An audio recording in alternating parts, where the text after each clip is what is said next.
Yeah. Simply ball dropping. What's up, family?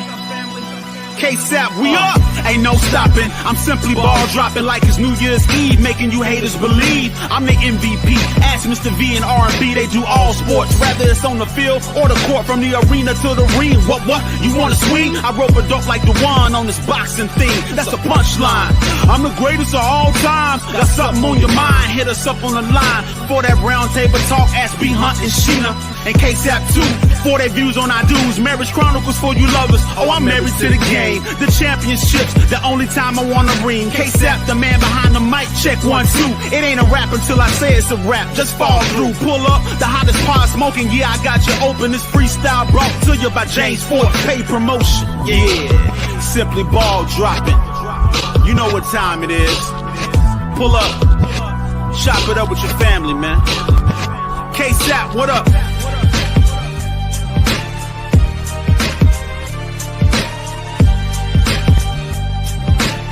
And now, your host of the Simply Ball Dropping Podcast, the man behind the mic, K-Sap.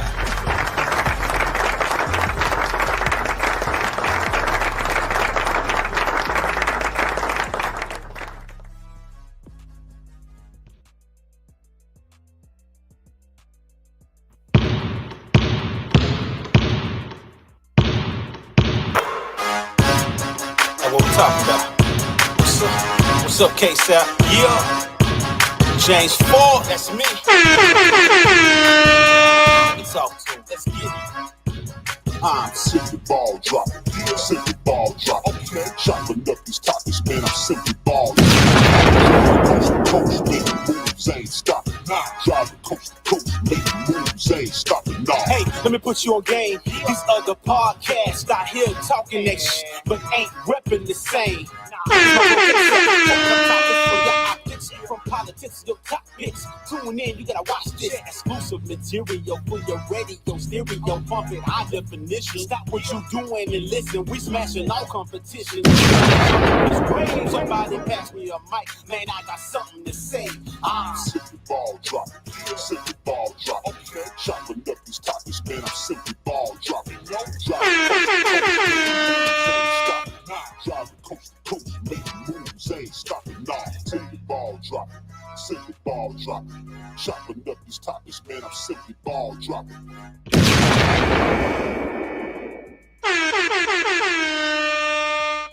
Oh, you motherfuckers. Okay. All right. I'm putting cases on all you bitches. Yes. You know who it is, man. This is K-Sap, the man behind the mic of the Simply Ball Dropping Podcast, man. It's been a minute. Closing out this year. I hope everybody had a great Christmas and enjoyed their family and kicked back and really got a chance to, take a deep breath and woosah and think about some things and going into this new year of 2025. I do want to appreciate everybody that's been rocking with me through this journey. As 2024, we did some major things, and I appreciate everybody's support. Appreciate everybody's donations. Appreciate everybody's super chats. I appreciate everybody's likes, their comments. I appreciate everybody that subscribed to the channel and that's been rocking with me. I appreciate everybody in the chat for all your moral support, all the love that you have shown. Happy holidays to everybody. I see you. Everybody loves Juju. I see you, Bear 12. I see you, Ted. I see you, my sis, Nadira Gant. I see you, Incapable Loving War. Zach, Carter, Alan, Ted, Kewan Jackson, Terry Taylor, King Pisces, Nathan. I see everybody that's starting to filter in. When you get a chance, make sure you drop a like on the video as we move forward into 2025. The old saying goes, tell a friend to tell a friend. It might not be for you, but it might be for them. So you can just pass it on. If you don't want to stick around, just pass it on to a friend. Maybe they might be interested in, hearing what we got to say over here on Simply Ball Dropping. But like I said, man, I appreciate everybody, man. What's good, Pro Fan Talk? Troy Hall, Bob Jones. I see everybody in the building. Y'all don't go unnoticed. You guys the one that keeps the channel growing and flowing. All City 73. I see you in here, man. I see you in here. Man, yeah, we got to talk about it, man. I really didn't want to talk about it, man, but like some people say, it's always our own, man. It's always always want to bring us down, man. I've never seen a 22-year-old who is supposedly irrelevant and so much hate. Yeah, and some of the hate is coming from our own, man. But y'all know what it is, man. When you put Charleston White on these podcasts, man, Charleston White is not going to hold back, man. Charleston White is uncut. He's uncut, man. He's uncut. And he's going to tell it. He's going to tell it how he feels he want to tell it, man. And I'm just disappointed in Jeff Teague and the 520 podcast for even having him on talking about the WNBA, because that opened up a can right there. Charleston White was going to go ham in on the WNBA. That was right up his alley. He was waiting to get a chance, man. He was waiting to get a chance, man. And yeah, I mean, it's a gross statement, man, but he was way out of pocket, man. It was nasty work, man. And he was waiting for his opportunity to get on one of these sports podcasts and say something about the WNBA, man. And Jeff Teague and the 520 podcast, they do great work over there, what they doing, man. But in this one particular instance, I don't think they should have had Charleston White on their podcast talking about the WNBA, because he was gonna open a can. He was gonna open up a can.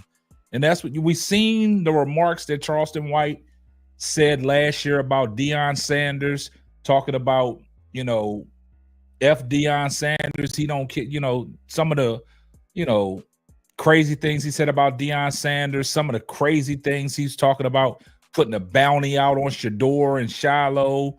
Man, it was crazy, man. It's yeah. Like a lot of people said they're glad that Angel got, thick skin, man. But it's like I said, man, it's always it's always our folks, man, that want to bring you down, man. And it was classless, man. It was classless, man. And I'm just surprised that, Jeff Teague in the 520 podcast would have Charleston White on even talking about the WNBA. Talking about the WNBA, man. He said some outlandish things, man, about the WNBA, man. Yeah, Shake Me is so tired of some of these dudes with podcasts and a mic. Yeah, Kimberly, some people don't keep it real. Some people don't keep it real, man. And when you let people like Charleston White, because Charleston White, yeah, you're right, Pro Fan Talk. I think, 520 podcasts want them clicks, thinking that show was going to blow up because they had Charleston White on there. I totally agree with that, man. But, he said some egregious things, man. It was classless, man. Like, I didn't really understand, like, why he would even get off into that. And like I said, I blame Jeff Teague on that. I blame Jeff Teague on that. Yeah, her podcast, a lot of people said that her podcast wasn't going to do well. And see, now her podcast is doing well, man. But that's the crazy thing about it, man. So we're gonna take a listen to what hey, appreciate my Jeek Man Hero for the $5 super chat, man. I appreciate that. Keep the man. Yeah, I'm over here tripping. Here comes the money.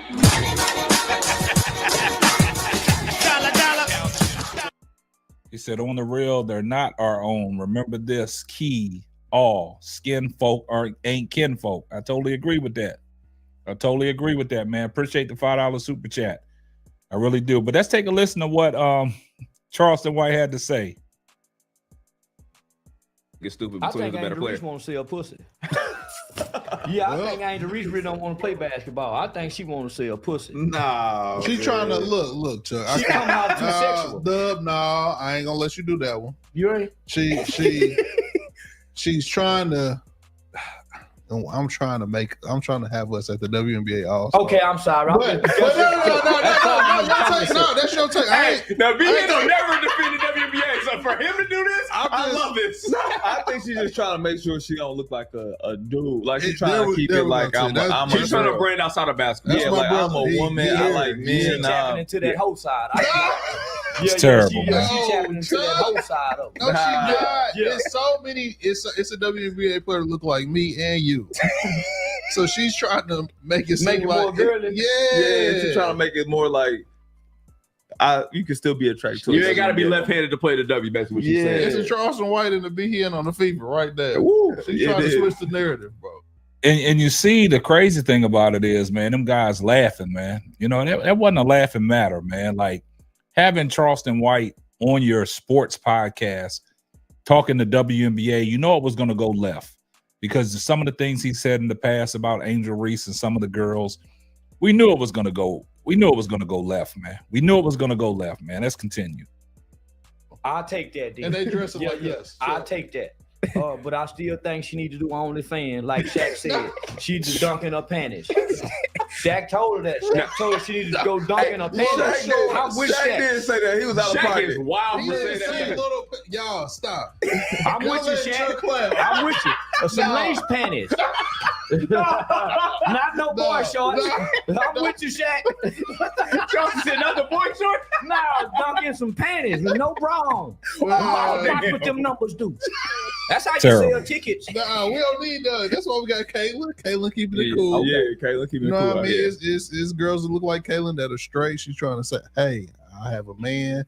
You know what I mean? Push that narrative. Yeah, y'all call it. That's Angel Reese is trying to push some sex appeal to the WNBA. Like we They ain't all still dressing sucking like pussy niggas. when they're on the road. Man, that's most of them crazy. hoes sucking pussy on the road. Well, but mass majority of them are for sure. Yeah, nigga, Sad. they put pressure on the ones that ain't. No, that's a fact. That's a fact. That is true. That is a fact. Boy, them Unspoken boy, about things. They probably suck pussy till your hair catch on fire. Who wouldn't want their head smoking? Yeah, man, I make my woman quit the NBA. Shit, man. Hey, you know what's funny? I thought about Home Alone when his hair was on fire. He just Yeah, put it on man. fire. It's a lot of jellyfish in the WNBA. It ain't nothing wrong with it. Jellyfish. What else happened this year, man? Absolutely sad. Shout out to the WNBA, man. Also, okay, But I had to cool. play it, Contact man, me. so we can need get to context. You got pulled Context on what we're talking Man, about, go man. sit down and So, talk to them about Man, that. I ain't finna watch no whole thing. yeah, talking like 16-year-olds, man. Cringing over a 22-year-old, man. It's terrible. They can't dunk. Yeah, can't none of They them hard dunk on from the They field. are dunking now, though. It's a I'm couple of telling them. You gotta watch it, bro. You gotta For tap real, in. it's Like you getting know, better. Juju Watkins. Man, we need an OnlyFans WNBA. Yeah, I think you're right on that. Forever faithful unto you. It's crazy, man. It's just ridiculous, man. Like I know, Brass, man. It's crazy, but forever faithful unto him, man. Translation, I want to tap that, and since I can't, I'm gonna call her a 304. Yeah, you know what I'm saying? Charleston White, man. It's like bringing Charleston White, like I said, onto a sports platform. You knew it was gonna go left when they started talking about the WNBA. Because he's gonna fire his shots off, and he's been waiting to do that. And I'm surprised that Jeff Teague and the 520 podcast let him on. But I agree with you, Pro Fan Talk. You know, it's a numbers thing, man. A lot of people are doing this stuff, man, for numbers, man. You know what I'm saying? Like they trying to outshine the biggest podcast out there. And you know, Shannon Sharp set the standard, man. He is setting a standard. What's up, ADP Art Creation? What's up, Farrah X, Scorpion X? I see y'all in the building. Yeah, they trying that right and capable of in war. They trying to outshine each other, man. And you know, it's room for everybody to eat, man. You ain't got to do it this way, man.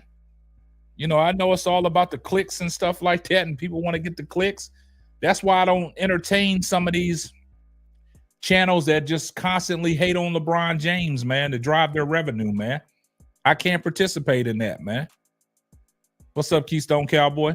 I can't condone none of that stuff, man. That's why I stay away from it, man. I stay in my own lane, man, and talk stuff that's relevant, that makes sense, man. I don't have to make up stories or generate nothing for people to watch, man. When we give the facts out, man, we give facts out around here, man.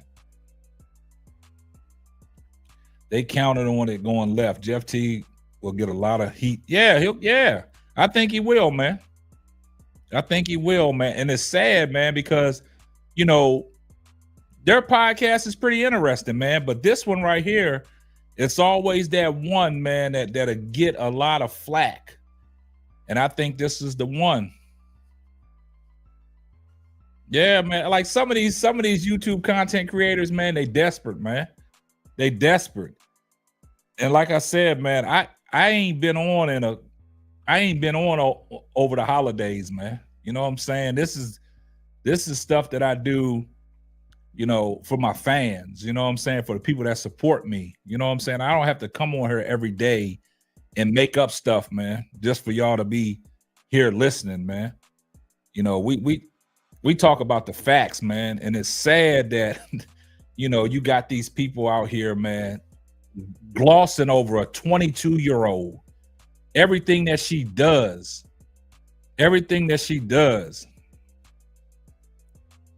I agree with you, Reddick Milky Way. Yeah, Reddick Milky Way, man. I got some new merch on my site, but for some reason, man, the site is not posting that merch because I've cleared everything out. I restocked. So, you know, I got my guy working on my website right now trying to fix it. So I'll let you know because I got some fire stuff on there, man. I got this Chicago Sky stuff on there. Got the Angel Reese stuff on there. I got everything. The camos is back. Yeah. What's going on, Donna Cox? Yeah, Gladiator channel. Yeah. He wants to go viral. Yeah, I mean, it's crazy, man. I mean, I've really been taking a step back. Same here, Bear. I wanted to make sure. Yeah, you know, I took a step back, man, and looked at, yeah, ADP, we're going to leave my Vikings out of it, man. Let us stay flying up under the radar, man. But I took a step back, man, look at some of these channels, man, and some of the things that they've been talking about, man. It is absolute downright egregious. But, hey, it is what it is, man. Let them do what they got to do, man. I'm going to keep doing what I'm doing, man, providing this great content for people to come back and watch, and we can talk about it. But it's kind of sad, man, that I don't even know how they even got Charleston White on there.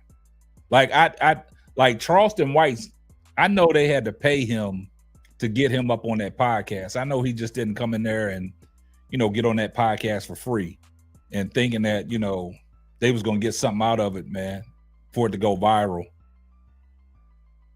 Jeff League ain't hitting his week. It needs to be checked. Yeah, they say some outlandish things.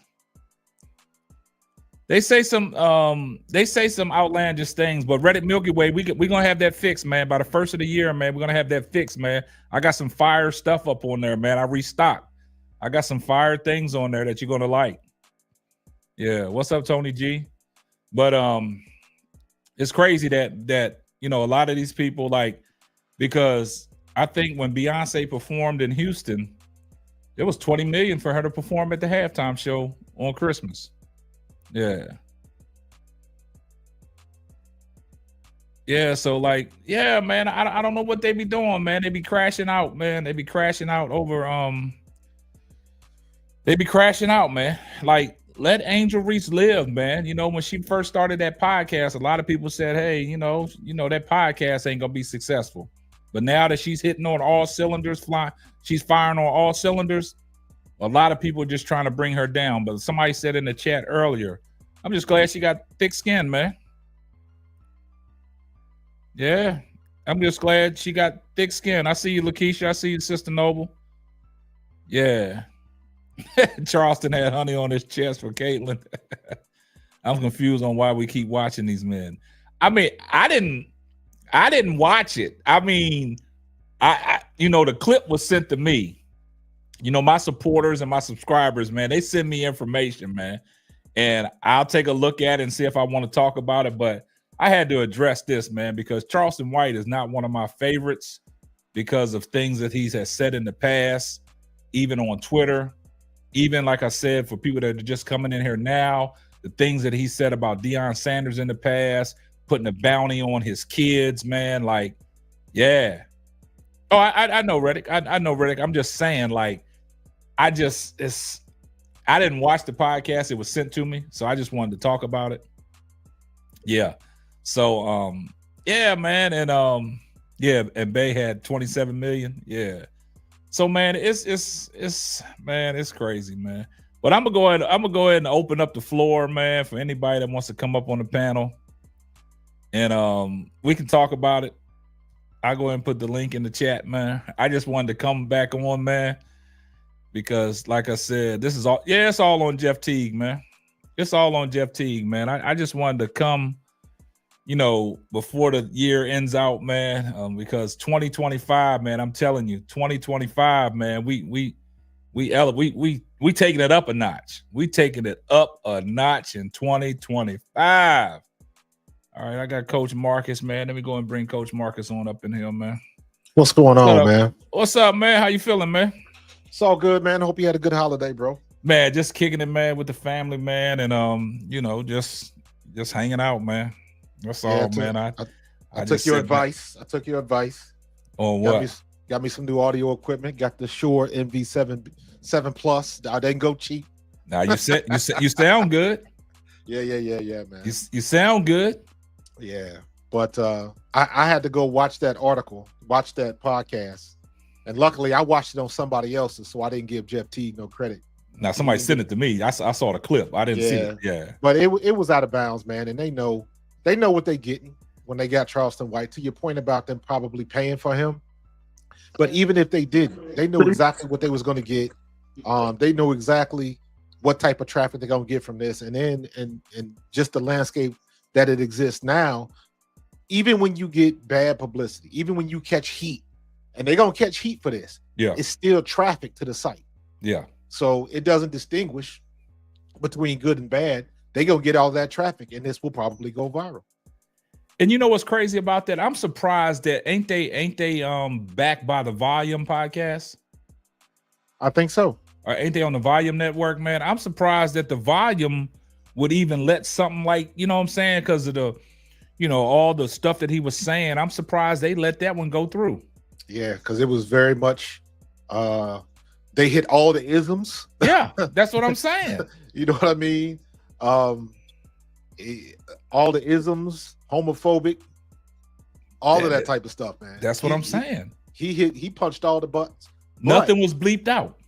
The problem is, I'm not going to blame that on Charleston White. He is what he is. No, me either. That's Jeff Teague. Jeff Teague got to take the heat for this. That they going to take that heat for that, and we'll see what happens, man. Because when it comes to this, in the social media era, everybody got a quick, they got a short memory, and they'll be on to the next thing for next week, man. It's a shame though, because he was, that was so far out of pocket that. Just saying it's out of pocket is a gross understatement, man. That was foul, bro. Yeah, that was straight foul.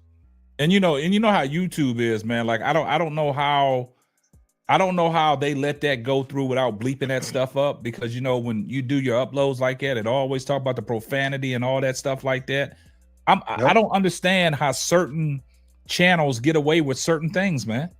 If your settings says it's not for kids, that's your rated R. That's your rated R. Because if your settings are not set for kids, they won't display the comments. So everybody's got to have that. That's right. But I thought it got more into if it's not for kids, that can affect your sponsors and who they show videos to. Because if you don't click not for kids, that's right. You won't, your comments or nothing won't show. Nobody will be able to leave a comment. Well, the comments is the least of their worries.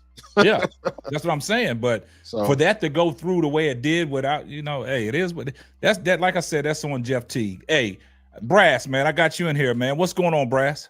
Hey, nothing much. Hey, I gotta make a run to the head real quick, and I'll be right back, my brother. We here. I'll be right back.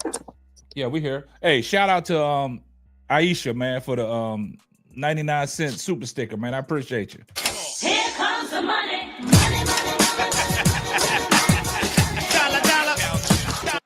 But like I said, man, Marcus, I know you Charleston White, but dealing with Charleston White, you know what you're gonna get. Absolutely. You know what you're gonna get. Because I've seen Charleston White. I know you probably followed it last year, the comments that he said about Deion Sanders and the thing, he went back and forth with it with Kwame Brown. And then he's talking about putting a bounty out on his kids. He had a $250,000 bounty out on Shador and in Shiloh and stuff like that, man. Like egregious stuff, man. Like I don't understand that, man. But like you said, you know what you get when you get Charleston White. So like I said, I don't put this on Charleston White. I think Charleston White, he just agreeing to this stuff and they giving him a platform. They giving him a platform and they sticking the microphone in his face, and they know that, because think about it like this. What will attract attention more than anything else? For people to have the opportunity to tell you you're wrong. Yeah. They will line up to do that. And that's what, and in my opinion, a lot of these guys now, I think people like Stephen A, and what's the one that Stephen A was getting at? Jason Whitlock, yeah. All of them.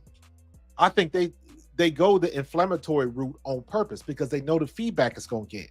Yeah. And because you can't distinguish between good and bad feedback, it's all clicks, it's all traffic. Yeah. It don't care if you got 500,000 positive and 500,000 negative.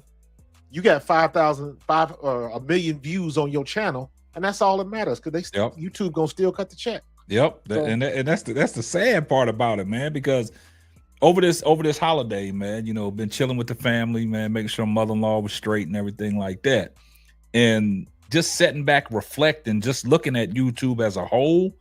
I'm looking at some of these channels, man, that call themselves content creators, man. But I don't call people that just have a LeBron James hate channel content creators, man. I mean, that's like, to me, it's all Kleenex. It is what it is. You call it Kleenex, tissue. It all does the same thing. But at the end of the day, it's all about who wants to watch it. Yeah. That's what it all comes down to. Because I don't like Jason Whitlock, so I don't watch him. Yeah. We old school, bro. I grew up with freeze tag and hose water. Yeah. You know what I'm saying? I know how I say this all the time. The most important invention ever created is the on-off switch. Nobody wants to use it. Yeah. Because everybody wants to, before they turn it off, they want to make sure I'm gonna say what I gotta say about it. And what they end up doing is keeping the conversation going. And I'm like, I don't watch Jason Whitlock. I used to like Stephen A. Smith because he was from Philadelphia. Yeah. He's been 17 years in Philly. So I respect his hustle. But some of the stuff that I know he's performing. And he's told you that. Yeah. So I know, I pride myself in knowing when I can turn it off. And like they going into the nonsense. Oh, peace, K-Sap. You know what I mean? So it is what it is, man. Everybody, there's an audience for everybody. And that's the shameful part. Yeah. Hey. I'm back, K-Sat. Okay. I'll let you after Brass, you can come in, Uncle J.E. I see you in here. Go ahead, Brass. Okay, let me I gotta take my time with this. Listen, I come from a family who are mainly devout Christians and devout Muslims. So they have a view of how women ought to present themselves in the public. So I just want to preface that with that. Okay. Now, I have my opinions about how Angel presents herself off the court. Okay. But I'm not going to push my beliefs on anyone else. I'm sure y'all can get a good grasp of what I mean when I say that. Now, with that being said, I do not condone, I do not co-sign, I do not support anything that clown Charleston White said about her on Jeff Teague's podcast. That was filthy. It was nasty.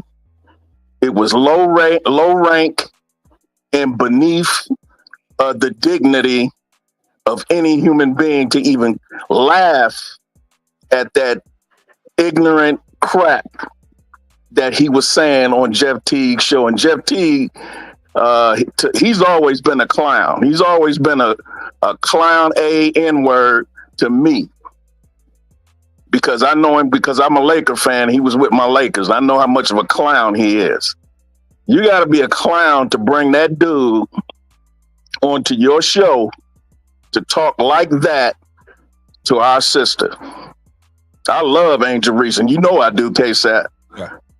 I love Angel Reese. I love her intelligence, her aura, her spirit. She's a beautiful girl with a 6'3" statuesque queen. And for him to talk about her like that in that manner is shameful and it's low rate. And every black man that is a man, and keep in mind, there's a difference between N-words and black men. They're not the same. Like what's my man? My man said in Friday After Next, after Ricky Smiley's character, that Santa Claus robbed them of their presents. And the police said, you say black male. He said, no, it wasn't a black man that did it. It was a nigga that did this. There's a difference. Yeah.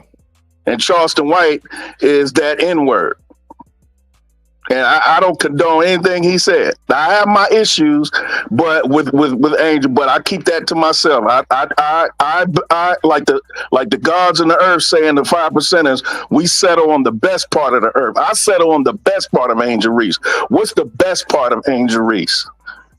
That's a good way to. But look, check this out. That's the way I look at it. Yeah, that's a good way to look at it. Like, you have your own things that. Because none of us are perfect. Yeah, none of us be are negative perfect about Angel, but you keep them to yourself. That's right. Yeah. In public, especially on public forums like this, because none of us are perfect. I'm not perfect. I can't sit here and judge her and just preach at her about what I disagree with. Yeah. Because I have things I have to work on. Yeah. So I instead settle on what she does that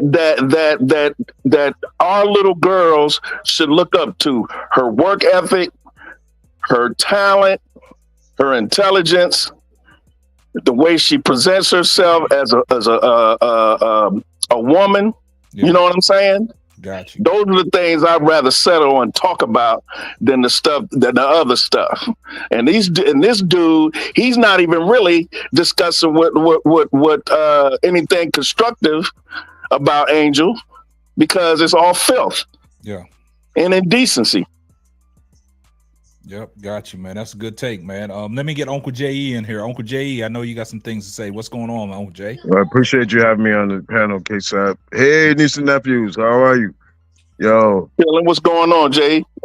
Yo, this is disgusting. Yeah. This is one of ours. You know, I love my people, and I'm gonna stand for my people. This is a 22-year-old woman. I have a daughter, she's 31. And I can't imagine someone talking about my daughter like this, who's not presenting herself in this way. Angel Reese is a self-made millionaire. She has her own business. She's doing it on her own. She doesn't have a machine behind her. My daughter loves Angel Reese. You understand? My daughter, I have a 7-year-old daughter too. She loves Angel Reese. She's looking for the doll to come out. And for him to come out and say these things about her, in a derogatory way, he did it. Like, it's the language he used. Yeah. You know, and with no filter or no holding back. Nope. But if he was an equal opportunist and he said it about the white girl too, we could all laugh like, oh, he just being Charleston White. Yeah. But I never liked this guy. He's a sellout. He's the 304 for attention. He's always doing something for attention, just like this act. He's the 304. Say that. Clown. Hey, nigga. That's right. I'm sorry, K-Sap. I'm sorry. I try, Nah, do your thing, man. Do your thing, man. We got to talk about it, man. Sometimes. Right. I just want to be on record, let you know how Uncle J.E. feel about it. I don't care what nobody say. That's one of ours. Yeah. Why you didn't go after that white girl, man? This girl ain't out. Oh no, you shouldn't talk to no woman like that. But go ahead, brother. I ain't mean to interrupt. Bro, she ain't on no back. What they call them things? Back channel. What do they call it? I don't even know what it's called. Back door, whatever it's called. Right. Wody Mac in the chat, man. I don't know what you on tonight, Wody Mac, man, but you out of pocket too. I don't know what your perspective is tonight.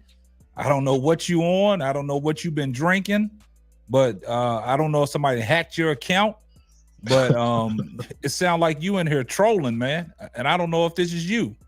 I don't understand how did it get to the point where whether or not you agree with how she runs her life, how Angel Reese runs her life, whether or not you don't like her spreads on the bikini, wearing bikini on the beach and all of that type of stuff, that's your preference. But when did it get to the point where if you don't like it, it had to go to that next level? That's what I don't understand. I understand if you don't like it, you like what you like and you don't what you don't. But when did it get to the point where? But Coach, why you didn't say about the white girl? Why you didn't include the white girl in it? Well, you know what that is, because he in a room full of people that look like us. Because he could say the same thing about Cameron Brink. She poses in bikinis and does model work just like Angel does. But he won't talk about her out here selling herself, or she should sell us to be on OnlyFans. You ain't talking about the white girl like that. So Uncle J.E. makes a great point, and that's that. It's the general mentality of the so-called American Negro, as the Honorable Elijah Muhammad called us. Negro, if y'all listen to Dr. Wesley Muhammad, he breaks down the difference between a Negro and a black man. He said a Negro is the scientific experiment or the Frankenstein's monster of white supremacy. That's what a Negro is. And only a Negro would get on live podcasts and talk about a black woman like that. I don't care what Angel Reese does. You're not supposed to talk about her like that, or any woman. Not like that. That has no intelligence. It has no substance. It's ignorant. You sound like a fool, and you sound like a damn a low-life snake in the grass talking about her like that. And that language. Bruh, this is a college-educated woman. Come on, man. She graduated from college. She has a degree. She should be respected. Like, I don't care. But Uncle Jay, here's my point. I don't care if she only went to the 3rd grade of school. No human being should be talked to like that, about like that. Facts. For real. No woman. I don't care if she's college. I don't care if she got $1 to her name or she got $1 billion. No woman, a homeless woman on the street, should not be talked to that way. She should be talked to respectful, like you said, like brother said. Now, if you got a problem with, the way women dress, because my daughter wouldn't be going around like that, but that's just me. But at the same time, if she chooses that path and chooses to do that, I'm not going to call her a 304, and I'm not going to say you out here trying to sell your pee or whatever that is, whatever all the other filth that Charleston White was saying. I don't like the fact that she like Sexy Red. I don't think Sexy Red is a good example for our daughters. I really don't. But that's my opinion. That's my view. I'm not going to get on there and dog out and talk nasty about her either. Because I understand that the record companies put these people out for a reason. There's an agenda afoot. And it ain't Sexy Red's fault. It ain't Angel's fault. It ain't Megan Thee Stallion's fault. Whoever is in that kind of genre of music. They are put out for an agenda, and they're not responsible for it. They just trying to make money and trying to make a living. But my thing is, you have to show respect especially to our women, because if it wasn't for our woman, we wouldn't be here. Period. You don't want nobody. I bet you $1 to donuts that Charleston White wouldn't want nobody talking to about his mama like that. Yeah. Or his sister. But then again, he's so damn crazy and ignorant, he might accept it. but bro, he do more harm. Oh, I'm sorry, K-Sop. No, I was gonna say, here's the crazy part. This is one you're gonna have to let play out for about a week or two. It'll be interesting to see what the numbers on his site do after this. I hope he catches hell. It probably triple. That'll be the real story. But you know who gonna be watching and who that's gonna be the real story. Yeah. Hey, we got Lakeisha in here. What's up, Lakeisha? Hey, sis. Hey, everybody. How y'all doing tonight? How you doing? Good. How was your Christmas? It was good. I'm running around here. I'm waiting on my godchild that had his baby. It was due on Christmas Eve, and we still waiting on him to appear. So, Christmas been centered. Yeah, congratulations. Yeah, congratulations. Centered around him. So, yeah. Family came in time and they like, no baby? Yeah, no baby. Hey, they come when they come, sis. Right. So, yeah. my thing about this, I'm gonna tell this story just so because I know some of the guys was giving a take on things. My daughter used to be a competitive cheerleader. I don't know if y'all know. Yep. You know what that is, right? My daughter was a competitive cheerleader. Yeah. She was 8 years old until she was through senior in high school. And the first time their father, my daughter's father, my ex, saw them compete, he was like, they was getting all dressed up and ready and putting the out uniforms on and the makeup and all of that.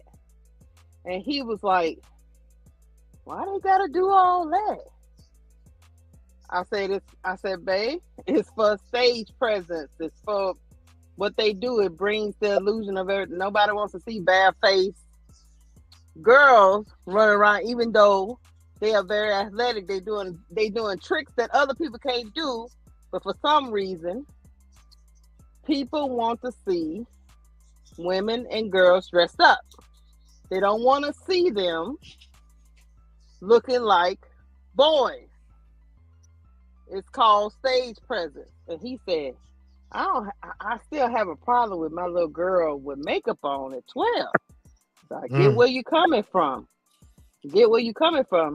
But it is just a stage thing. As soon as she comes off the stage, I guarantee you she's gonna take it off. And she did. It's decorative. It's like decorative. Yeah. I say it's just a decoration. He said, I don't like the way they fulfills their fantasies. I say it probably do fulfill some fantasies for some of these hooligans running around here. But for people that really know the sport, they know it's just performative. Facts. Yep. I said that to say this. Angel Reese knows a lot of stuff that she's doing for her brand deals. It's performative.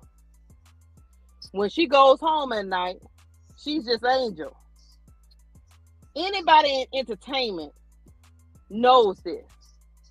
So for Jeff and for her being a basketball player, because nobody wants to, we've already said the WNBA wasn't making money because nobody was doing anything, bring attention. Nobody wanted to see a bunch of people running around with no makeup on, not looking like women. Then you get a girl that gives you what you want. Talk about it. Come on now. Gives you everything you want. Talk about it. Come on. This is what is happening because this is what you have to do. Same thing with the rappers. Women rappers know they're not gonna get no play unless they show a little skin. They know that. Talk about it. I disagree with that, but go ahead.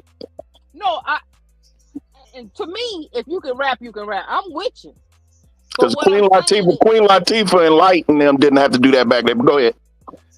Correct. Back in the 80s and 90s, we were about. And look how long ago that was. We were about Well, the lyrics. again, like I said, the industry changed, but I ain't gonna interrupt no more. Go ahead, sis. Yeah, but the day standards, people want to see. They want to fulfill whatever fantasy they fulfilling. That's all I'm saying, and that sells. That doesn't mean that is who that person is when they go home at the end of the day.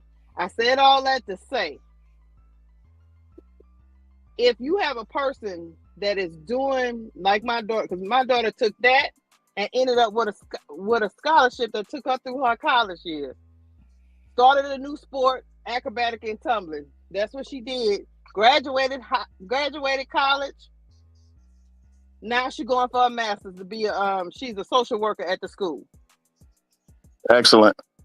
All this saying, and today I'm out with them right now, her and her cousin, and they dress like 20-year-olds dress. Now, when they father see them, they're like, okay, let me go change this up. But when they get ready to go out, I'll be like, y'all going out like that? Those are what 20-year-olds do. Yeah. If you are, I don't know how old Charleston White is. Old enough to know. Old enough, yeah. Right, if you are 48 years old. That's just like you saying them little girls that was up there flipping and doing all this stuff and competitive cheerleading with makeup on and short skirts on, because that's what cheerleaders wear, right? Mm-hmm. That's like you telling them they out here selling pee. That's what they want to do. Yep. Like you gave the perfect example when you explained the situation with the children's father seeing what it was for the first time and him not liking it. It's okay for him not to like it. What is not okay, he ain't call them out their name. He ain't say they was selling. He ain't say they should get an OnlyFans. He ain't say none of that. Mm-hmm. And that's like I mentioned before. When did it become okay? Just because you don't like it, you go so far out of bounds and so far off the reservation with your criticism that it's just straight insults and straight disrespect. That's what I'm like. If you don't like it, you don't like it. But where all this disrespect come from and why? On a sports podcast. Facts. Coach, that's what I was saying too. Like, he didn't speak to it as an uncle or a brother or someone, an elder. He spoke to it like he was one of the kids too.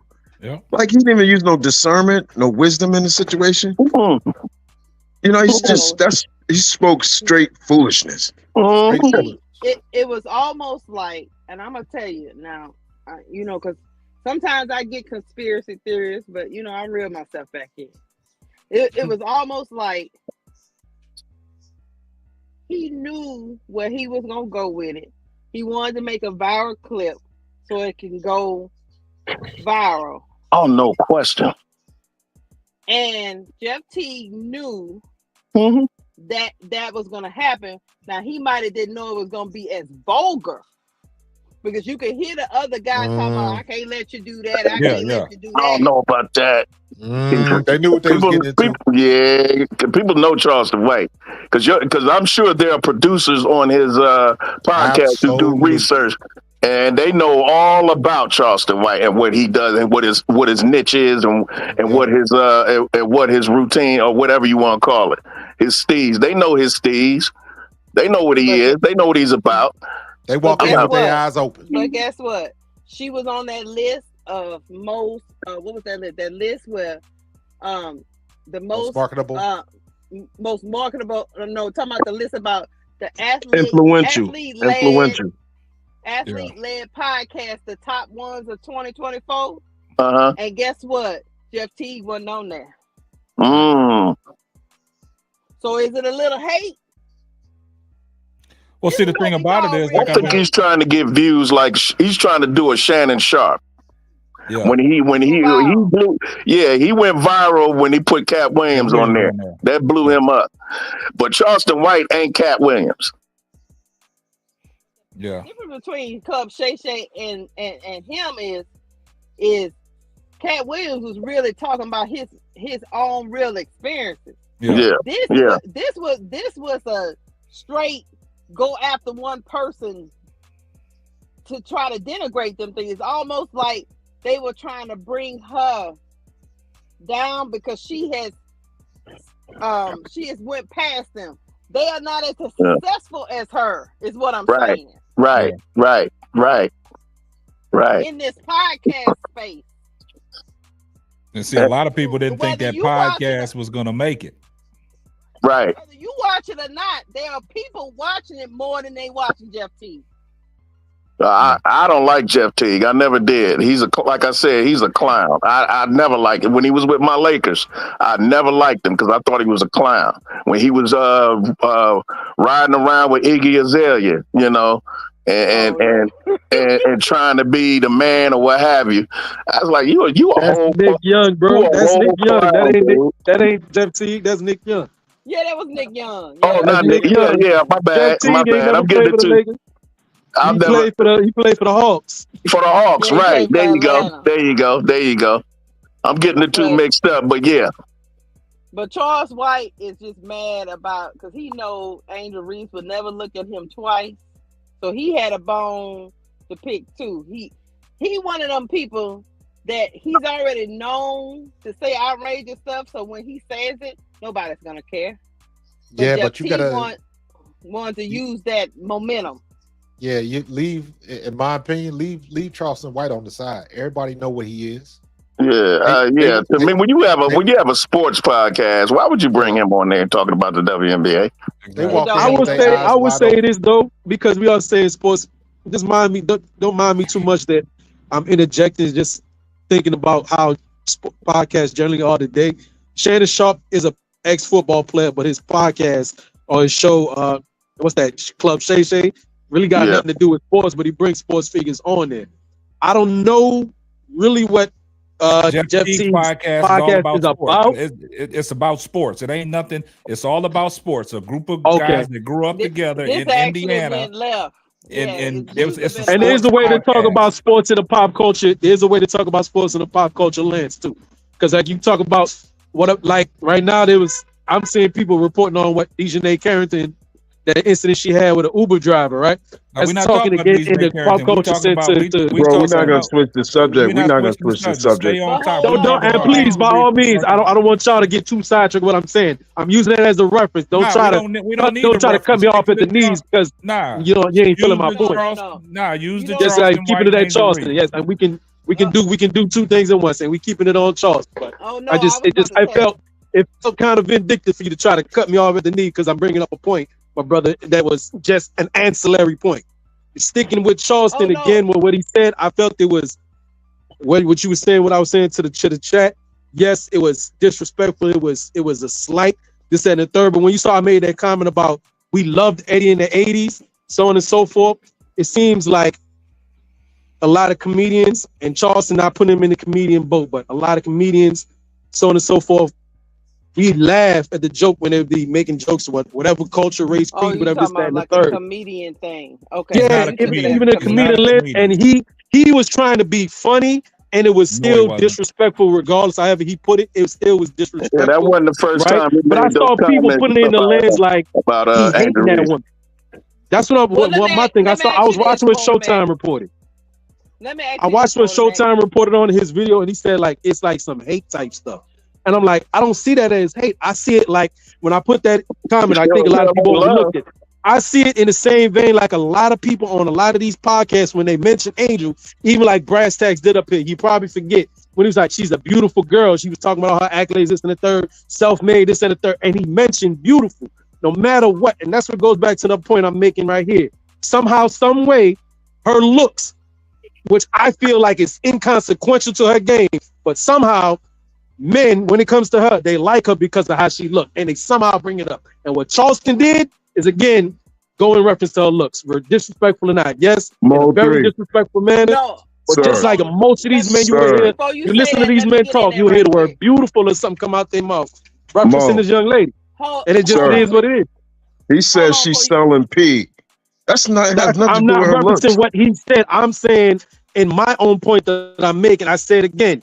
disrespectful. Yes, she looked like she's selling P, this, that, and the third. But I said, I even think how a lot of people talk about Angel, somehow they always got to mention beautiful.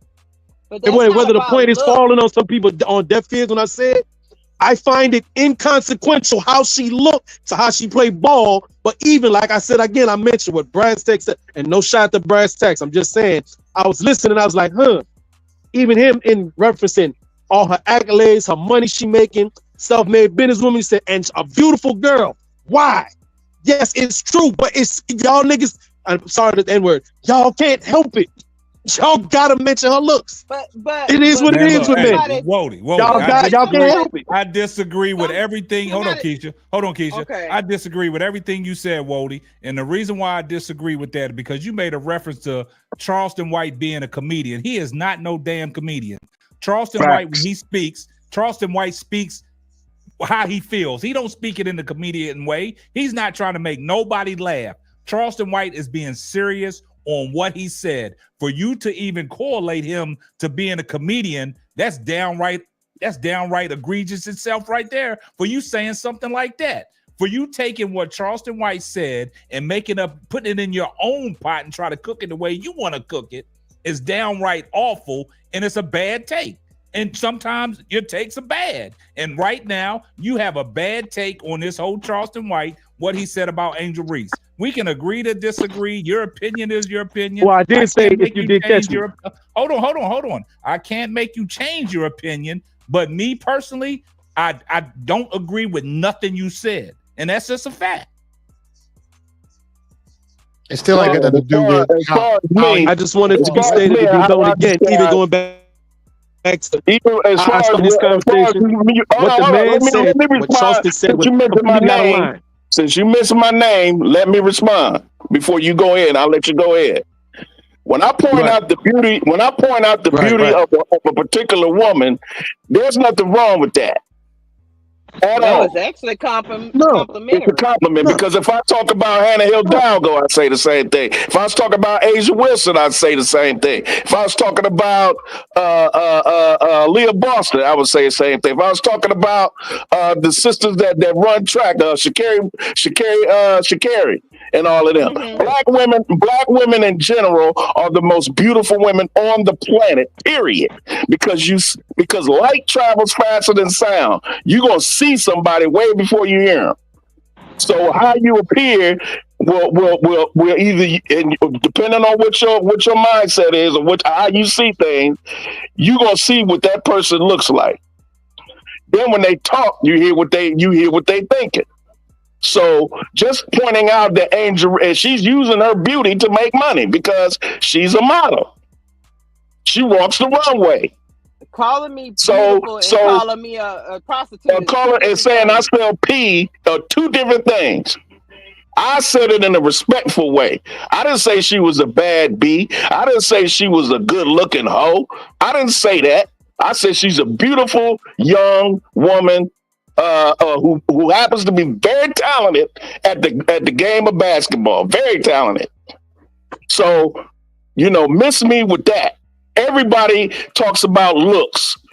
And there's nothing wrong with that as long as it's respectful, as long as it ain't disrespectful or exploitative. Yeah, and that's all I'm saying. Now, and just a sidebar note, I hope somebody beautiful the point is not saying they out here trying to sell P. They should be on OnlyFans. I ain't going to say that about talking about you need to be on OnlyFans. That's Charleston White's ignorant ass.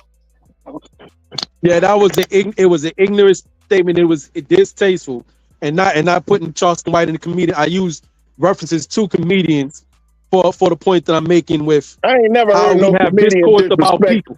An actual sports figure or actor or somebody in the public like Charleston White did to Angel Reese. I go back. I use Murphy as the reference because y'all remember Delirious. I ain't never y'all remember Delirious. Y'all remember Raw. Y'all remember Dave Chappelle and his several stand-ups. They talk about individual people, and I only use that in reference to the way this was an interview. This is not a stand-up. This was not a stand-up show. This was an interview. It's not even necessarily an interview. He's speaking freely, and the man is a jackass. The man, he says bombastic things that some people find Whether you think he's a comedian or not, some Bro, you people talking find about him one funny. of our sisters, our granddaughters, our nieces. T.I. used to rap, and I now don't he's care a what comedian. he's. What does T.I. that got to funny. do with anything, Wody, man? You keep Right. bringing up The all point, this and other again, stuff, that's what I man. don't want it to be moving the lost. I don't want it to be lost. Again, I said that You're So if he would have said about the white girl, he would have said about the white girl, you would have been all right with it? Brass, please, Brass, can I finish? I'm not. This not Brass. This not Brass. Other brother. This not Brass. I can hear you one at a time. It's not but it's like we're not you trying to listening preach. to each other. We're not gonna allow you to preach this falsehood out I'm here, not man. preaching nothing. I'm not preaching. Hey, Wody, man. I'm not preaching nothing to you. I'm making a point and I'm standing on that. It ain't saying I'm not saying you wrong. I'm not saying You're Charleston alluding had to a point. facts, though, I Modi. said the man Modi, said you're something alluding to facts. disrespectful off top, but you're not listening. Because you're not talking, but you're not listening. Man, you keep on both sides. You better fix your voice when you talk to me, man. You better fix your voice when you talk to me, man. I'm not talking to you in no type of disrespectful way, brother. I'm saying you talking and you not listening. I'm not giving you that energy. Don't give me that energy. Don't give me that energy. We're all being respectful here, but we're trying to. You talking right now while I'm talking. I can we're listen challenging. We're challenging your statements. That's what we're doing. And my statement ain't nothing wrong. I said Charleston said some stupid shit. You disagree? Sir, what I'm saying to you, this is an interview. You just disagree to disagree. Look, you don't let nobody else land. You don't let nobody else land. If you would have heard my argument was he was in an interview. This was not stand-up comedy. He wasn't doing the show. He was doing an interview. And he is known to say stupid shit everywhere he goes. So what you expect? Hey, hold on, Uncle J. Hold up, Wody. Wody, we're gonna let you finish. We're gonna let you hurry up and land your plane, and then Uncle J, you can respond to it. Go ahead. Let Wody go ahead and get what he gotta say, and then we're gonna let Uncle J respond to it. Let's go. Only thing that I was saying in regards to that is that the man said some outlandish and disrespectful stuff, right? In regards to Angel, it just my point was I was seeing people taking it as that it was some type of hate towards Angel, and I was like, no, he just said something disrespectful and out of pocket, out of character. But unfortunately, as it comes to this young lady, it always somehow seems to go back to her looks, which what he was referencing to her looks. Because I listen to how these men on podcasts and all type of sports always somehow go to Angel's looks. That's all I'm saying. See, with no, it's not me agreeing with the man or none of that. That's all I'm saying. So he's a hater. You're not agreeing with him, but you're defending him. That's what you're doing. Exactly. No, I'm not defending it. I'm not defending what he said. Because again, my point still stands. What he said was stupid. You said it wasn't out of hate. I beg to differ. Only a hater would say something like that about a black woman. Any black woman, not just Angel, but any woman. That was disrespectful and it was hateful. He had hate in his voice. He had hate in his soliloquy, and when he talking, then he gonna clown her. Then he clowned her, laughing with them niggas, talking this and that about her. So that's hate, bro. That's not love. You either love or you hate. When you talk with that kind of vitriol, filth, nastiness, that's hate. That's misogyny. That's what that. That's what the hell I can that get was. with your point on that. I can get with your point on that. Hold on, let Keisha. But I disagree. Let me just say this one thing. If he was saying those same things about Caitlin Clark, you wouldn't call it hate? You're not gonna answer, Miss Keisha. Oh no, I'm sorry because I'm on the move. You see, I'm outside. If he said no, I would say he was saying same thing, disrespectful. Some disrespectful comments, same vein. Because again, you see how even I'm using when I use the reference how people disrespected Kwame Brown for a long time, but we don't care. He's a man. We use kid gloves when we deal with women as men in general. And people don't like it when women are spoken of disrespectful. Even the brother up here said it himself. Kwame Brown, that's different than calling Kwame Brown a prostitute for gay men. That's different. I done seen people talk about his basketball acumen, but to call and him he's a a bust prostitute, and stuff like that. They ain't never went as far saying he a prostitute or anything like that. To call a woman out, such a 22-year-old out here handling her business, playing the game that she loves, making money outside of basketball, and to be chastised and to be drugged and slandered the way Charleston White did her, and for Jeff Teague and his panel to sit there and condone that shit, that says a lot about what they think of Angel Reese herself. Not only condoning it, but laughing about it. Yes. Sitting there kicking like little schoolgirls. That show should have ended, man. And like I said, the Volume podcast, that show should have ended. I don't even see how that show got uploaded. Because it was downright disgraceful, man. Let me ask you this, Walter Matt. When the guy said the disrespectful thing, and he said, and everybody was laughing, nobody was strong enough to say, hey, man, that ain't funny. Or was they okay with the hating? Because they was hating too. And I'm glad you said that, Lakeisha, because I've seen sometimes where on First Take when things get out of pocket and Stephen A. Smith will reel it back in. Nah, we're not going to go that far. You know, we're going to keep the distasteful stuff to a minimum, right? And we're going to keep it online. But Jeff Teague and them let that stuff go on and on for a whole show. Stuff that has nothing to do with basketball whatsoever. K-Sap, they went so far as they started talking about, I don't know if Walter Mike listened to the whole thing, but they went so far as to talk about, well, yeah, the WNBA women is just numbers sucking pee. Yeah. On the road, and they convincing everybody to play along with it. Yeah. Right. Yes. Right. And you don't consider that hate? Right. Well, I don't know what love is then. Right. I don't know what indifference is. But And it it's seems crazy. like that was slander. And we going into 2025 and we still dealing with this shit. Right. Yeah. As a father, as a man, you should look at this totally different. Our job is to protect. We should not be condoning behavior like this. Not at all. If I come on a podcast and talk about y'all in the locker room rubbing each other's Johnson, what y'all think y'all gonna do? Unbelievable. What y'all say to me? Would y'all call me a hater? Or will y'all call me a comedian? Because I need to know.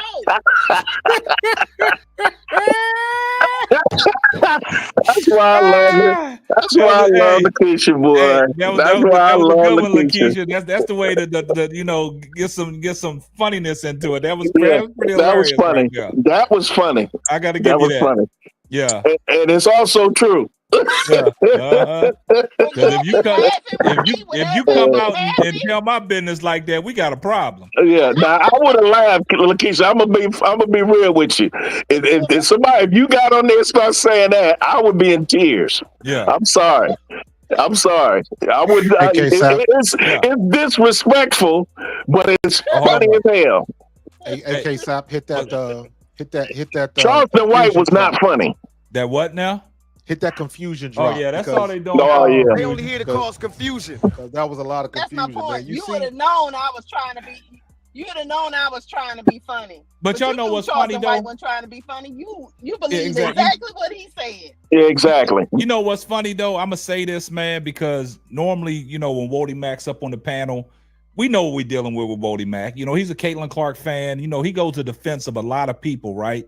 But when he was in the chat earlier, I thought somebody hacked his account because of some of the things that he was saying. He said some things to Coach Marcus. I put up on the screen. I think Coach Marcus caught it, and then you put the question marks. And I was like, where is that coming from? So I'm saying to myself, like, is he trolling or somebody hacked his account? This can't be Wody. And then I see he popped up backstage, so I let him on, but Wody Mac was totally out of character tonight, man, and I disagree with everything he said. Some of his references don't mount to a hill of beans. It don't make no sense. It don't make no sense at all. And for him to come up and go back to the 80s about these comedians, Charleston White is not a comedian. He's a straight shooter. So for you to say that he was trying to make people laugh, man, come on, man. He's an ignorant ghetto dude. He's smart, but he's ignorant at the same time because he's smart enough to realize what sells. But he's one of them ignorant ghetto dudes who think he know everything. And if you disagree with him, you the one that's an idiot and not him. And he thinks that that talking like that about Angel supposed to be some kind of advice to her to save her from herself or some crap like that, some psychological twist he got in his mind. And that's what I was telling Wody. Bro, that's hateful. That's venom. That was venom he was spitting. He was mocking her. He was making fun of her. He was trying to clown Angel. Listen, everybody knows Charleston White is far from a dummy. Exactly. So you don't get it. And again, that in case this is why I said you need. I think the proper word is fool. He's a fool. You can be intelligent and be a fool at the same time. Yeah, but my point is simply this, and we got sidetracked talking about Charleston White again. We know what he is, so that is not an unknown entity. The problem I have is Jeff Teague. Right? Yucking right along with him. Yep. And now it was nobody stood up for Angel. That tried to stand up, and his attempt was kind of weak at that. Yeah. They overstepped him because he was like, nah, y'all got y'all, and they just kept overstopping Big Boy. You know what I'm saying? But everybody else, they didn't stop it. They condoned it, man. You know what I'm saying? You know what, guys? What I don't understand, and maybe Brass Tass can answer this question for me. Why do these dudes get so triggered because somebody called Angel Reese a beautiful girl? Why do they get so triggered? Because it goes back to our listen. Let me keep it all the way 100 with y'all. I'm gonna give you a little history lesson. When we were emancipated from slavery, we did not get any psychological help. We were just released. Did you know that when we were emancipated and were allowed to leave the plantation, a lot of us stayed on the plantation because that's all we knew? Mm-hmm. We couldn't read. We couldn't write. Can't get a job because white folks wouldn't give us a job. We didn't know how to do for self. We went back to the slave master and tried to stay on the plantation. That means that psychologically, we were never emancipated. We were still slaves mentally, even though we were released physically. And our training, there's a book by Carter G. Woodson called The Miseducation of the Negro. When we are taught to hate ourselves, hate our blackness, and hate anybody that looks at us. That stuff festered in our minds for centuries. Because remember, we're not that far from slavery. Only about 100 and some years up from slavery. Let's keep it real. We ain't that far away from it. So that goes back to the beautification or the deification of the white woman and the degrading of the black woman. Black women are seen as Jezebels. Black women are seen as inferior. Black women are seen as sex objects, that they're only good for having sex and having babies. They're not intelligent because you know the stereotype. Black folks ain't intelligent, and that black women are naturally promiscuous and naturally 304s by nature. That's the image, and that's the perception that has been engraved subliminally in our heads, and even other white people, of course, in America. So therefore, to treat a woman like that is normal, and to put a white woman on the pedestal is also normal. So white supremacy, black inferiority, and you got to remember, there's a psychological reason why our enemy portrayed Jesus as white and portrayed his mother Mary as white. Mary is white. And that's the image that they gave us. So therefore, to go against the white woman is akin to going against Jesus's mother. So this is all psychological. Francis Quest Welsing talked about this. If we go back and look at our Naeem Akbar, another psychologist, talks about this. We go and study these things. We see the psychological damage white America has done to us, and it has never been addressed. And when you try to get them to address it, they say we DEI or we're woke. Or you're a conspiracy theorist, or you're blaming others for you're not taking responsibility for your own actions and all this other crap white folks tell us that we suffer from pathologically, because they don't want to take responsibility for their forefathers damaging us not only physically but mentally, and it's never been addressed, it's never been cured. Another doctor, Dr. DeGry, who talked about what she called the you have a post-traumatic stress disorder. Yeah, but she has a book called Post-Traumatic Slave Disorder, where she scientifically proves genetically that we have a psychological pathological illness caused directly by our sojourn in America as slaves that's never been addressed.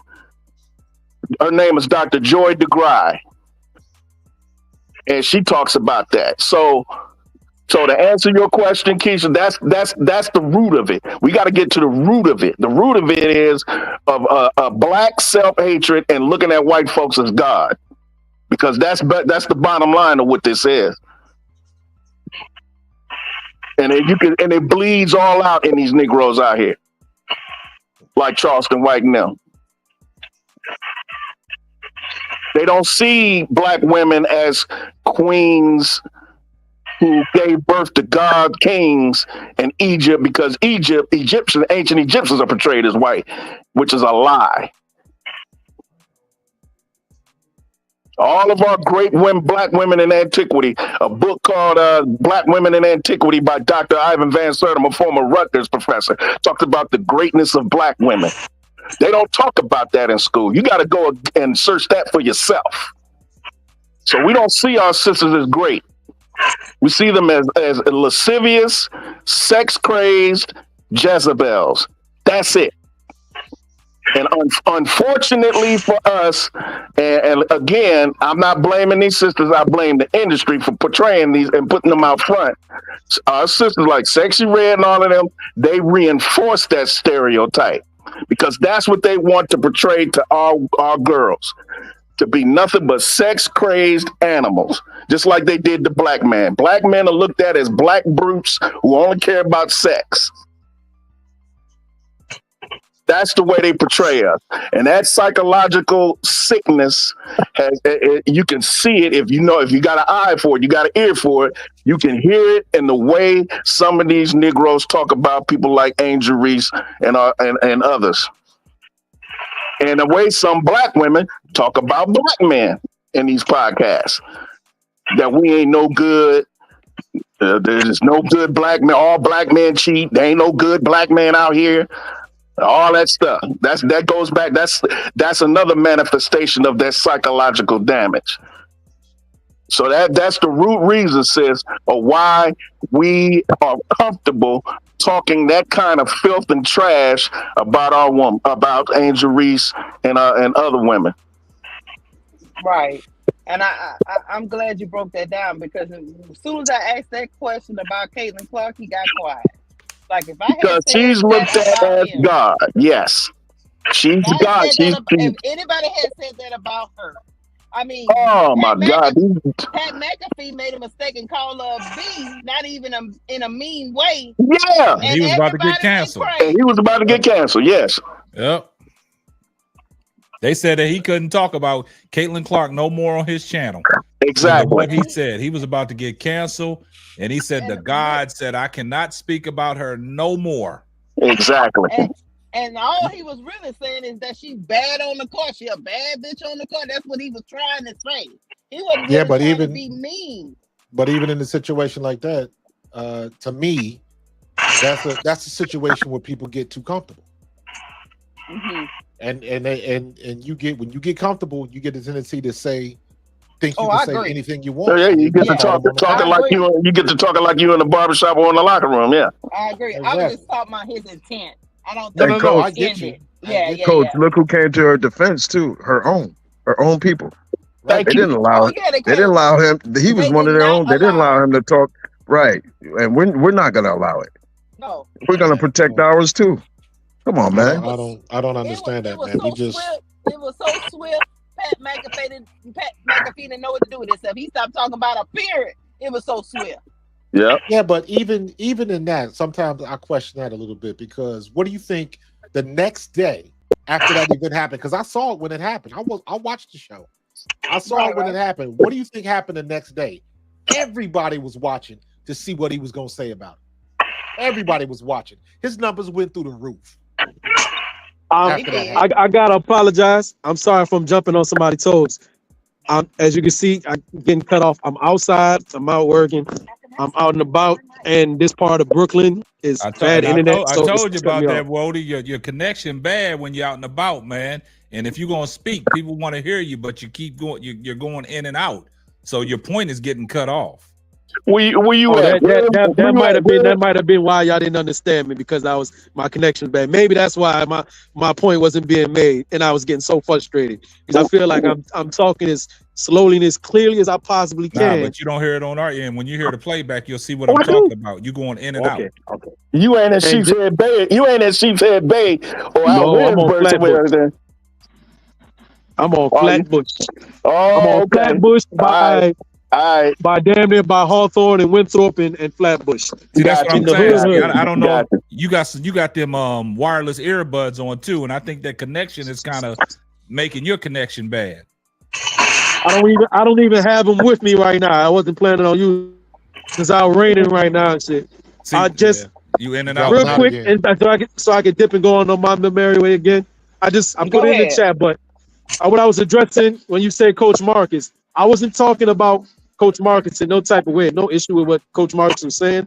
Somebody made a comment that Coach Marcus was fence riding, and I took issue with that, going at Coach Marcus' neck like that, talking about he fence riding. I said, like, well, y'all want him basically to pick a side like he a gangbanger and speak in black and white. Coach Marcus speak the way that he speak, and he's trying to be differential to all sides of the argument, it seems, in some ways. But the person who was like, nah, Coach Marcus, like he fence riding, and I took offense to that. I missed that because too. The man speak how he speak. So that was what I was saying to that. You probably saw me mention his name. And Lakeisha, somebody did mention in the chat. I did answer you when you say that. Almost again, this is the way that I feel, and because my mother is an immigrant. So y'all take that what y'all want. Y'all ADOS and FBA people, you take that what you want, how you want. Feel like I'm halfway, sort of way black, whatever. I'm not Tariq Nasheed, bro. I'm not Tariq Nasheed, bro. Go ahead. Okay. All right. So again, know the way that my mother raised me. Panamanian children right now at my house right now. Okay. Well, just the way that my mother raised me, though, is that you give respect to all, right? And so my point when I come to a lot of these conversations, when it comes to somebody got disrespected, but we are cool with disrespect to other people, I feel like it's not equal treatment around the board. That's why I like certain comedians, like everybody gets smoke, everybody get disrespect, and we keep it that way. Whether we respect everybody or everybody get disrespect, and we can keep it that way. That's how I look at it, like, and that's how I feel the way things should be. That's all. But that's a comedian's job. They're gonna give people smoke. That's what they do for a living. Charleston White is not a comedian. He's not no comedian. And also, I understand fully how keyword in the sentence. That's how it should be, but that's not how it is, because everybody got to play the game of life, and the game ain't fair.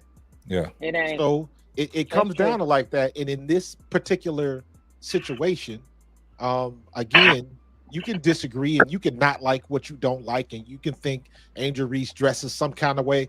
All of that's fine, because that's your opinion. But when you go out of bounds and she got to sell pee and she a bitch and she a hoe, that's out of bounds. That's where you draw the line. Going too far. That's out of pocket. Yeah. That's out of pocket. I don't know what's so bad about saying that. To where I don't even know how anybody. Here's my problem with Wnba. I don't know how anybody can defend Charleston White. That's where I'm at. Well, again, they shouldn't. But there will be a lot of people that'll probably try to condone what he said, or just like the dudes on the Jeff Teague's panel, they yucking it up and they was trying to find a way to worm out of it, trying to make it okay. But at the end of the day, it just wasn't, and they should have stopped it, Yeah. and they didn't. But at the end of the day, we're gonna see next week because their numbers probably gonna jump up too. I'm still embarrassed. I had Jeff Teague mixed up with P. Yeah, you get an F for that one, bro.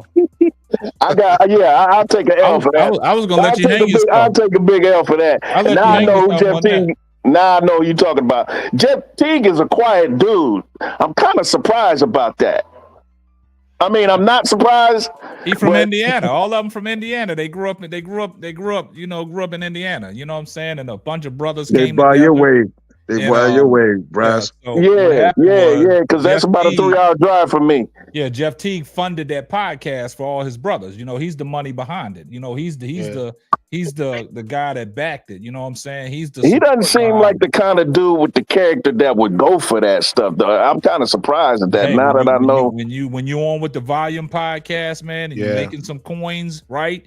And they doing all the production for you. All you gotta do is sit back with the mic and talk things that we do these podcasts. We got to produce our own shows, right? All they got to do is sit back and hold the mic and talk. And the camera, they're gonna have all kinds of different camera angles, putting the camera on you and all that. All they doing is sitting back in the chair, comfy, talking. So bringing Charleston White in a situation like that, knowing that this is a sports podcast. If you look at Jeff Teague's podcast, they talk to sports. They talking sports, right?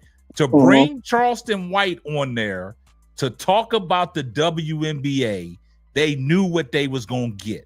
Because Charleston White has said some egregious things about Angel Reese in the past, backing off of what Jason Whitlock has said. And he has made his opinion very clear. It just happened to be that Jeff Teague and them got him on the podcast, and y'all wanted to talk about the WNBA. If you're talking about the WNBA, just talk about the WNBA as a whole. But you knew what that was going to do. That was going to bring up Angel Reese. Yeah, you already know. And that was his time to load his gun up and fire every clip that he could fire until he was out of ammunition. And he's still not out of ammunition, because if that show wouldn't have went off, he could have continuously went on and downgraded that young lady. And don't forget this, man. And let me just paint this picture for you. Because and it's the same way if you in the NFL locker room, or now if you sitting on the podcast.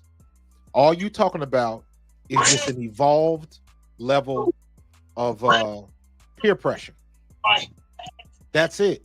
When I was in the locker room, and I'm talking way back in the early 1990s, when you in the locker room, you know who go to the strip club, you know who doing the drugs, you know who doing the steroids, you know who drink too much. All of that type of stuff. And you saw who hung out with who. That lets you know what you're dealing with. It ain't no different on these podcasts. They know who they got. They walked in with their eyes wide open. And when they got what they were looking for, everybody shut up and just got along for the ride. Everybody was yucking it up, and nobody tried to it was one dude that tried to bring him down. And like you said, K-Sap, he got shouted out because that's all they were doing was shout. But nobody saying nothing. It would be a bunch of laughter. Charleston say something else. Bunch of laughter. Charleston say something else. They were just going back and forth with it. So at the end of the day, I know had to be one of them dudes that went home and either they wife or significant other was like, I ain't like how that went down. But it's just for the podcast. We was just because I'll be curious to see who gonna be the first one to say it was all in fun. We didn't mean it. We apologize. Who gonna be the first to? Yeah, exactly, Coach Morgan. And I'm glad you brought that up, because I don't know if y'all saw the episode when they was talking about the lethal shooter. I know everybody knows who the lethal shooter is, right? The guy that goes around making every bucket like he can't miss a shot, shooting gummy bears from half court into the water bottle, right? Oh, yeah. So Jeff Teague and them on the podcast was talking about the lethal shooter. They was trying to make funny about the lethal shooter, talking about I want him to pull up and have a shooting contest against Jeff Teague. But the lethal shooter took that as them hating on him because what he's doing on social media and everything that he's doing, making the gummy bears, making every shot, inducted into the Basketball Hall of Fame. He got his own little area. And they went on a live together and they was downright pulling teeth. And the lethal shooter was not buying nothing that they were saying because the lethal shooter thought that they was downright disrespecting him. And that's just what went on with what happened with Angel Reese. Like Coach Marcus said, every time Charleston White had a chance to say something, they kick in. He say the next thing, they kick in. Nobody wanted to shut it down. And for him to come out, and a lot of people in the chat say Shaq had some things to play along with that, because Shaq opened up the can about going around dunking and tights and all that. Yeah. And Charleston White, he took it a little further, talking about dunking with panties on and no bra. What type of shit is that? Come on now. Right. Let's keep it He real. took it a lot further. You know what I'm saying? And then he talking about, you know, the thing about it is about he making it seem that every chick in the WNBA is a carbon muncher. You see what I'm saying? Right. And to say like that, well, Angel Reese, she's out there selling, she might as well just go sell OnlyFans. You come on now. That's downright I don't know if Jeff Teague has kids. I don't know if his partners have kids, but you don't want nobody downright slandering and degrading your children like that, man. And this chick is only 22 years old, man. And I know Angel Reese, I know her handlers or somebody has shown them what was said. That's the type of people, when you look, if I'm Angel Reese, like, you downright disown them. You have nothing to say to them. You know what I'm saying? You can't beat it. Yeah. You just got it. The only thing you can do is ignore it. That kind of goes back to that conversation we had earlier in the season, K-Sap, when the whole Alyssa Thomas thing came out and they were talking about Caitlin Clark's fans and all of that. And it's like, you cannot win against the internet. The only thing you can do is ignore it, because you can't tell people what they can and can't say, period. Yeah. The only thing you can do is try to ignore it and just keep it pushing. Yeah. And the crazy thing about it is, see, and like Lakeisha said, you know, earlier, a lot of people didn't think that Angel Reese's podcast was going to be successful, right? And led by all, nah, she's not concentrated playing ball. She want to do all this other stuff. But for her to get in the podcast game and now to be recognized for her podcast is rubbing a lot of people the wrong way. And it goes back to the Club Shay Shay. They didn't think when he got fired from, Undisputed. Yep. Yeah, Undisputed. And he took his podcast and he took off running with it. They didn't think he was going to be ranked number 1 on the podcast charts and Spotify for the most listened podcast, the most viewed podcast, the most downloaded podcast. And he set the record for the most viewed on one show with the Cat Williams. And see what everybody else tried to do. They tried to copy that. They tried to copy it. They tried to get Cat Williams on their platform and see if they could blow up. But Unc then already started a trend. So you're not going to outbeat what he did. Right. Yeah, you can have Charleston White on your podcast, but you can't duplicate that, man. Them numbers, them 75 million views is not going to happen again. There's no way possible. And then you look at the flip side. Everybody wanted to be on his show. Exactly. After Cat Williams. Yep. Everybody wanted to be on his show. Yep. And that made him even more popular because those guests got millions and millions of views. Yep. And then he took it a step further by putting that nightcap with him and Ocho. And that's blown up. That's what I'm saying. So everybody's trying to duplicate. He got 2 podcasts. That's blown up. I think they said the only podcaster that's bigger than Shannon is Joe Rogan. Yeah. Well, nah. Quiet as kept. You know who bigger than Joe Rogan now? Pat McAfee coming up there, ain't he? Nah. You know who bigger than Joe Rogan now? Who? Is Kylie Kelsey. Yeah, Kelsey's wife. Jason Kelsey's wife. Oh, Jason Kelsey's wife. She just started her podcast not even 2 weeks ago. She surpassed Joe Rogan. Wow. And guess what? Unc said he was everybody's favorite uncle until he got successful on YouTube. Yep. Yeah, that's how it is. Yep.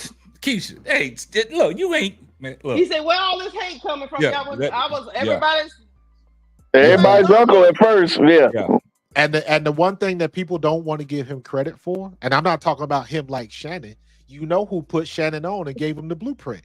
It was Stephen A. Smith. Yeah. Yep. Give him his credit. Yeah. Gotta give him his credit because Stephen A. Smith can be an asshole sometimes, but he know how to. One thing about Stephen A. He know how to conduct his business. Yes, he does. He know how to take care of folk. You might not like him. He might say some egregious things too. He might say but he take care of business. I'll give him that. And look at his podcast is starting to, blow up. You know what I'm saying? Have y'all ever seen that video of Stephen A. when he tells a story when he went to get his mother from work? He got a big deal. Nah, I never heard it was. He got a big deal with ESPN. He signed his first multi-million-dollar deal, and he tells a story when he walked to his mother's job, told her to quit, pulled her out of work, yep, and told her like she ain't coming back. Ain't coming back. Yep. You know what? I think I do remember him saying that. Yeah. Stephen, the times that I've met him, he is as advertised, and a lot of that stuff is just to put on. Yeah, because he knows he's got to perform and all that kind of stuff. Yeah. But he a good dude. He just got one of them attitudes that some people don't like, and he's okay with that. But even if we go correlate it back to the stuff we talking about with Charleston White, I've never seen, at least I haven't, I've never seen a situation where Stephen A. Smith came across that disrespectful. Oh, you no. might not agree with what No. Never. No. For me, I look at this situation as so otherworldly unnecessary because it was totally unnecessary. Yeah. If you don't like Angel Reese and you can't stand her, she can't hoop, she got fake rebounds, whatever you want to say about her. But to be that damn disrespectful is just so far out of bounds that they need. Yeah. I mean, I can understand if he went on there with critiquing her game and stuff like that, but the way he sexualized it, you know what I'm saying? That's the problem I had with it. And some of the words that he used, she outselling, you know what I'm saying? Come on, man. Like, he sound like he trying to be like Dolomite. No, the way he talks. She don't Dolomite, yeah. She just want to sell peace. Yeah, that's right. Right. And if nobody looked at that and heard that and thought that wasn't hate and downright disrespectful, I don't know what hate is. I don't see how you can defend that. It's certain situations you can't defend. K-Sap, what's the guy? What's the other rapper that got the real popular podcast? I can't think of his name right now. Joe Budden. Joe Budden. Thank you, Joe Budden. Okay. Do you think Jeff Teague was trying to tap into that avenue, trying to be like Joe Budden? Because Joe Budden says he says some crazy things. He's supported. I never heard him say anything disrespectful like that. But do you think he was disrespectful though? Trying to tap into that vibe like that? Coach Mark, look, I don't think so. You know how the YouTube game goes, right? Yeah. And we talk about it all the time, even off camera, man. This is how, like, if you can find yourself getting into an algorithm like this, and to try to tap into something going into 2025 and get a leg up on people, you roll with it, man. You're right. You're 100% right. It's gonna hurt a lot of people's feelings. It's gonna hurt a lot of people's thought process. But that, I agree with you, you rage baiters for views, man. And it seems like the people that are out here just downright denigrating people, putting people down. This is the shit that people want to watch. They pay attention to it. You're right. They want to watch it. But when you get 100%. On here and Coach Mark, I kind of find it funny. Like sometimes I'm looking at some of your videos, man, with some of the football knowledge that you bring to the table and some of your breakdown videos and stuff like that. I'm saying to myself, man, why come people not watching shit like this? Educational stuff that can help them if you're really into sports, right? The breakdown footage of your after game talks with the Eagles, the breakdowns of Saquon Barkley, the blocking with your tight ends and stuff like that. Mm-hmm. Why come people ain't around for that? Like they say, controversy sells, man. When it's crazy how shit be working, man. Especially with a certain population. Yeah, it's crazy, man. And the thing that my thing is talk about sports, man. Because like I told K-Sap, I told Showtime, I told HD, I told Zoe. I said, man, the only reason why I mess with y'all is because y'all defend Angel Reese. Because I don't like all this mess people talk about her. I don't get it. I mean, I do get it, but rhetorically speaking, I don't get it. And she ain't hurt nobody. She doesn't do drugs. She doesn't steal. She don't walk around with guns. You know what I mean? She is a business entity. She's a businesswoman, and to me, she look like she's a very sweet person. Yeah. And you going and the thing is, K-Sap, Charleston, you gonna talk dirty, you gonna talk that kind of filth about her, and her mother's still around. Yeah. She has a mother. She has a brother. She got a pops too. Yeah. She got a pops. Yeah. It's the crazy. only I've seen publicly is her brother and her mother. I haven't really seen her pops around, but like I said, publicly I've seen the mother and brother. But hey, check this out, man. I got Tony that jumped back up in here, man. What's going on, Tony? Hey, kids, hey, everybody. I just came up here to wish y'all a happy Merry Christmas. It's my girl. A Merry Christmas and a Happy New Year. Same to you. Same to you. I'm really not tracking what y'all talking about, but I'm glad if you give me your head in, though. Huh? I'm glad you popped your head in. Yeah, that's all. Hey, Kid, before she go, I'm gonna step down. I appreciate you having me on. I'm gonna just step down. Hey, Uncle Jay, good man. Hey, all right, brother. Peace to the panel. All right, thank you. Have a good New Year, bro. Yeah. Oh, Happy New Year to all. Yeah, appreciate you, Uncle Jay. Yeah, but I appreciate you, Sister Tony, for coming up, man. Wishing everybody a Merry Christmas and a Happy New Year.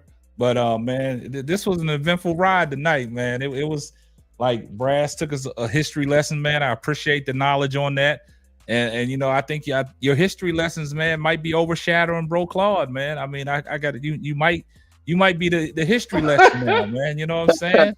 Professor Claude, man. Hey, I give all the shout out praise to God first, and then my father. My father was an avid reader.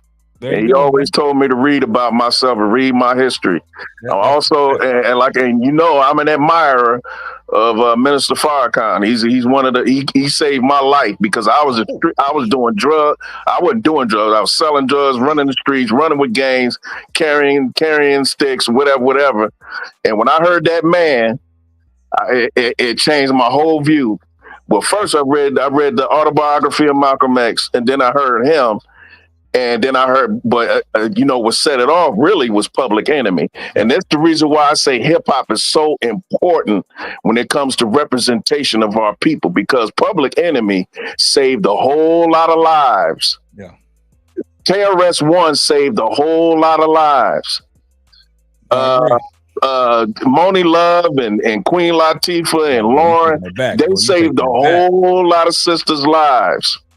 And that's the reason why that's the reason why I disagree with they saying that's the only thing people like. No, we've been trained to only like this explicit filth that we hear from Cardi B and Sexy Red and others. We've been conditioned to accept that because they didn't want no more consciousness coming to black folks. And I don't mean to go back into preaching, but that's my foundation right there. I grew up in the golden era of hip hop where knowledge was also as important as the fashion, as the gold chains, as the Kangos, as the shell-toe Adidas.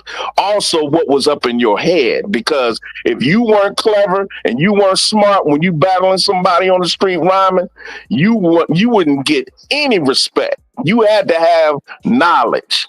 Because in New York is a mecca of black consciousness. You talking about Malcolm was there as the Minister Malcolm X. You talking about Farrakhan, they had giants there.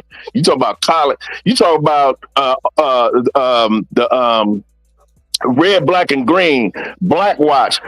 All of that stuff that came out of X-Clan. It's all New York. All the black bookstores. All the black bookstores and all of the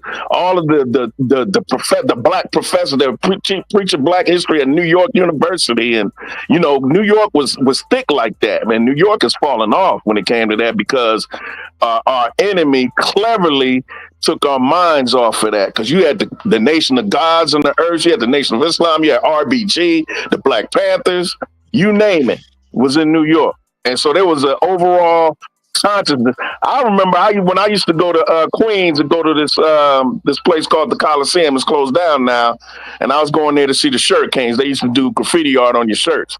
I walk up in there, I say Assalamu alaikum. They say Wa alaikum salam. You can't go to any black neighborhood to say that. They wouldn't know what the hell you talking about. Man, hey, Brass, you cooking? Let me get to these super chats. They giving you your props, man. Here comes the money.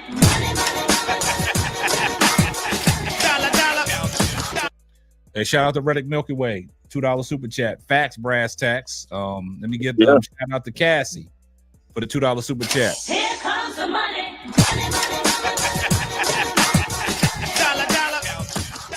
She said, "Cook." There you go. Yeah, but man, hey, I appreciate that knowledge there, Brass Tax. Look, check this out, man. This is 2025. We going into 2025, guys. Look, man, we got to support our own people, right? And you know, it's a very few of us on this YouTube channel that try to keep it 100 and try to keep it a buck, right? And I got my man, Coach Marcus, up on the panel, right? I want everybody in the chat to do me a favor, man. Stop what you're doing, man. Go over to his channel, Pro Fans Talk, Coach Marcus. Subscribe to his channel. Start rocking out with him. It's enough for all of us to eat, right? And like I said, I got two guys that been up on my panel that wanted to, you know, come into the podcast game. Brooklyn 80s, baby, and Bro Claude. They branched off. They doing their thing. Go over to their channels and support them, right? They doing big things. Bro Claude is climbing up the charts. Brooklyn 80 Babies is climbing up the charts. We got to do this for all the people that rock with us, right? So basically, and now I'm going to let y'all guys know going into 2025, Sister Lakeisha, she going to branch off and she going to start her own podcast. Yeah. So we got to go support our sisters that'll want to talk ball and keep it real, because she's been on this journey with us for a long time and been up on this panel since the WNBA season started. And she brings knowledge and power to the platform. So whenever she gets her name of her podcast, we're going to shoot it out to everybody, and we need everybody to go out in their support Sister Lakeisha, because she's going to branch off and she's going to do her thing. Like I said, it's enough in this YouTube community for everybody to eat. Everybody to eat. And I encourage everybody that wants to talk sports. I mean, you can come up on my panel anytime you want, but if you want to branch off and do your thing, man, do your thing. It's not going to hurt me. Yep. It's going to help me, because y'all came from my panel. You see what I'm saying? So now we showing love to everybody. You got to look at some of the real ones out here, like Showtime, HDTV, Fulan Sports, Coach Marcus. You know what I'm saying? You got to look at some of these channels that we do it the right way. We don't try to. Don't forget Zoe. Yeah, Zoe. Yeah, Zoe, I appreciate that, Brass Tax. I Am Zoe Media. He's climbing up the charts too, right? So in 2025. All the podcasts, I said Showtime BU. So so I don't miss nobody. I don't want nobody to go over to these channels like, oh, KSAP left you out. Nah, I'm not leaving nobody out. So if I left somebody out, please help me. We got Showtime. We got Auntie Sess. We got Juju Loves Talking Sports. We got Fulan Speaks Sports. We got HDTV, I Am Zoe Media, Bro Claude, Pro Fan Talk with Coach Marcus, Brooklyn 80s Baby. Y'all put them in the chat. If I left somebody out, these are the real podcast people that really keep it a buck when we talking this WNBA stuff, right? All these other people, it's almost like TMZ and the Tasha K channel. They just out here putting out junk, right? But we trying to keep it a buck, talk sports, and give everybody what they want. So 2025, man. Oh, barbershop talk. You okay, hold up. Uncle J.E. Does Uncle J.E. have a YouTube channel? I think he either has one or he's getting one. But HD is on right now. Yeah, HD is live right now. Night Hours, Clout Chaser Clowns. Yeah. So he's on right now. So once I get off, y'all go over there and support HD. You know what I'm saying? we trying to run these numbers up, right? It's 2025, man. We got a lot of content creators that I've spoke about that give you great content, right? And this is what I'm talking about. So if, like I said, people that want to start their own podcast, it's not hurting me, guys. That's what I want people to realize. It's not going to hurt me. I'm going to keep my motion going. It's not going to hurt. So it's enough room for everybody to eat. Tell them we talk about it all day, Coach Marcus. All the time. It's enough room for everybody to eat. The only thing you got to do is just get started. Turn your phone on. Yeah, do something. Put it in selfie mode. Go to YouTube and just click on live right there. That's all you got to do. Start it out by talking for 2 minutes. That's all you got to do. That's all it takes. Coach Marcus, what's the name of your channel again, real quick? Pro Fan Talk. I used to be a pro. Now I'm a fan. Let's talk about it. Pro Fan All right. Talk. All right. I'm about to subscribe right now. But I'm gonna dip out. K-Sap, appreciate you, brother. Man, I appreciate you every time you come up on here, man. You always surprise me every time you come up on here, man. Always, man. I appreciate that, man. It's always something. You know, the funny thing about it, I always say, like, sometimes I'll go back and watch the replay. And I'll be like, sometimes with all the chatter that people going back and forth, won't let you talk and stuff like that, you miss something. But I go back and I'm like, damn, man, you know, it seems like Brass is a historian. He knows his stuff, man. And you know, I appreciate stuff. And see, that's what I like about people that come up on my panel. Like I always said, when you come up here talking facts, people can't fact check you. That's right. People can't fact check you. That's right. People can't go back and come in the comments and say, oh, Brass, he was lying the whole time. Nah, we don't see that. Because when you go off on your history lesson and you go off on your soliloquy, and I sat back and listened to it, I'm like, damn, he knows his stuff, man. He goes back in time. I provide receipts. You heard all the books I was telling y'all to get. Hey. Exactly. So and Quita loves sports and all that. All the women loves sports. I like her too. Yeah.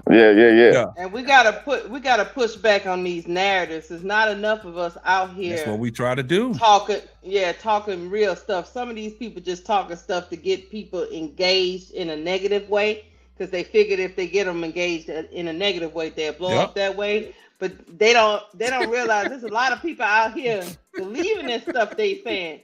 Angel Reese on steroids. Where from? People be believing that stuff. Hey, we need to form an organization like the ADL, except ours gonna be called the Coalition for the Defense of Angel Reese. And you know what's funny? Lakeisha? Every time we used to try to debunk all these channels that are spewing these narratives, right? We was called the haters. We was called this. We was called that. And then what was funny, when I stopped, really concentrating on that, then I had my supporters and my subscribers sending me everything that was said and what's going on behind closed doors. And then I start speaking about it. They send me the clips of all these other channels out here being the negative stuff and all that. Like, okay, I got me another show I can cook up. You know what I'm saying? So, yeah. You know what it is, though. But they still convinced that we locked Caitlyn in the room and made her switch sides. So yeah, they say it's us that locked in the room. You know what's so funny, K-Sap? I'm usually the only Caitlin Clark fan in the room, and most people don't even know I'm a Caitlin Clark fan. Because you don't be glazing. This is what I'm gonna say. You don't speak like your average Caitlin Clark fan. Nah, I don't. Because I try to keep it 100, man. You know how to talk basketball, right? Yeah. And that's the difference, right? You're up on the panel with us, and when we critique Caitlin Clark's game, you right there with some of the same critiques. Yep. And that's the difference. Guess what, Coach? I am a fan of both ladies. I actually was subscribed. I was actually subscribed to some of these channels. Then I started listening. Yeah, me too, Lakeisha. They fooled me, Lakeisha. They fooled me. Yeah. They fooled me, Lakeisha. I was like, they fooled me. I said, you gotta stop fooling yourself because you're not fooling me. Unsubscribe. I said, what is this they talking about? I said, no, this no. So jumping on that nonsense. You could be a fan of both ladies. I just don't understand why you have to go to the depths of dragging Angel Reese to the depths of hell just to prop up Caitlin Clark. And And Caitlin Clark, I do believe this about what she said in that article. She don't want to be a part of it no more. She don't want to be a part of it. Caitlin Clark is that person that all she want to do is ball. That's it. Yep. And she I don't want to respect get. it. You notice she ain't got a podcast. She ain't. She doing her thing. Period. You gonna see her on the golf course, or you gonna see her on the court? That's it. Angel Reese is the one that's setting up the social media, kingdom. She got her business. She going on red carpets and modeling and all of that kind of stuff, and people paying her for her time. So she's done taking that market. She's dominating that market, and all of that attention is going back to the W. And I really hope the W just knows what to do with it this year. Because they we 2 months away from them to get started. Yeah, they got blindsided this year. And guess what, Coach Marcus? Caitlin said we both can eat in our own respective corners. But we can both do our own thing. But you know what's going to be funny? And when this happens, this is going to shut down everybody. This is going to shut down all these Caitlin Clark channels. When Angel Reese gets Caitlin Clark on her podcast, that right there is going to be, I think they got that in store for 2025. Y'all heard it here first. I want to see a Caitlin Clark Angel Reese commercial. That would be so dope. Man. That would be, somebody can figure out a way to make it happen. Tell me this. What's going on with the WNBA marketing? What's going on? Look, Lakeisha, we can't start a brand new show. We can't start a brand new show. We hold on. Let me get Jonathan in here real quick because he said he got something to say, and then we're gonna close this out because you trying to start a whole new show. Go ahead, Jonathan. What's up? I'm sorry. I'm sorry. Yeah, I held it all in, but I was letting everyone talk because the stuff that's about to come out of my mouth, let's just say it's gonna be some people that's happy that left off this panel. Because I got some words to say about Charleston White.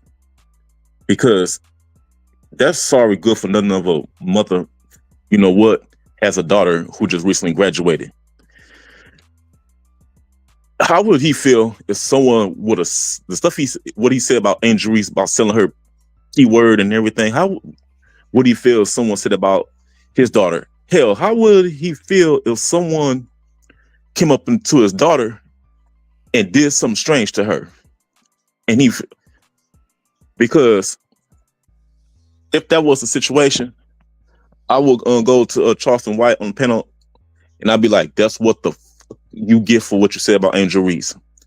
Your little pussy ass, excuse my language, your little pea brain ass may have hidden from the smoke that you was about to receive for what you said, but your daughter sure did receive the smoke and caught all the strays because of your ass. That is a sorry, no good, pain in the ass piece of shit of a disgraceful black man and a father. And if I'm his son or brother, if I'm related to him, I'm disowning him. He is an embarrassment. And if I were to see him, I'd break his neck. You saying all that stuff. I don't know if all this was paid, but to me, that was from the heart. That was him.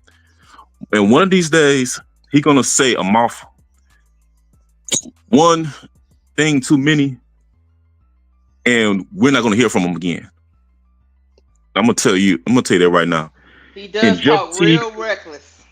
And Jeff Teague, his ass, he don't need no podcast in 2025. And Shannon Sharp, he needs to catch strays too, since he owns that show. Because ain't no way in heck. Yes, that's from what I heard. One of the chat people said that. Okay. Who owns that podcast? I don't think so. I don't know if it's true or not, but someone said Shannon was supposed to own that. Nah, but it's part of that whole Volume network. I think it's Club Shay Shay, Bubba Dub, and Jeff Teague. I think Volume got rights to that. They don't have their own catalog. They gotta split the proceeds. Man, people have to think.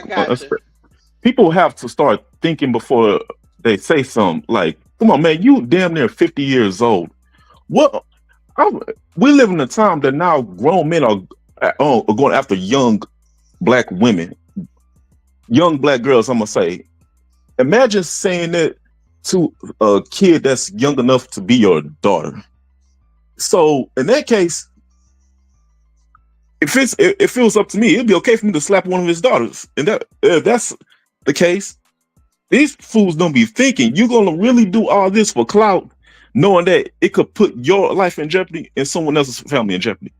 Angel Reese didn't do anything other than the ring finger and the thing to Caitlin Clark, even though she started by doing it to her friend, Raven Johnson. She does it back to Caitlin, and she been catching this backlash for 2 years. And it keeps going and going. I'd be going back and forth with these Caitlin Clark fans on the social media, talking about them, talking about how they look, how their mama. Boy, I go in on them, and they stop arguing with me. They're trying to break Angel Reese, Jonathan. That's what they're trying to do. Angel Reese is better than me because I be going on a suing rant. Sometimes, like in the sports profession, like Coach Marcus know this, you got to have thick skin. You got to have thick skin because the people that don't have thick skin, like the things they say about Kevin Durant. He's soft as cushion when it comes to people talking about him. That's why he got all these burner accounts where he can go at people and stuff like that. You got to have thick skin. And the best thing, like people say, just stay off of social media because that's where it's all gonna be at. That's where it's all gonna be on social media. K-Sap, he had to learn. He's learned that going back and forth with these fools ain't really gonna. You can't win. Get you can't win. You They just want your no matter attention, what man. you do. They want your attention, and for you to stoop down and to entertain somebody like that is constantly, berating you and doing all this stuff, and you finally give in and respond. You open up the floodgates. Yep, But I'm with Jonathan. Even with that though, K-Sap, Charleston White went further than anybody ever went with KD. He went to the depths of hell. But he did that. I know you heard the things that he said about Dion. Yeah, it's not the first time. That he said about the things that he said about Dion, the things that he said about Kwame Brown, the things that he said about the Sanders boys. You know what I'm saying? How you gonna just openly come out in today's society and talking about I got a $250,000 bounty on Shiloh and Shador's head for anybody to take them out? And And K-Sap, to your point. Oh my God. The unfortunate thing is Charleston White was the most consistent person on that panel. Yeah. He didn't say or act anything different. So I gotta give him credit for being consistent. He ain't changed up a lick. He don't change up nothing. Let me get to the super chat real quick, man. Okay, go ahead. Appreciate you, College B-Ball Forever for the $5 super chat. Here comes the money. Said you can tell Charleston was never loved or he never respected his mother or grandmother by the way he speaks about another woman. Yeah, and I agree with you, Coach Marcus and College B-Ball Forever. Like he was consistent. Charleston White stands on what he believes on. I don't know if here in the Dallas area. I don't know if you saw this, Lakeisha. He was on Didi in the morning. Didi got a podcast, but I don't know if she's doing it now. But Charleston White was on there. Charleston White stood on everything that he believed in. He did not switch up nothing. And when I go back to talking about he openly put a bounty on Shador and Shiloh's head for somebody to take them out. That was doing last year, doing Colorado's first year when they was in Colorado, and he was talking about it, right? You have the clip? Yeah, I did a podcast on it. Okay. I'm gonna send you the link so you can watch it. Okay. Yeah. So crazy. The thing about it is, BU, I'm in Dallas. Yeah, I'm in Dallas. So the thing about it is, YouTube canceled him. The internet after that, YouTube canceled him. But he found a way to get back on YouTube. He found another way to get back on social media. Mm-hmm. He logged on somebody else's page and started doing crazy stuff. Have you ever seen I don't know who this was, and I want to say this has got to be about 5-6 years ago now. He did an interview where he tells the story of when he switched. because again, Charleston White is far from stupid. He was into politics. He's been into all of that. Yeah. But he tells the story of when he switched. He said because when he was doing everything the right way, wasn't nobody listened to him. And literally, this is what he says. He said, I had to turn into one of these ignorant motherfuckers that these young people listen to. Now y'all start paying attention to him. Yeah. And I have. Oh, go ahead. Go ahead. I don't know. He's been on the Fort Worth Council out there in Fort Worth because he's from Fort Worth. He's been out there, Lakeisha, on that panel in there talking politics, in there talking about the gun laws and things like that. And he said the difference between him is if he gets locked up for snitching and doing all this shit, the next day he gonna be out. Somehow Charleston White's is working with them feds, man. And every time Charleston White's get locked up, he's out the next day. Yeah, because he go to jail a lot. Yeah. Yeah. And he's talking about if any of y'all, like that time he was up on stage, right? And they bum rushed him and he pistol whipping the dude. He had a gun on him. And Jeff T said, this is the guy I want on my podcast. Yeah. You want them clicks? You want them clicks. It's gonna sell, man. And by the way, Lakeisha, I got an answer for you about the WNBA marketing. I got the answer for that. K-Sap, it's not me. It's he Coach gonna stop Marcus. right here. That's what. No. This is we've talked about this on the show before. This is very short. The reason why they struggle so much is because they don't have a big enough staff to handle everything that came in.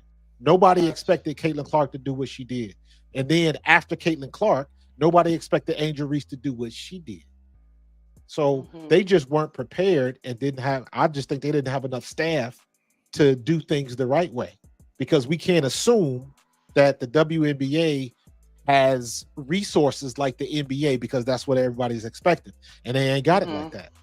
Because why didn't you see anything with who is it? It was Angel Reese. Let me say it like this: when I started watching WNBA, because I will be a second year fan. I ain't been watching the WNBA long, but when I watched the draft and all of that, it was Caitlin Clark, Angel Reese, Claude J. Johnson. What's the girl that played for Seattle? But she's a vet. Skylar Diggins-Smith. Okay. And I'm just thinking of all of the current players, the rookies that came out, and the current players that had a online presence over 1 million followers, be it TikTok, Instagram, whatever. They got over 1 million followers. The WNBA didn't work with none of them to promote the draft or any of that. And I didn't understand that. But when you look at what they have and the money they had access to, they ain't got enough money to have a full-time multimedia or social media person on every team. They ain't got the budget for that. I got you. And that's my answer, anyways. I got you. All I can say is the tongue is the most powerful thing of the body, and if he's out of jail every time he's going in, I'm pretty sure someone is gonna gut him. And that'll be the last. They ain't got him yet for all the threats that he's put out there talking about. Y'all pull up on me, I'm gonna shoot you. I'm gonna stab you. I'm gonna do this. I saw him say that. And he's still walking this earth, man. It's something Charleston White got on people that he fears nobody. He fears no man. He can say what he want to say. He even turned on the guy he used to do the little videos with. Yeah, he talking about all these rappers. Y'all pull up on me if y'all want. I'm gonna shoot y'all. I'm gonna kill y'all. And he's making all these threats online and ain't been punished yet. He gonna eventually get his ass dissected. I can tell you that now. They said the same thing about 50 Cent, but what 50 Cent doing? He working out in my gym in Houston. That's what I'm saying. They said the same thing about 50. 50 got up out of New York. Yep, and look, look, over there in the burbs. That's right, and ain't nobody bothering 50. Listen, if you don't want the drama, don't go to the play. There you go. And but Charleston White is telling people, I want the drama, and y'all can come to my play. Right. But won't nobody pull up on him. Don't nobody want that smoke. My problem is he ain't gonna fight fair. He gonna use a gun. That's what he been telling people. So if y'all step my way, y'all know what y'all in for. My problem is people giving him a platform. I just don't understand why. Ain't nothing you can do about it. Why give him a platform? Then what my daddy used to say: concentrate on what you can control. Yeah, that's true. But at the end of the day, you don't have to listen. Yeah, true. But the thing about Charleston White gonna make you listen though, man. Yeah, he ain't no dumb. He said some stuff that I agree with. I was just trying to figure out why he went so out of bounds. Though. Yeah, like it was like okay, I get it. Like okay, it's like stop. Like it was unnecessary in my opinion. I think what it is, Coach, is it's okay if you don't like the player that I like, or you don't like the person I like, or you don't like the politician I like, or you don't like the entertainer I like. I just don't understand why you got to drag that person I like or you don't like to the depths of hell. I don't understand that. That's what I'm saying. Like, just because I'm not a Clark fan doesn't mean I don't dislike her. I just prefer to be Angel Reese fan. And people say it's because she's black or she's pretty, and I'm just being a simp. And now, if I were to say that to the Clark fans, they're gonna act like that's not the reason. Like they never like it when you when they throw it at you. They don't like it when you throw it back at them. Mm-hmm. And if that's the case, they need to stop going back and forth with people and quit trolling on AR channels. We don't go on CC channels and start trolling on CC and all that and call her names the way they come here and call Angel Reese names. Like, I don't have time. It's like the keyboard here's the fighting thing, the keyboard time that they have in their hands. I was like, see me in person and see if you'll be able to type again. Matter of fact, see me and see if you see another day. Right, but you can't. Here's my thought on that. Why? Because you know that'll never happen. You're talking about keyboard warriors with 3 and 4 burner accounts, specifically to just say the shit that they want to say. Keyboard. Yeah. Stephanie White said it perfectly. Stephanie White said it perfectly. She said, "I don't go on social media for that reason, so I can protect my peace." That is the only way that you can get around it. The problem is because now social media and your Instagram status, your TikTok status, your Facebook status is just as important as your contract. Because in some situations you can make more money than you do playing the sport. Yeah. So it's hard to ignore it, but you still got to, because there's a part of that that's not going to do you any good, and you just got to ignore it. The problem is people can't have a hard time ignoring stuff like that. They just got to say something. They just got to come back, and you're not going to win it. The only person that's got a better record than the internet is Father Time, because Father Time is undefeated. Yeah. And Jonathan, if they see you in person, they'll do a 360 and say, "Man, that's not who said that. That wasn't me. I didn't say that." No, man, I love black people. Oh yeah, I'm gonna be like, "No, that was you," with my blade out. I said, "Come here. Oh, you're the fraud that I want to dissect." All that know is about Coach Marcus. Does Stephanie White have some kind of contract with commentating? I think she is finishing her. I saw run the NBA game. Yeah, she called a good. Hey, she called a good game, she's good. Man. She's pretty good. Really good. Yeah. Yeah, but I think she's usually in a situation like that, if your current contract doesn't interfere with what she got to do with coaching, they won't have no problem with it. Okay. It was on Christmas, man. I was like, okay, Stephanie White, I hear you. She was good. Yeah. K-Sap, I play Mortal Kombat. No, man, that's all you do, man. Yeah, so I got an influence from it. Yeah, but it's all good, man. But look, great show tonight, man. Great show, man. Great conversation. And Keisha, when you getting off the ground, what's up? Let the people know. I'm trying to get off the ground by the first week of January, because I definitely want to be up and swinging by the time Unravel rolls around here. So yeah, hopefully by next week I'll have everything up and I can share the leaks and stuff. Let me ask you this: what's the holdup? So go ahead, Coach Marcus. Get a Coach Marcus. What you need? I just ordered. Look. I had KSAP send me all the stuff I was supposed to order, so I ordered it.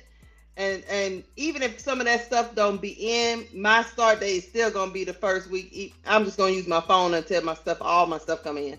I was about to say, if you've been on a Zoom call, you can record a podcast. Yeah.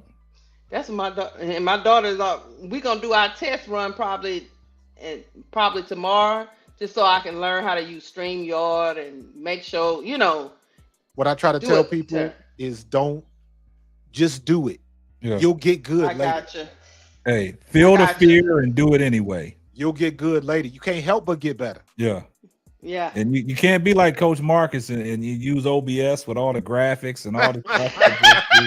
I mean, I used that when I was on Twitch. I could do that, but I can't maneuver that with the podcast. I stay on this StreamYard thing and try to perfect my StreamYard. You see my little fire and stuff. I try to add little elements, man, to make it look. I can't be like Coach Marcus with people walking around in the background with drinks in their hand. I can't do all that. You know. Listen, KSAP, I got your logo in my back window. And I can't even see. I can't put you up there. I can't make it dance. I just got a laptop. I can't go that far as Coach Marcus. I'm about to crawl a little bit. All you need is a laptop. Yeah, I'm just gonna crawl a little bit. All you need is a laptop. I figure out the graphics. You looking behind Coach Marcus, looking all nice. Yeah, that's what I'm saying. That's what I'm talking about. You look people walking in the park ice skating this time of year. You know what I'm saying? I mean, that's actually a good idea. I might think that. Yeah, you know what I'm saying? They out there. Look. He got my logo back there. He got the big screen. Like I don't know if you ever watched it because I'm a circle. You can't see the other side of it. Oh yeah, I'm gonna switch that up. I was just doing something for this one. I was just looking at the stuff in StreamYard. See, a lot of they implemented a lot of stuff in StreamYard. Yeah, they updated. I just was playing with it. Now I said, okay, got the circle and all that, but I'm gonna go back to the square so I can see everything. But if you look at Coach Marcus when he do his podcast, right, he got the big screen in the back with all the stuff that he got like it's a TV. And like when he show all the stats and all that stuff, he bring it up on the TV. I'm not there yet. You know what I'm saying? There we go. See that? Coach Marcus need to do a YouTube video on how he get them graphics up there. That's what he need to do. That's what he do. Look, that's what I do. That's what he do. That's what I do for a living. Yeah, so, he need to do a how to get them graphics on. Nah, that's a little different, Lakeisha. That's in OBS. That's a little different. Lakeisha, if you need a background graphic or something like that, let me know. I'll take care of you. Just hit him up. Okay. Open and talk. Okay. Just hit him up. But his graphics off the chain. Like I said, you got people back there like they skating. Next thing you know, you're gonna have somebody back there fishing. I don't know. I don't know what he gonna do, man. Hey, real quick sidebar. Did y'all KSAP? Did you see what just happened to Colorado? Yeah, I knew that was gonna happen. They got ran. Yeah, I knew that was. But and want me to tell you why? I think they were just in that situation because everybody that jumped in the transfer portal and stuff like that. I don't even think they was focused. I think they just was happy to be at the bowl. I know they probably wanted to win, but just to get there. But I don't think they was focused the way they needed to be, man. Because but all that stuff going on. And I think BYU's coach to start out. He totally disrespected Colorado by scoring that touchdown by kicking an onside kick. Oh damn! I wasn't watching the game at all. Yeah. Well, Deion. Colorado had the ball. They had at the 50-yard line. It was 3rd and 2, and Deion elected to go for it, and they didn't get it. And then after that, it just went downhill from there. But like I told my son, I was like, man, they about to get blown out, man. And Deion was. I think Deion was too emotional for this game tonight. Because interviewing him the start of the game, this was his last time coaching his kids. He was very emotional. Travis Hunter had a good game. 4 catches for 106 yards and a tutty. Yeah. Wow. But the thing about they just couldn't stop BYU. They couldn't stop BYU. Yeah. But the thing about it is, I just think the emotions caught up to Deion Sanders, and he said, "Man, I'm very emotional, man. I got to try to shake it off so I can get back to coaching." And I don't think his mind was he was wrapped up into this is the last time coaching my kids, man. Yeah. It's the last time, man. Yeah, it's tough, man. There was a lot of stuff going on. They had a lot going on these last couple of weeks. That's just because if you the mentor to Travis Hunter, you're trying to get him through that whole thing, and then you got your kids, and this their last game, and it's just too much going on. But see, the crazy thing about it is the only reason why Travis and Shador played is because they wanted to give a good showing to Jimmy Horn Jr. Because you know he was out them last 3 games, and they wanted to build his stock up for the NFL. You know what I'm saying? For the showing in the bowl game. That was the only reason why they played, because they wasn't going to play. You know what I'm saying? So did anybody get hurt? Nah. So some of the guys that was key figures for them on defense and offense, they jumped in the transfer portal. Yeah, they jumped in the portal. So I'm like, man, you just before a bowl game, you guys jumping in the transfer portal? Come on, that's man. what they do. That's what everybody's doing. That's the state of college athletics right now. They jump in that portal. They ain't. And then a lot of these people don't want to play these bowl games and stuff like that. Anyway, man. They got money on the line now. Exactly. Man. It used to be you didn't want to get hurt before the combine. Now, is you don't want to mess up your NIL money. Yep. But you see what Travis Hunter did? He signed. Didn't he sign his brother to an NIL deal or something? Yeah. He was giving money, paying people's NIL deals and stuff. But I think Travis just inked something with Adidas, didn't he? Yeah, Travis paid. He good. Good. I just want him to stay healthy, have a good combine, and go top 5. But you know something? I don't even think he got to participate in the combine. He doesn't. I agree 100%. I just think he might have to run the 40. Just do like Deion, just run the 40 and get the hell out. Yep. But he can run the 40 wherever he wants to. Yeah, that's what I'm saying. Like Deion, they said Deion just got off a plane, got out the limo, ran the 40, got back in the limo, and dipped. That's all you need to do. Yeah. But I don't think. Yeah, like I said, film speaks for itself. He don't need to do all that stuff. Yeah, I agree. But I mean, it was a good run for Colorado. I mean, I just hate it had to come to an end, man. I really do, man, because Deion brought some fireworks, man, these last 2 years, man. I want to see what he's gonna do next year. Let me ask you, Coach Marcus, because this could be a whole nother show. You think he's staying? Do you think he's staying, Coach Marcus? I think he does. I don't know how long, but I think he comes back next year. Hey, I'm gonna tell you, this is to be the scenario. If the Raiders take Shador, I think it's a package deal. Package deal with who? With Deion and Shador. Yep. No, I saw that the Raiders are trying to get what's your boy that used to be at Tennessee? I know Dabo Swinney? No, that's Clemson. That's Clemson.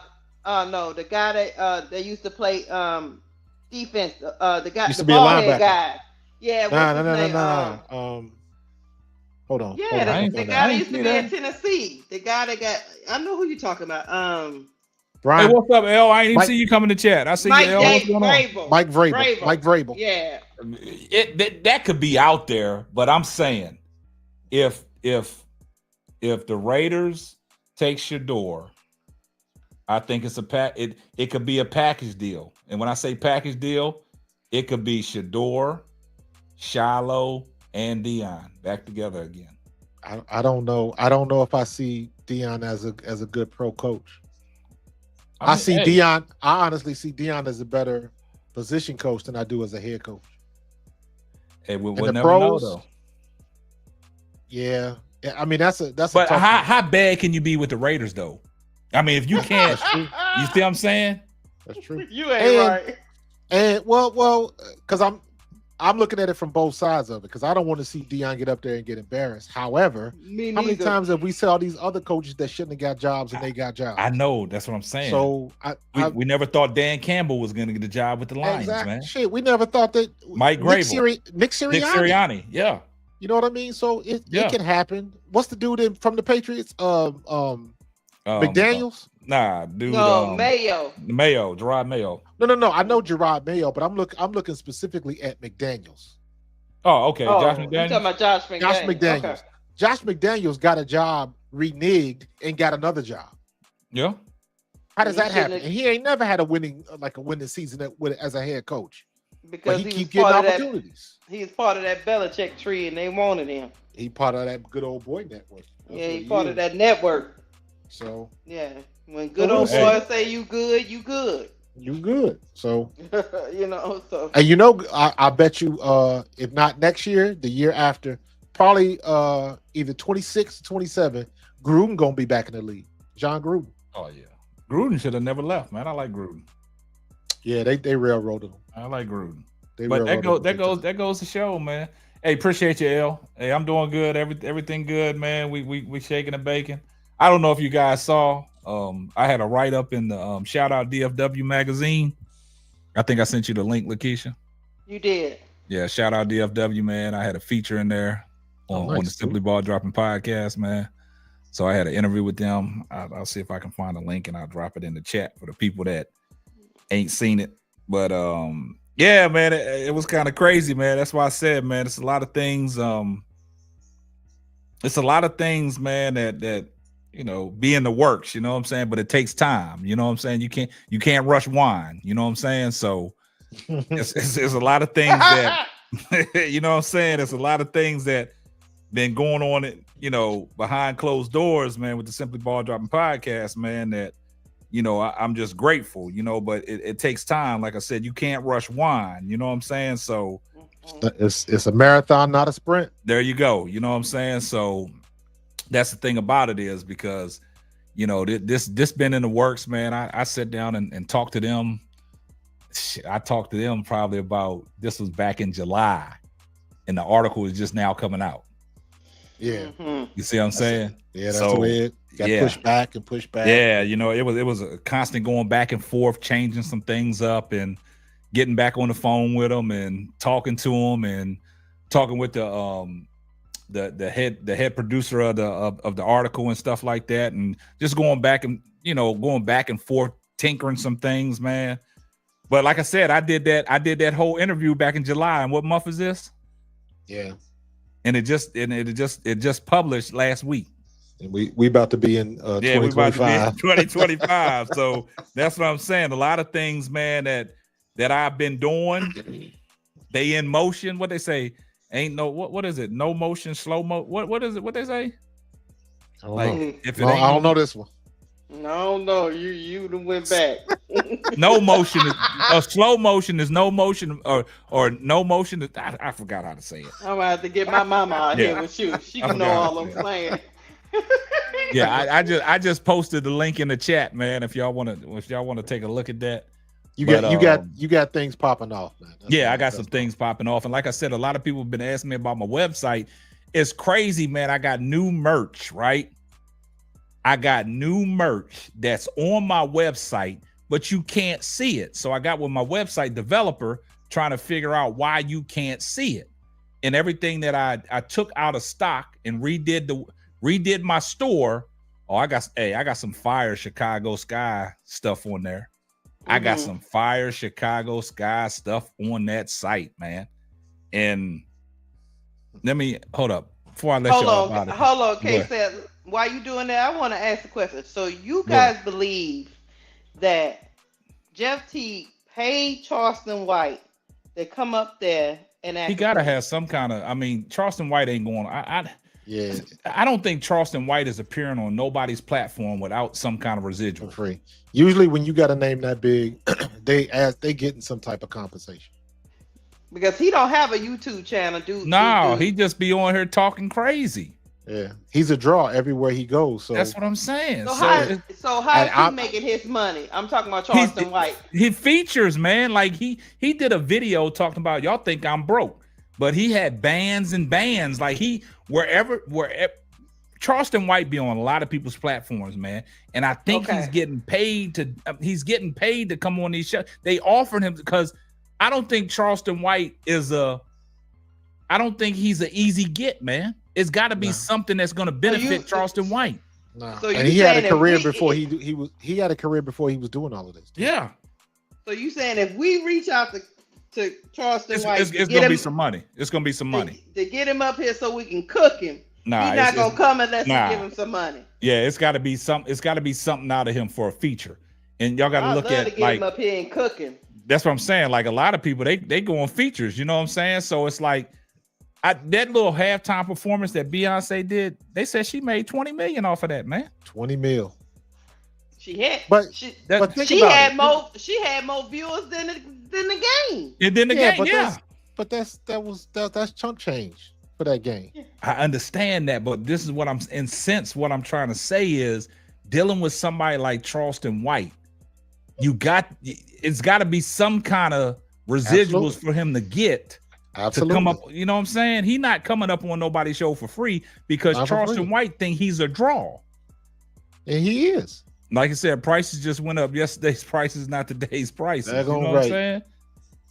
And after today, my rookie card ain't coming down. Exactly. After my article published, today's prices are not, you know what I'm saying? It went up. We up. So what I'm saying is, if I get Charleston White to come up here, what is that to you, K-Sam? What is that to you? No, you get him. Hey, that'll be your first big break. Get him on your podcast. There you go. Get him on your podcast. He might get cussed out in real time. Hey, he here from the Fort Worth area. I know. I heard he live in Fort Worth. That's what I'm saying. So he was born and raised here. I don't know, Charleston White, if you want to get on a podcast with me, because you ain't gonna be doing all that kiki and them. Hey, you got to break bread with him though. That's the thing. You got to break bread. Like some of these people, they call themselves household names, man, and they not doing stuff for free, man. Yeah, they not doing stuff for free. And let me be honest, and this is just me. Like I wouldn't even want that problem. Thank you. I wouldn't even want that problem. I was just being funny. I told my wife that I can't that right there. All that's gonna happen is I'm gonna end up cussing him out and losing my cool. So, nah, you ain't gonna lose your cool. I think you can handle Lakeisha. I probably can, but you know what I'm saying? And I think see, here's the thing with the problem is K-Sap is he's probably gonna lose his cool, and then it's gonna get contentious. But Lakeisha, that's the scary part. When he talk like that, he ain't losing his cool. That's how he talk. That's how he talk. Who got 27 million viewers? So if you can't, if you can't match his energy, that's not the conversation you want to have. Yeah. Well, sometimes you don't need to completely match it. You got to throw him off because see, those guys. You can't throw Charleston White off. Let me tell you this. Again, Charleston White is no dummy. He's smarter than what y'all giving credit for. That's not what I'm saying is. What I'm saying is he goes on podcasts where people is gonna key with him and think he's funny and underestimate him. He needs to go on somewhere where people will not underestimate him. Jeff Teague and them underestimated him. Go look at what he did to Cam Newton. Yeah, exactly. Thank you. What did he do to Cam Newton? Man, you gotta go watch it. Go on YouTube and look up Cam Newton, Charleston White. And on that point, I agree with him. He was 100%. And that is if you want to look at Cam Newton was talking about his message. He said something and Cam Newton was like, it's not what you say, it's how you say it. Mm-hmm. And then Charleston White just went off and talked about, now you worried about the message? And I was like, oh shit. Like he kept it 100. But clearly Cam Newton wasn't ready for that conversation. See, look, he ain't say nothing for the rest of the rest of the time. Tiffany and company said, y'all notice how Jeff Teague stepped in when Charleston White was questioning CC's sexuality, but he let her go off on Angel. Fact. Yeah. Mm-hmm. Yeah, because when you I put it to you, my mama has always told me something. That lady have a lot of isms, kind of like Shannon Sharp's grandmother. When you like someone and when you dislike another person, you're going to let people talk about the person you dislike because you dislike them too. But when it comes to a person that you actually like, your initial reaction is to defend that person. Yeah.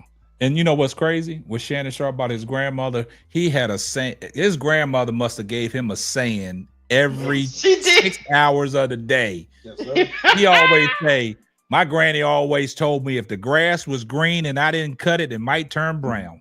Like, I mean, it's like, I mean, that's what Shannon Sharp was on, man. But for people that I was talking about the Chicago Sky stuff and hoodies and Angel Reese stuff, this is, some of the stuff that was put up on the website, but it's not showing.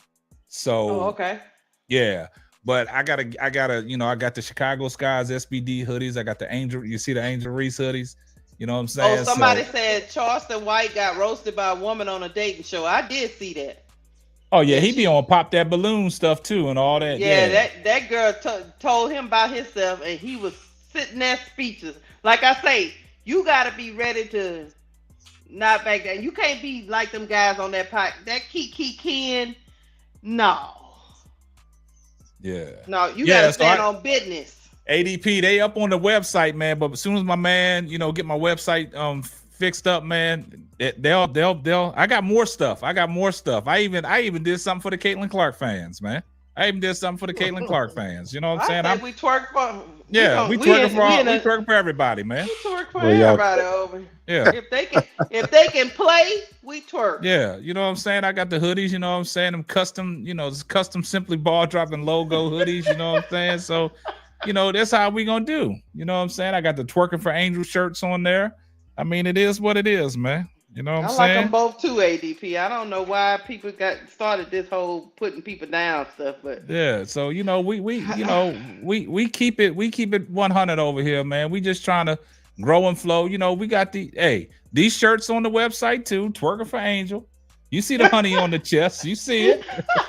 Man, come on, dog. Yeah, hey, Coach Marcus, look, SBD, we twerking for Angel, baby. Come on, dog. You see the honey on the chest, you see it dripping and everything, man. Oh, man. Hey, we just keeping it a buck. Come on, Coach Marcus, we not hiding nothing over here, pimp. Come on. Maybe you should. You need to hide that one. Nah, we not hiding that, man. We giving the people what they want, man.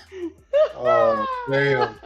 Coach Marcus is all in good fun. It's all in good fun. Oh my God, you got me with that one, dog. You even had the honey coming out the Yeah, I got the honey. Yeah, it's twerking. Hold on, ADP. You said, can you make a football one with your logo? Yeah, I got the command. I got the Commanders. Look, let me tell you something, KSAP. I seen a shirt at one of the Chicago Sky games. The lady must have made it herself. But it was a shirt of the that movie with Will Ferrell and that other guy where they brothers or they step brothers or whatever. It was a picture. Yeah, it was a picture of Angel holding Camila Cardoso and like they was brothers. And I was like, who did that? Coach Marcus, I've been doing this thing for a minute with these logos, man. I'm gonna show you something, man. I'm gonna have to not the honey on the chest. Oh yeah, the honey he liked that. He liked that honey on the chest, twerking it up all over the place, man. Come on, man. Ain't nothing wrong with glistening a little bit, Coach Marcus. Ain't nothing wrong with it, man. Ain't nothing wrong with glazing. Coach Marcus, what's wrong with that, Coach Marcus? Just admit that you're glazing. Don't be sitting up here pretending like you're not glazing. That's not a problem. That's what. What's when up? Y'all get off this podcast, y'all make sure y'all wash your hands. Wash your hands of what, man? We got honey, man. Honey's sticky. that honey's sticky. Oh my God, y'all terrible, boy. Y'all good and terrible. Coach Mark, come on, man. That honey is sticky, man. That boy good. Good and terrible. Nah, come on, Coach Mark. You got to get with the program, man. Say, Coach Marcus, we got to go to a game and you got to wear one of KSAP shirt with your honey. Yeah. And I want you to make it through the whole game. You got to twerk it up with us, man. Don't be acting like you different. How about no? What you mean no? He say he can't put the twerk. He can't put the honey on his chest shirt on. Oh my God. He say people won't respect him as what you mean they won't respect? Y'all out of bounds. He's trying to be a Coach Marcus, man. Don't start. He all tickled inside. He all tickled inside. You hear him look at him, look. He tickled. He trying to be a respectable podcast. He don't want to talk about twerking or honey. What's wrong with that, Coach Marcus? Hey man, float your boat, brother. Float your boat. You ain't twerking? Oh my God. He don't want to twerk with us, man. Come on. No, he don't want to. He say one of his knees is bad, KSAP. He can't do it like he used to. He said one of his knees is bad. He said he played pro football. You know, the he start to break down. Yeah, you know them running backs, they don't last long, man. He ain't last too long, man. It start breaking down on him, man. Listen, man, listen. Y'all make sure y'all go to the Hall of Fame website and vote on my boy Eric Allen. That's one of my teammates. You trying to get Eric Allen into this Hall of Fame, man. Back on right, bro. Yeah, he deserved to be there. I got something for you, Coach Marcus, man. I got something for you. Lord. I have to show Coach Marcus, man. I just got KSAP going now. Lord. No, I did not. I'm just, I give the people what they want, man. I don't discriminate, man. Well, y'all good and terrible. I don't discriminate, man. Man, I'm gonna show you real quick, and then we're gonna get up out of here. What's that? What you got, bro? I'm gonna show. Hold on, I'm about to show it to you. So you gonna do a shirt called "Twerking for CC"? Yeah, I can do it all. Whatever the people want, we gonna give it to them, man. Whatever they want, we gonna give it to them, man. We don't discriminate over here. 2025, we not gonna discriminate. At KSAP, you need to host a party with the sky coming. Yeah, exactly. Y'all gonna come? Down. Yeah. Me and Lakeisha stay right up the street from each other. We'll turn it out one with Lakeisha. Yeah, we roll right on up there. Yeah. I think they play at Arlington, huh? Yeah. Dallas got new coach too. Yeah. The wings and stuff, and then we'll get Dallas got Dallas took what's his name? He was the assistant coach for the dude from the what's the name? SC for USC. Yeah. Mm-hmm. Oh yeah, that's the dude with the black kind of long hair. Yeah, from USC. He's a talent evaluator too, ain't he? Yep. He like the girl from Golden State. Yeah. Started out the same way. Mm-hmm. But I'm gonna show you this, Coach Marcus. ADP. You still in here, ADP? I'm gonna show you. This is what your dad want. All right, hold up. I'm gonna put this up on the screen. They say Coach Marcus is so gentle and calm. Yeah, this for you too, Coach Mark. Check it out, Coach Marcus. Look. What you got? I ain't discriminating, man. Oh, look at you. I ain't discriminating, man. I got all 32 NFL teams, man. Well, you crazy. I got all basketball teams. I got the baseball teams, man. Look, this is what I would before when I first started the podcast, I said, man, I could turn this into a clothing line, man. I turned it into a clothing line, man. I do college, I do it all, Tony. I got everything. Anything that you want, I got. I do custom logos with my logo. Man, I just had to. A dude got the Kobe Bryant custom one. He got I sent him a Cowboys one. This dude out there in Atlanta, man. He needed 2 of them Kobe's because he said one of his brothers liked Kobe and he was a big Kobe fan. You know what I'm saying? So I got him a custom hoodie with Kobe on it. You know what I'm saying? I don't discriminate, man. I give the people what they want. Give them what they want. You can't discriminate. Well, where your Dallas Cowboy one? I got it right here. Man, I got all the logos. Just go ahead and burn the Dallas one, man. Oh yeah. Hey, look, I don't discriminate. Hey, I don't discriminate, man. And people buy it, man. I can't discriminate just because I don't like them. You know what I'm saying? I ain't mad at you, man. Make that money. You know, make that money. Don't let the money make you. I got the look, Lakeisha, I got the Cowboy one right there. I mean, if you don't see it, I put it on camera. You see that? I ain't messing around with them Cowboys. Listen, man. Listen, yeah, y'all keep twerking with y'all honey. I'm about to go to bed. Yeah, hey, look, we go fiddling around with y'all. Nah, no, Coach. If you really had that honey, you wouldn't be able to go to sleep. Exactly. You know what I'm saying? That honey be hot and lathered. Y'all trying to get my blood sugar up. Nah, hey, everything be good. Trying to give me the diabetes. Nah, he gonna get one of them shirts. Watch. he gonna get one. I think you just gonna send him one. Nah, yeah, I got for GP, man. He got to get with the program, man, and he got to every time he come on the panel, he better have it on. Oh Lord, he better have it on, man. Oh, now we got uniforms now, huh? That's what we're doing. Uh-huh. We got a dress code now. Yeah, we got a dress code coming up on here. Send a text message out talking about put y'all honey shirts on. Mm-hmm. Oh, that's Working starts at 12. Yeah. Uh-huh. I'm telling Brocard channel over there, he started off with the music. Yeah, he coming there. He coming there talking about, that's what I'm saying. That's what I'm saying. You know what I'm talking about? Yeah, let's go. Yeah. Then he start like doing his bobbing and stuff like that. Yeah. Yo, Bro Claude about to be at 1,000 or he over 1,000. He over 1,000.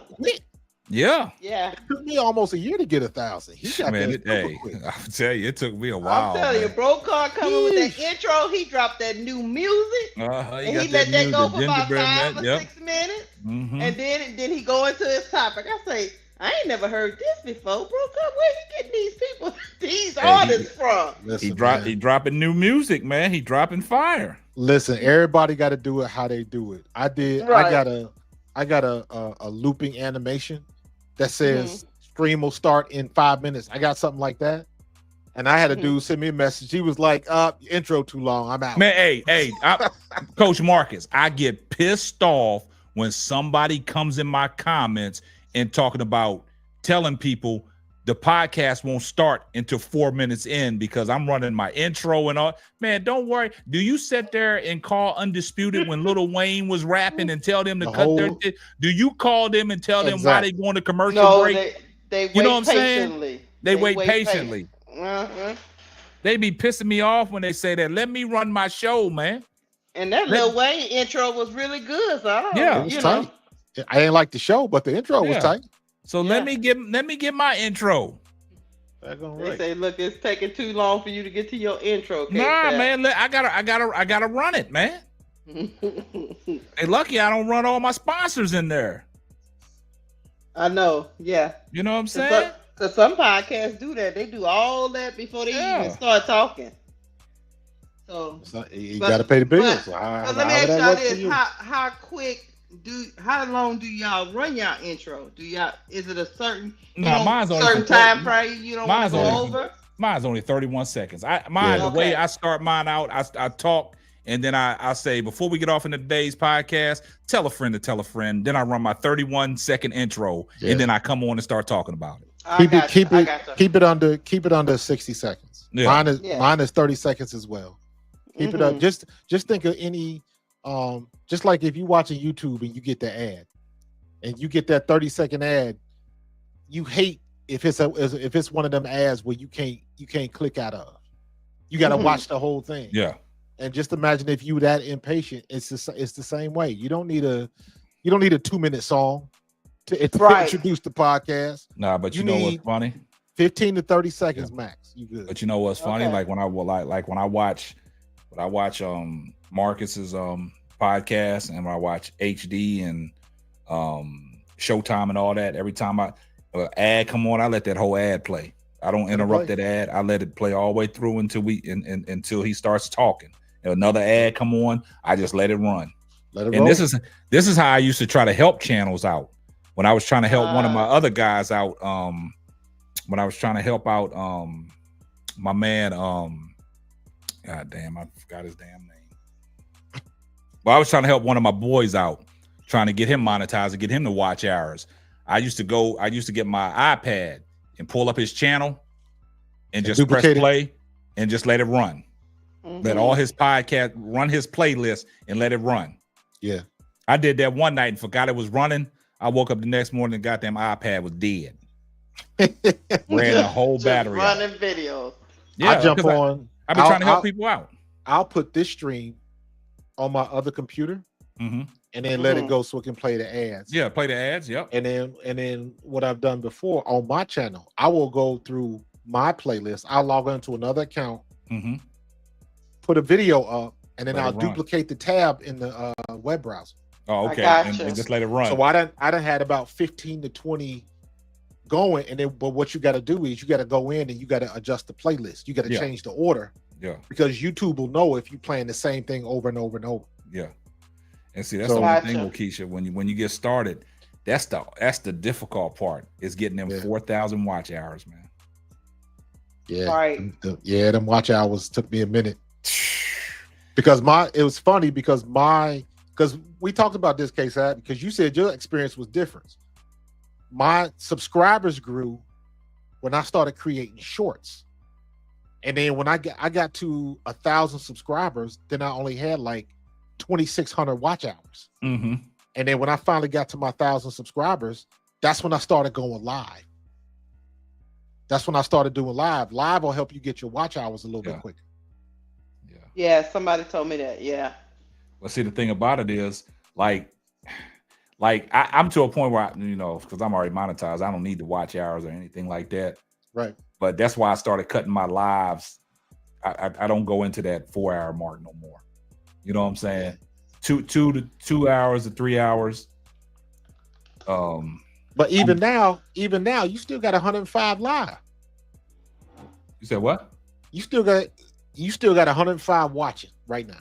That's what I'm saying. And we sitting here Cadillacing, giving people game. You know what I'm saying? Free game. Right. So it's I'm still trying to get to. I've had a couple of live podcasts, but best podcast I had like 800 something people on, and that was when I did the finals of the men's 100-meter dash in the Olympics. Yeah.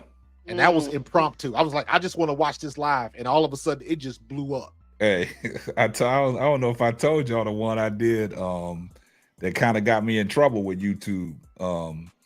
I did a Kobe Bryant. You remember when Kobe Bryant tore his Achilles?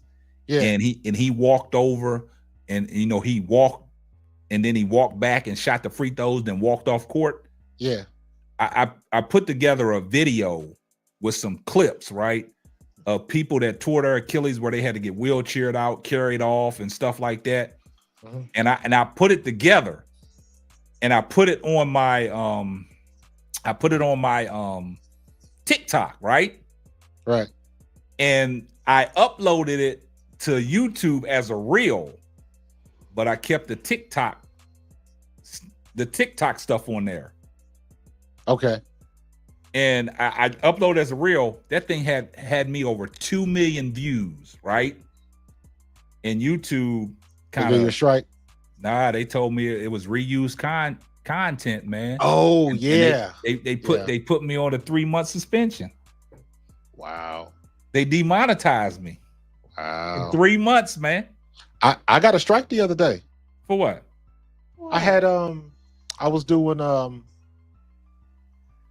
NFL game, and I had it set up. I was doing the interface I got now with the big screen. Mm-hmm. And I had the broadcast going, but I had I had my watermark over it, so you couldn't really see it. Yeah. So I had the watermark over it, and I've done that before, but for some reason, they got me. They got you. Did they give you did they give you a strike and it didn't go against you, or what? No, I got a strike. Ooh. I got a strike. So you gotta wait. You gotta wait. What, 90 days or something? Yeah, or? 90 days. Yeah, then it'll come off. You got to go to school for that. You got to go to. Well, you got to go to the. You got to go to the YouTube question. class for that. I did it. You got to go to class for that strike. But you know what? I was like, cool. I was. Now that happened to me before. I had to go to class for it, but it fell off. But YouTube. I woke up back in March, and they said your channel is no longer to be monetized, and I'm trying to figure out. And my son Googled the number to get to customer support with YouTube.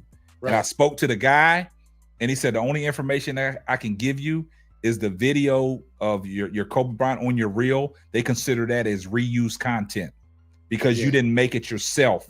Right. You didn't edit it yourself. I said, but it came from my TikTok.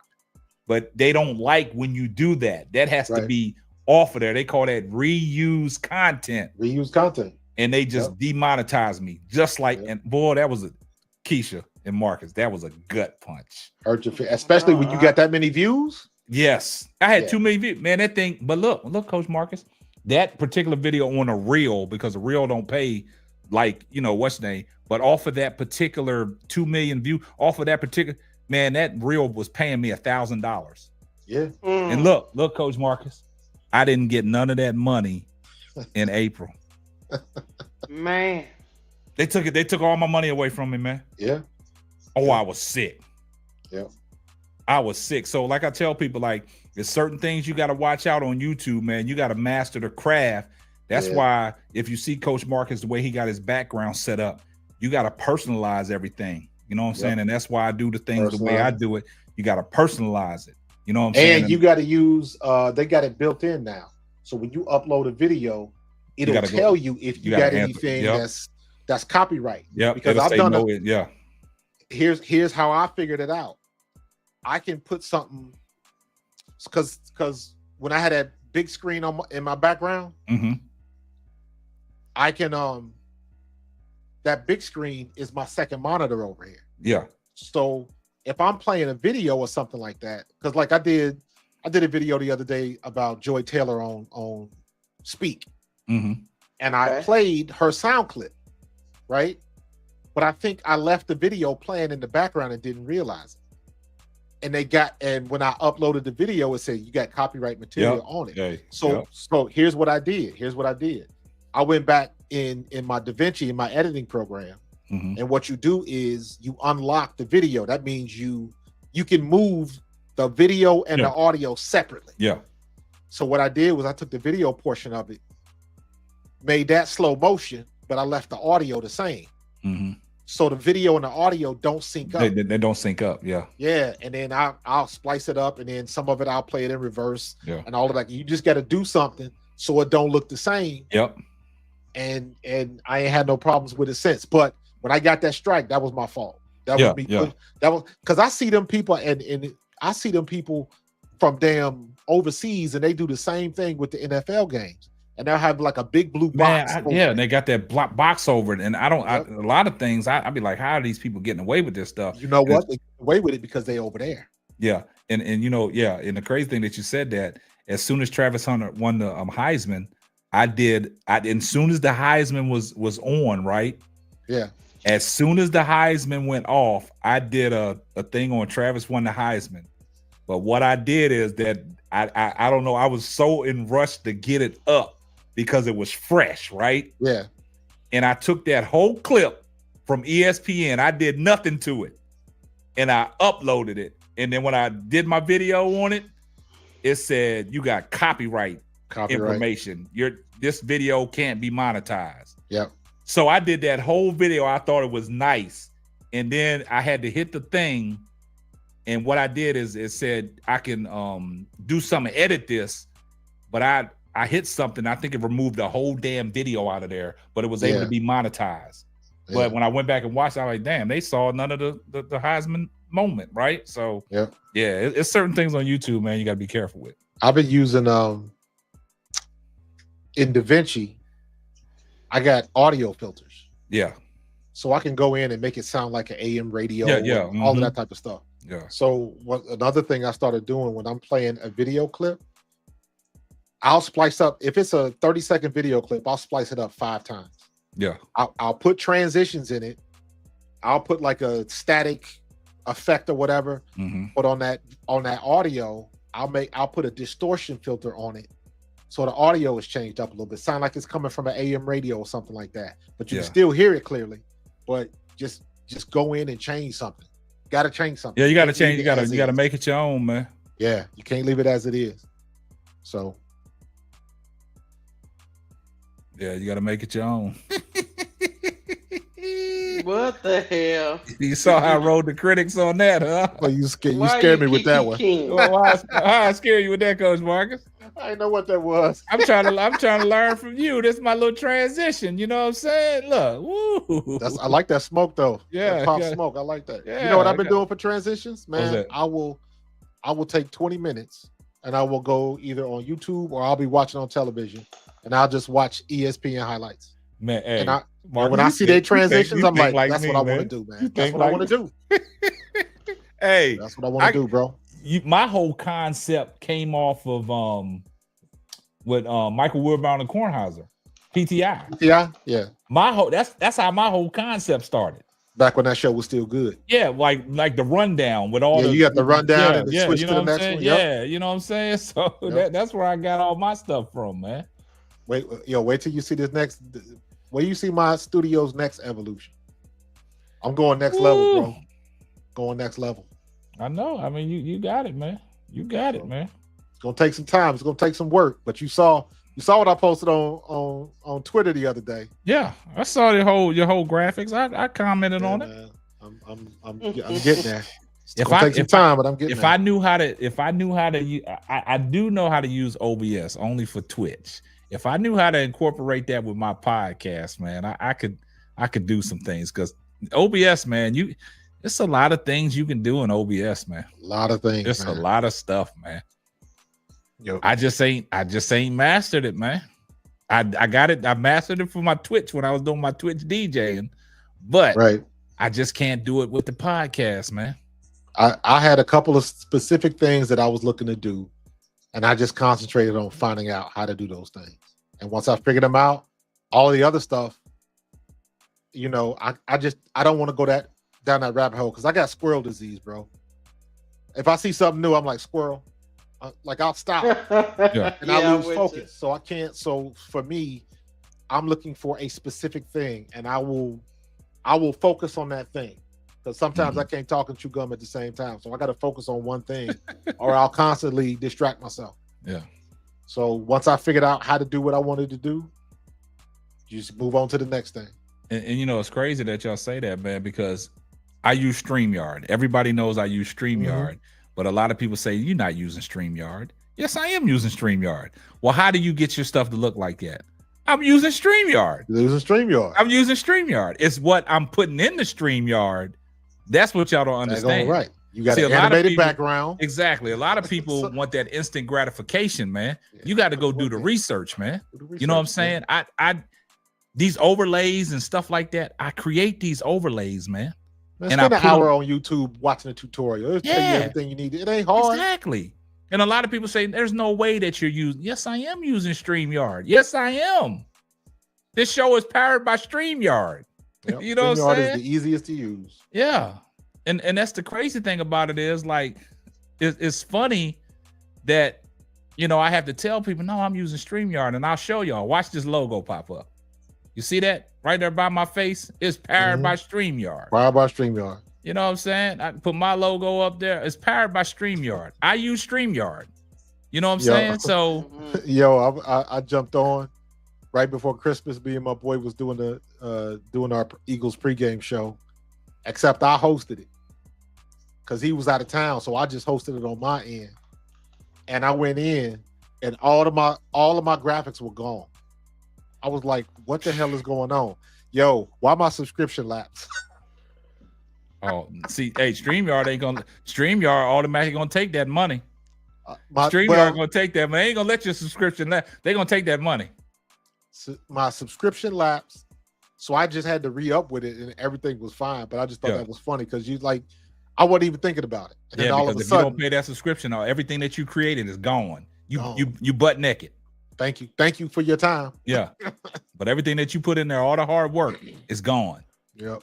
But yeah, Lakeisha, you using StreamYard, man. I'm telling everything that I created, these overlays and stuff to make my camera pop out like this, to do the animated backgrounds and stuff like that.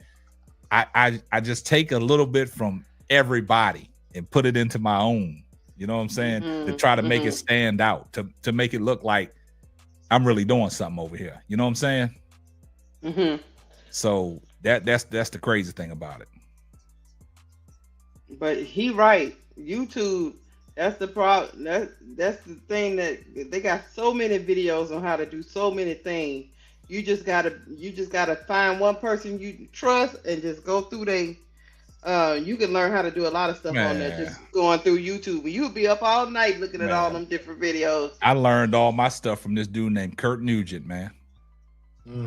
On YouTube, man. When he was giving StreamYard tutorials, he gives tutorials on every streaming platform there is, man. What's his name? Kurt Nugent. Okay. All you gotta do is, he's the geek speaking preacher, but he gives tutorials on StreamYard. Just go in his catalog, look at the StreamYard things, OBS, also what's the other platform? He does have a lot. StreamYard, OBS, and Ecamm. Ecamm, EV Mux, he do it all. And he just did the latest video on Rodecaster Video.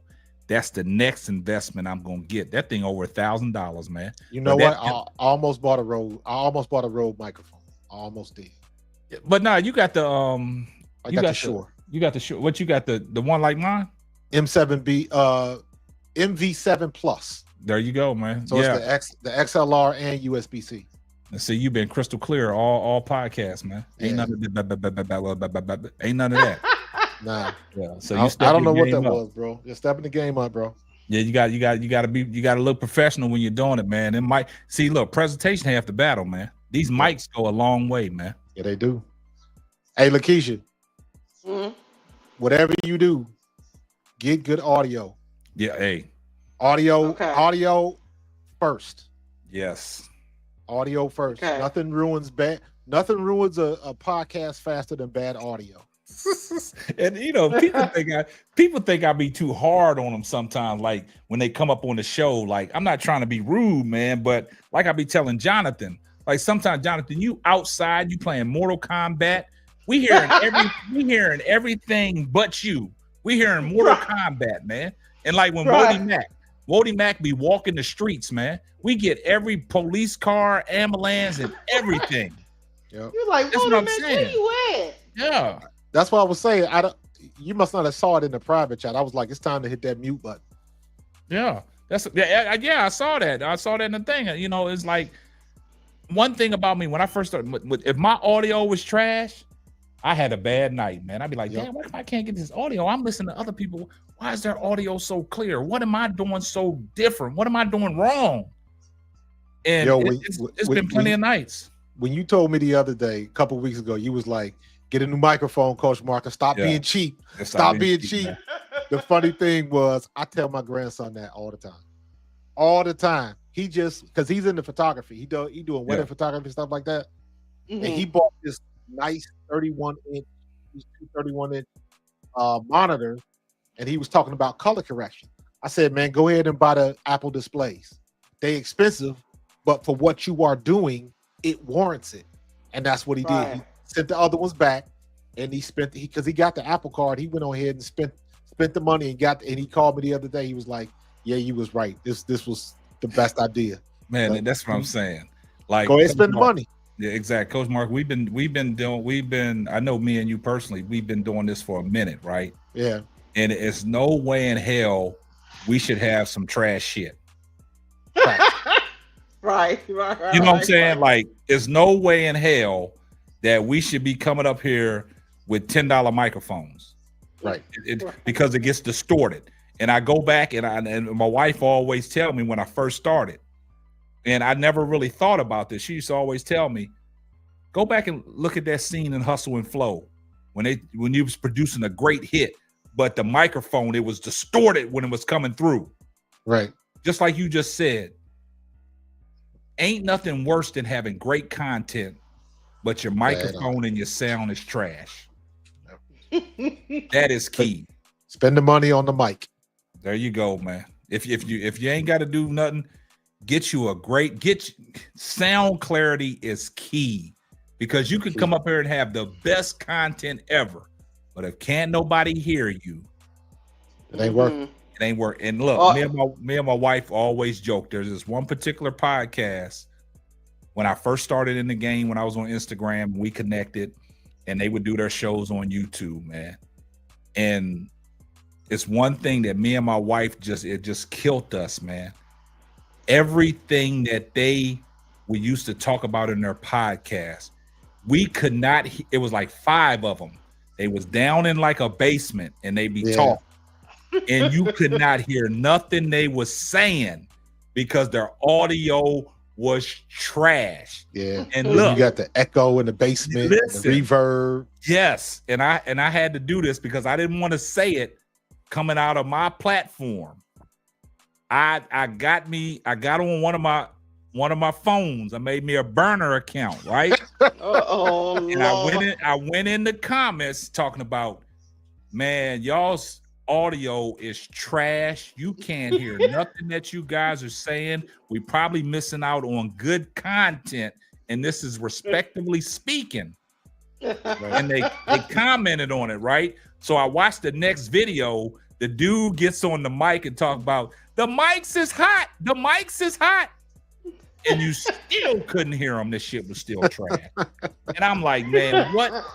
Like, what do they don't understand when people are coming up in your comment section telling them we can't hear nothing you saying because your audio is so low and it's distorted.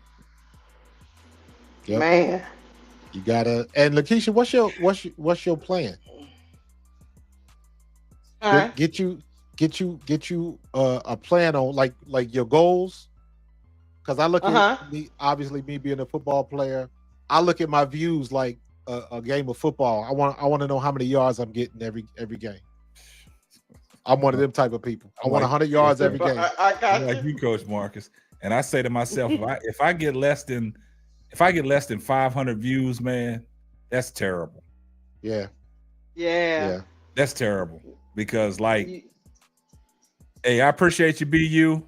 You have a great New Year's yourself. Appreciate you rocking with me. Appreciate your support. For sure.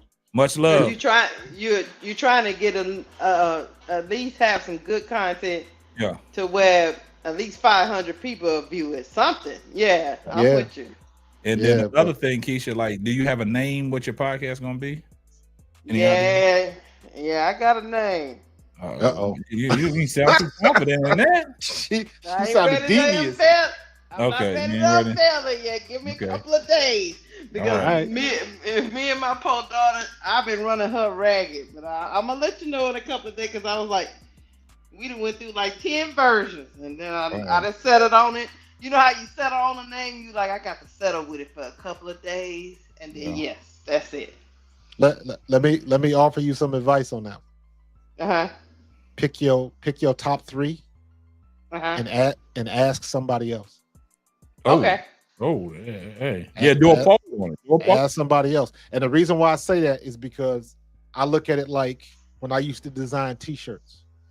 If you design a T-shirt, if you walking by me, if you can't read my T-shirt in 2 seconds, the design don't matter. I want you to be able to read what it says. Right. You probably had too much honey on there and they couldn't see. Oh, go ahead. See. But you know what I'm saying. I know what you're saying. He going to the left. But look, I know he's trying to go left. But you know what's funny? It's all facts though. It's all facts. That's why I appreciate Coach Marcus every time he come on here because you know he know what it is in YouTube, man. We wanted what I say, we wanted the main stage. You know what I'm saying? I've been around for a minute. I've been around since 2019, but didn't get on the YouTube until 2021, right? Right. Okay. So right after COVID. Right after COVID, and that was I should have. Mistake. That was a mistake. Talked about that. Yeah. But like, I'm gonna give you a prime example of what Coach Marcus was talking about, Lakeisha.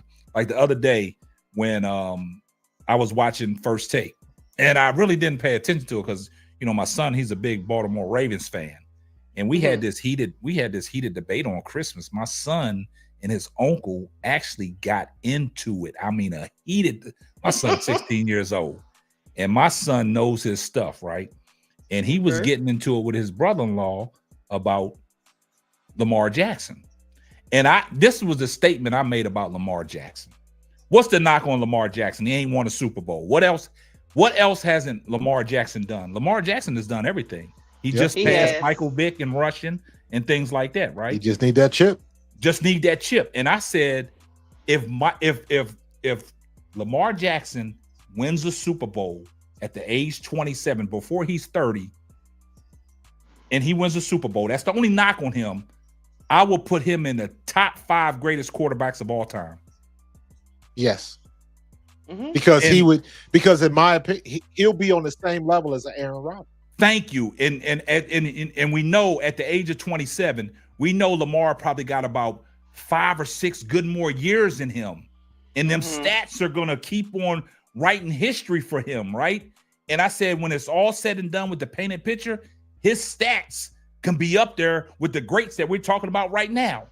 Absolutely. And my son got into an argument with his uncle, and it got heated on Christmas. Let me tell you, Stephen A. Smith will argue you down. No, but look, hold on, Lakeisha. And the only reason why I brought that up is because I did a video, I did a show when Cam Newton had to tell Stephen A. Smith, you got to watch what you're saying about Lamar Jackson.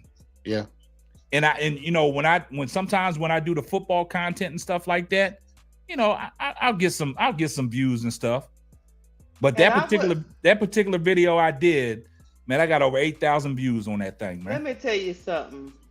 Cam Newton was absolutely right because Stephen A. Smith was up there talking. I think he was up there talking about Josh Allen. Yep. Josh Allen, and Cam Newton was like, "What has he done more than Lamar Jackson?" Nothing. Not a damn thing. And they talking about the MVP race, and Stephen A. had Josh Allen ahead of Lamar Jackson. How? He did. If you look at the numbers of what Lamar has put up versus Josh Allen, he got 4 interceptions. He's thrown for more passing yards. He got more TDs. What I mean, what has Josh Allen did to supplant himself over? Exactly. The problem with Lamar Jackson this year is everybody's got Lamar Jackson fatigue. Because they don't want to give it to him 3 times in a row. It's almost like the Joker in basketball. You don't want to give him that MVP, so you got to find somebody else to give it to. That was almost like with LeBron.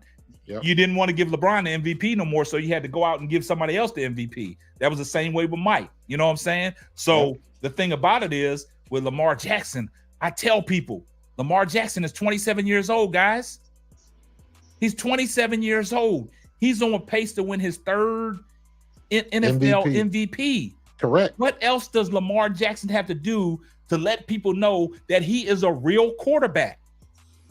Now everybody's talking about, he got Derrick Henry. See, here's the thing. That is a good video because that narrative that they have continued to push about Lamar Jackson, some people still to this day still refuse to believe that he is a quarterback. Yep. They will, and you know who he is close in when you want to compare him to somebody, and nobody would think this. Right now, at this point in his career, he's closer to Dan Marino than anybody else. Because Dan Marino was the best to ever do it to never win. Right. And I'm saying it from that standpoint. Dan Marino couldn't run the ball. Yeah. But I'm talking about being a quarterback back there and doing everything else. Yep.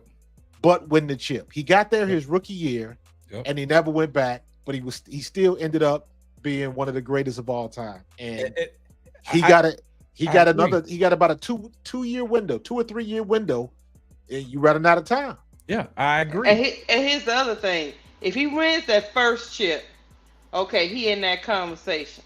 Here's the next question: if he wins a second chip, is he better than Aaron Rodgers to you? Absolutely. Oh, absolutely. How many chips does Aaron Rodgers got? One. Okay. How many chips does Peyton Manning got? 2. Two. Yeah. Now look.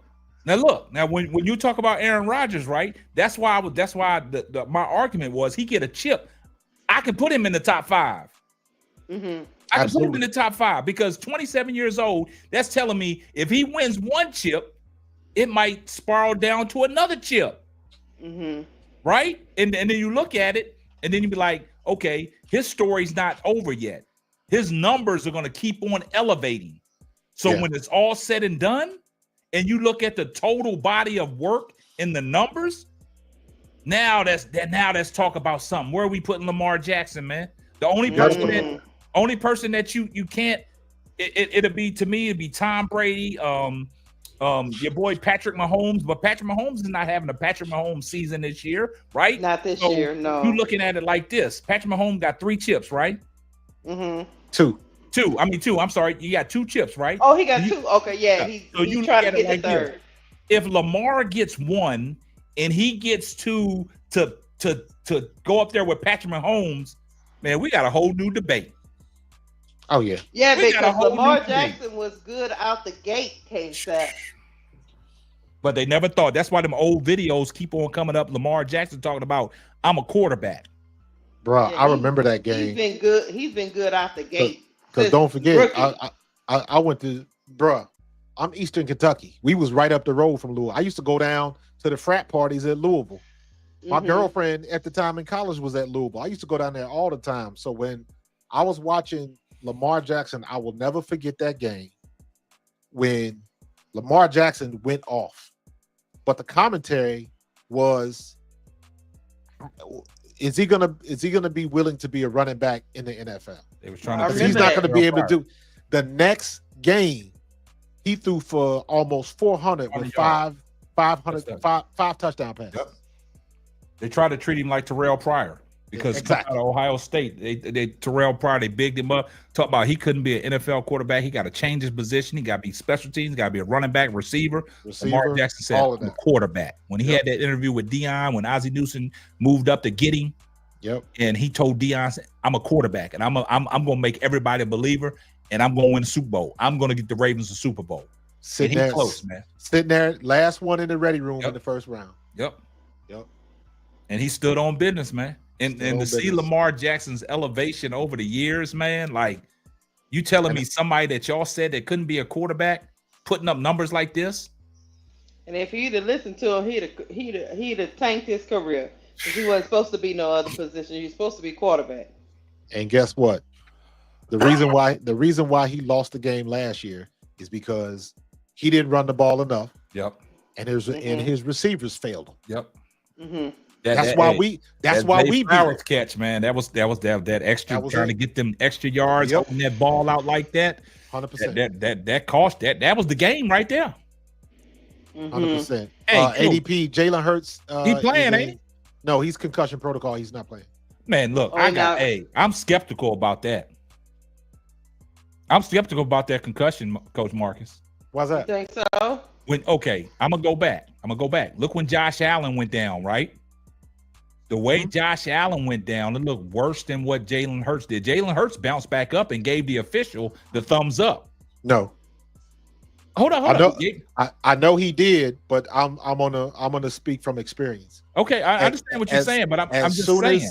As soon as I saw Jalen Hurts get up, I knew he was concussed. Okay. And I was like, props to that official from being in his face. Because when I saw his eyes, here's the telltale sign. When you can go back and watch the clip because you can see it very clearly. He does not move his head. His head is still down, but his eyes look up. And what that means is your brain and your body is not in sync. Mm-hmm. His eyes was looking up because he's trying to get his head to look up so he could look the ref in his eye, and he couldn't do it. And the ref saw that. Okay, you go back and look at when Josh Allen went down. His looked worse than Jalen Hurts. Oh, I agree. They got up and look, they let him continue. He didn't even go to the blue tent. I agree. They gave him. He ran on the sideline. They gave him something. He smelt something. And he put his helmet back on and was right back on the field. They gave him smelling sauce. Listen, I am in meetings. I get a chance to take part in a meeting. It's a bunch of old NFL players, and we are in a Zoom call with Troy Vincent. He's the head of the competition committee. Mm-hmm. So they are looking at all of this stuff. They know that. And in my opinion, that is the referees not doing what they're supposed to do. Period. The NFL does not want that at all. Mm-hmm. They are always going to try to err on the side of caution. Yeah. So when you see what happened to Jalen Hurts, then you see what happened to Josh Allen. Mm-hmm. Then you look back a year ago when you see what happened to Tua when they let him back in the game. Mm-hmm. All of that. That is the inconsistency of the refs, and that is what they're trying to get out of the game. I got you. That's facts right there, man. I'm glad you brought that up. And it's funny that you brought up Troy Vincent, man, because I saw a clip the other day when the Cowboys was playing the Eagles, right? And Troy Aikman threw that interception in the end zone, and old boy lateraled it back to Troy Vincent, and he took off and won the game for you. I think that was Trot. That was Trotter. Yeah, Jeremiah Trotter. He got the interception in the end zone. Pitched it to Troy Vincent. Troy Vincent was on the sideline, cut middle field, and was out of there for the win, man. That was some of the battles I used to love, man. And I've just been, and all these Michael Vick highlights keep coming up ever since he took the head coaching job at Norfolk State. Some of his Virginia Tech clips, man. Oh man, Michael Vick, he was that dude at Virginia Tech, man. There's only two people that I've seen where like my jaw dropped. And that was Michael Vick. And that was guys. What's that? The ladies on Twitter is starting to boycott the podcast. The WNBA players. So they're going they on Twitter asking people to boycott Jeff Teague's podcast. We knew something was gonna happen. We knew something was gonna happen. Sydney Colson, you know she got a lot of followers. That girl that's yeah. on Aces. She Yeah. started the charge out here on X. I gotta go. Oh Lord. Ain't Sydney Colson does she two-way player? I'm not sure. I'm not sure. I just know she does a lot of stuff on Twitter that be funny that people be following. I know she's got like 80,000 followers, but I know she said I'm not sure if she's a two-way player, but she said having an ignorant ass sexist on and then actually dropping the episode. She said and actually then dropping the episode and then wanting to collab with the WNBA is crazy work. Please, WNBA, boycott this podcast. Yep, I knew someone was. I knew they was gonna get backlash. That podcast they made reference to. Yeah, during that podcast they made reference to they were supposed to be doing some type of collaboration with the W. Yeah, he did say he didn't want to mess that up. Yeah, he said he didn't want to mess it up because he's trying to get to the All-Star game. Yeah, exactly. Yeah, that was it. That was it. Yeah, that was it. So, I knew it. Man, I knew it. She is not a two-way player. Okay. No, I think she married, right? Yeah, she married her husband. But I'm glad that she's the one that's starting this movement, though. Yeah, I agree. I'm glad she's starting this movement. It's like, why would you? So that's why I don't understand Jeff. I take that back. She was married. Now she's openly lesbian. See, okay. That makes sense. But my thing is with this whole, if you trying to work, see Jeff T, you can't have it both ways. Yeah, no, I don't think. I blame Jeff T, but that should have been shut down when they saw it going left. Jeff T should have shut that down, man. And that's just like us, K-Fab. If we in a booth, talking about the subject, me, you, and Coach, and you still publish it after you, because it wasn't live. Yeah, that's a good point. That's a good point. What I'm saying, Keisha, how did they? Live. They dropped it. Yeah, you know what I mean. Let me address this real quick. King Python Nate, he said, "Hey, K-Sap, did you even forget that Sam Darnold having one of his best seasons ever with the Minnesota Vikings, nakedly surprisingly go all the way to the hoop?" Look, King Pisces Nathan, check this out. Let us keep flying under the radar, man. We already disrespected. I don't want to talk about the Minnesota Vikings, man. I feel you, and I appreciate your comment, man. But let us keep flying under the radar, man. Baby, them Vikings ain't flying under the radar. Nah, yes we are, because we still get disrespected. We ain't on nobody's big board, power rankings or nothing, man. Just let us be, man. The Vikings have the unfortunate moniker of not doing well in the playoffs. Exactly, man. We went to 4 Super Bowls and ain't win none of them. All right, now check this out. Hey, we don't want to talk about it no more, Coach Marcus. Go ahead and finish talking what you're talking about, Lakeisha. Go ahead. But I see what you did there. But go ahead, do what you're doing. I just don't know. Jeff T, he did the podcast. That's his podcast. He taped it, he edited it, and went through edit, and they still put that out to the masses. You know what's crazy? I don't know who edits their podcast. I don't even know if they edit it. I think the volume, their network, and their producers and whoever's doing the uploads for them, I think they just dropped the ball on that, man. Because I don't even want to talk about it. Because I don't even want to talk about it no more. Keisha, I understand what you're saying. It's alarming because I think Coach Marcus started it off when Coach Marcus jumped up on the panel today. We talking about it's gonna be some repercussions, man. K-Sap, it's one thing for us to be like me, you, Coach Mark, we live. And these it was maybe 150 people up in here at one time, right? And those people listened to us and we was talking some real crazy fly stuff. Yeah. It's another thing for us to be in a studio recording. Yeah. And then we go through this whole thing and then you say, yep, you just cussed out everybody and called people this and called people that. But I'm K-Sap, I'm still going to drop it. I'm still going to download it to the channel. Yeah, no, I wouldn't do that. Because that'll show what type of person I am. You know what, though? Check this out. I am on. And you can cut out whatever you want to cut out. Yeah. I'm on the 520 podcast channel. and I'm looking for the Charleston White episode. It's probably gone. I can't find it. It's probably gone. They probably told him to take it down. That was quick. Because I wanted to see what kind of views they got from it. Was that in the morning? Nah, it's even when if I bring up Club 520 podcast in Charleston White, it brings me to somebody else's. It brings me to this Showtime. Hey, Showtime on Point Sports. Hey, they took it down. And Showtime talked about it. Yeah. Yeah, Showtime talked about it. Did a video on it. He was one of. Yeah, he's one of the people that first. He's the first video I saw. Yeah. Keisha, I wasn't gonna say nothing about it until you sent it to me. I wasn't gonna say nothing. Let me tell you, I got a notification. I was sitting at my kitchen table playing spades with like I say, we waiting on the baby to drop, so we got family in. Yeah. And we sitting at the table watching. You playing spades? That could be more violent than anything else. Man, I got a notification talking about Showtime talking about cloud chasing. I put my earbud in, and I say, "What in the? Hold on, y'all." And that's when I pinged they you. Removed I said, it, "What is this?" They took it down. They took it down. They took it down. Wow. They took it down, man. But it's out there. It's too late. No, it's out there. But they can't get paid off of it. But they can't get paid off of it. Nope.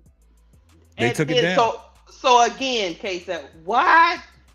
Who is your producer? That's what I'm saying. It's something that got to do with the volume, man. The volume podcast. I don't know what they let them get away with, but they must have realized when they pulled the trigger and they uploaded that, something happened, man. Something happened, man. Because I could be your producer, and I would have told you, y'all went too far. We can't. Because we he gotta went cut some too of far this with out. that. And the crazy thing about it is that, wow, that's gonna be woo.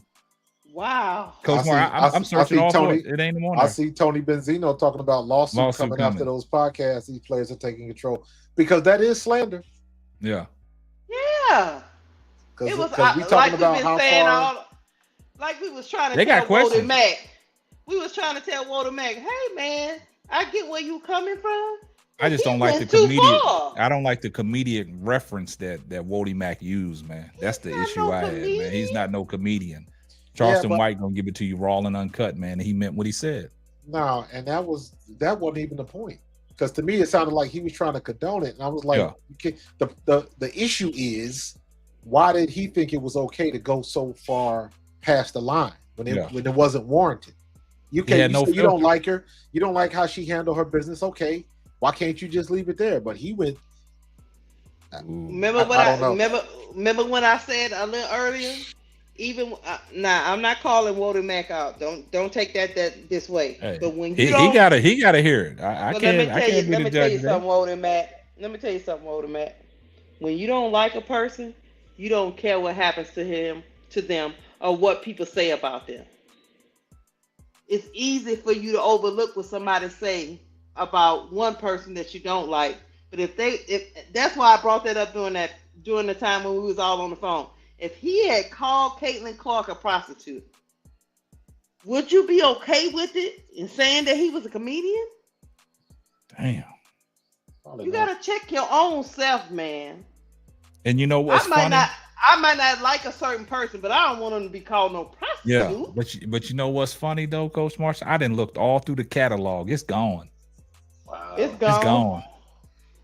Look at that. It's gone. Look at God. And I bet they still ain't going to the All-Star game.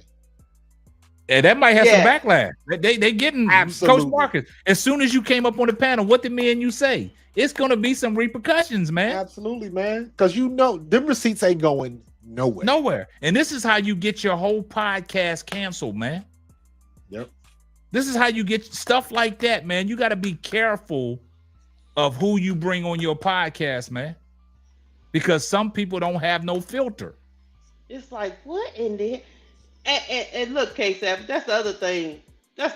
Hey, K-Sap, I can have you on my podcast. But certain people in my family, they ain't got no filter. They can't be on the podcast, K-Sap. I mean, like in a situation like that, Keisha, now you got to tell them, look, if you're gonna be on my podcast, look, we going off this script. It can't be off the cuff with you. We got to be on script with you. You know what I'm saying? Like, certain people you can bring off on your podcast and you can go off script. You know what I'm saying? Because they're gonna respect your platform, right? Right. But some people, people know what they get into when you dealing with the likes of Charleston White. Any other topic that he talks about on these other podcasts, let him do that. But you brought him onto a sports podcast and you was talking about the WNBA. That's the wrong. It don't mix. That Charleston White and the WNBA does not mix. No.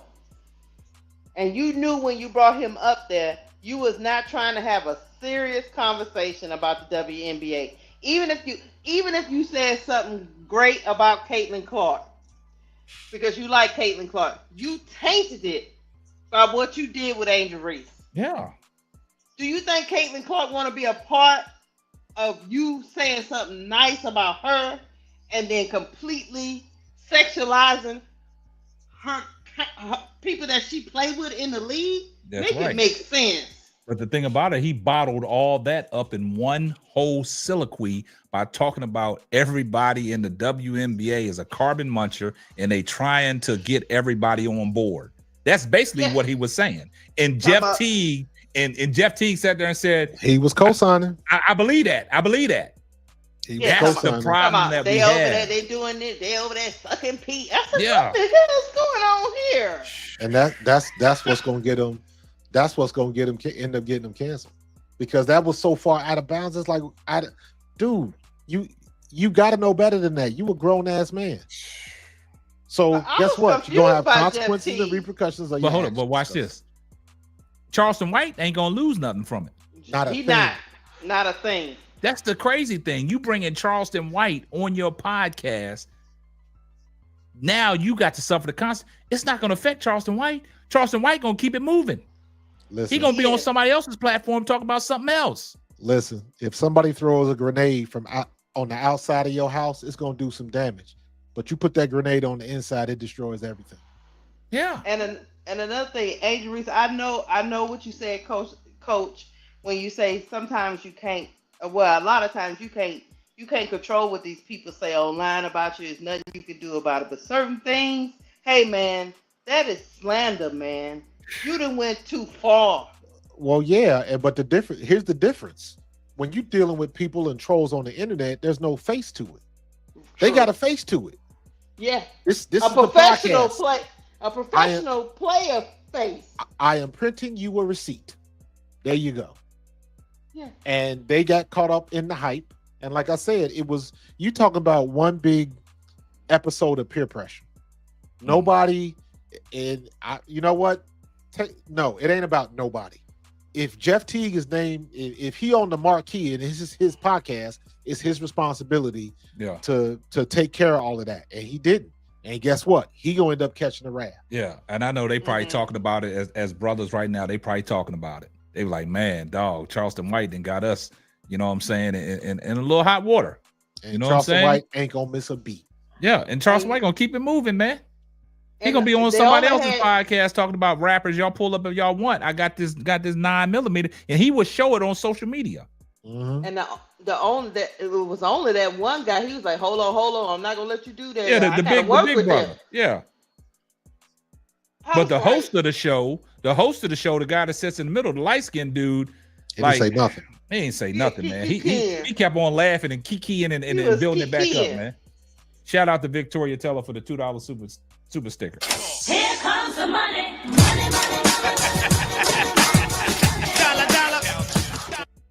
Yeah. I just don't know how you let stuff get that far left. And that went left, man. They got comfy. They got comfy, man. That's same thing you said about Pat McAfee. You can't be getting comfortable. He like almost that when you talk. And look, he is major in mainstream media and almost got canceled. He did. Yep. Almost got canceled over the Caitlin Clark controversy, man. And I didn't understand the Pat McAfee thing because he's in Indiana. Yeah. He's there. I was like, dude, what are you doing? But like I said, he got too comfortable. thinking he could say whatever he wanted to say, Mm-hmm. and they checked him on it. But look what happened, Coach Marcus. He almost got canceled, man. Yeah, He did. Now look, and I'm gonna go back. I don't know if y'all recall. Jeff T might be banned from the W. Yeah, the WMC. Something. We got to keep our eye on this. I don't know if y'all remember. If you go back, I don't know if y'all remember the time that Stephen A. Smith got suspended from ESPN. I remember For saying some things. He had to apologize. He had to apologize. Yeah, he had to clean. That's what I'm saying, man. Oh, when he had to apologize, he apologized on his podcast. Yeah, but that's what I'm saying. But he got suspended from the network. Yeah. Everybody was like, "Where's Stephen A. Smith?" And they had to come out and say that he's been suspended. You know what I'm saying? And it's he took ownership. He said they had a right to suspend me, and I served my suspension. And I want to apologize. Yeah, they took him off air. They took. I forgot what the topic was about. Yeah, but they took him off air because certain things you can't just. I know this the land of the free, but you don't have the right. You don't have the right to slander me and denigrate me publicly. Yeah. Well, no, you do have the right, and you also have the right to take the repercussions that come with it. Correct. Yeah. You can say what you want to say, but you got to take your punishment when it comes. But the funny thing with Stephen A. Smith, you remember, what did he do when he was suspended? That's when he got all that shit together for that podcast. Yep. He wasn't stupid. Yeah. No, he knew. But he also knew not. Now we got to sit here and wait and see. Okay, here's the thing: Jeff T come out and apologize. Man, what that's gonna do? It's you should have thought certain things, man. You got to think about before you know what I'm saying. Don't press in. Like what is that gonna do? Sharp, man, don't press the live on the Instagram, man. Guys, they didn't have one little saying. They talked for about 10, 15, 20 minutes about carbon munching. Mm-hmm. They talked a long time. I said, Lord. Hey, y'all stop stealing my word, man. Carbon munching. Stop stealing my word. Let me tell you something, man. First of all, it's carbon. It's carpet munching. Yeah, it's carbon munching. Yeah. They got that. They took that from cow and chicken. Yeah, back in the day. Mm-hmm. They let that go on for so long. When I refer to people, so I don't get in trouble, I just say carpet munching. But Wody Mack would have us believe that it was a stand-up comic. Yeah, that's what I didn't like, man. That was egregious on Wody Mack. I didn't agree with nothing he said, man. It was a stand-up comic review. He has a right get on stage and talk. Yeah. He has a right to feel the way he wants to say, and people gonna say what they want to say, man. But just go back if you can find it. Just go back and listen to how he was saying it, man. Like he was just.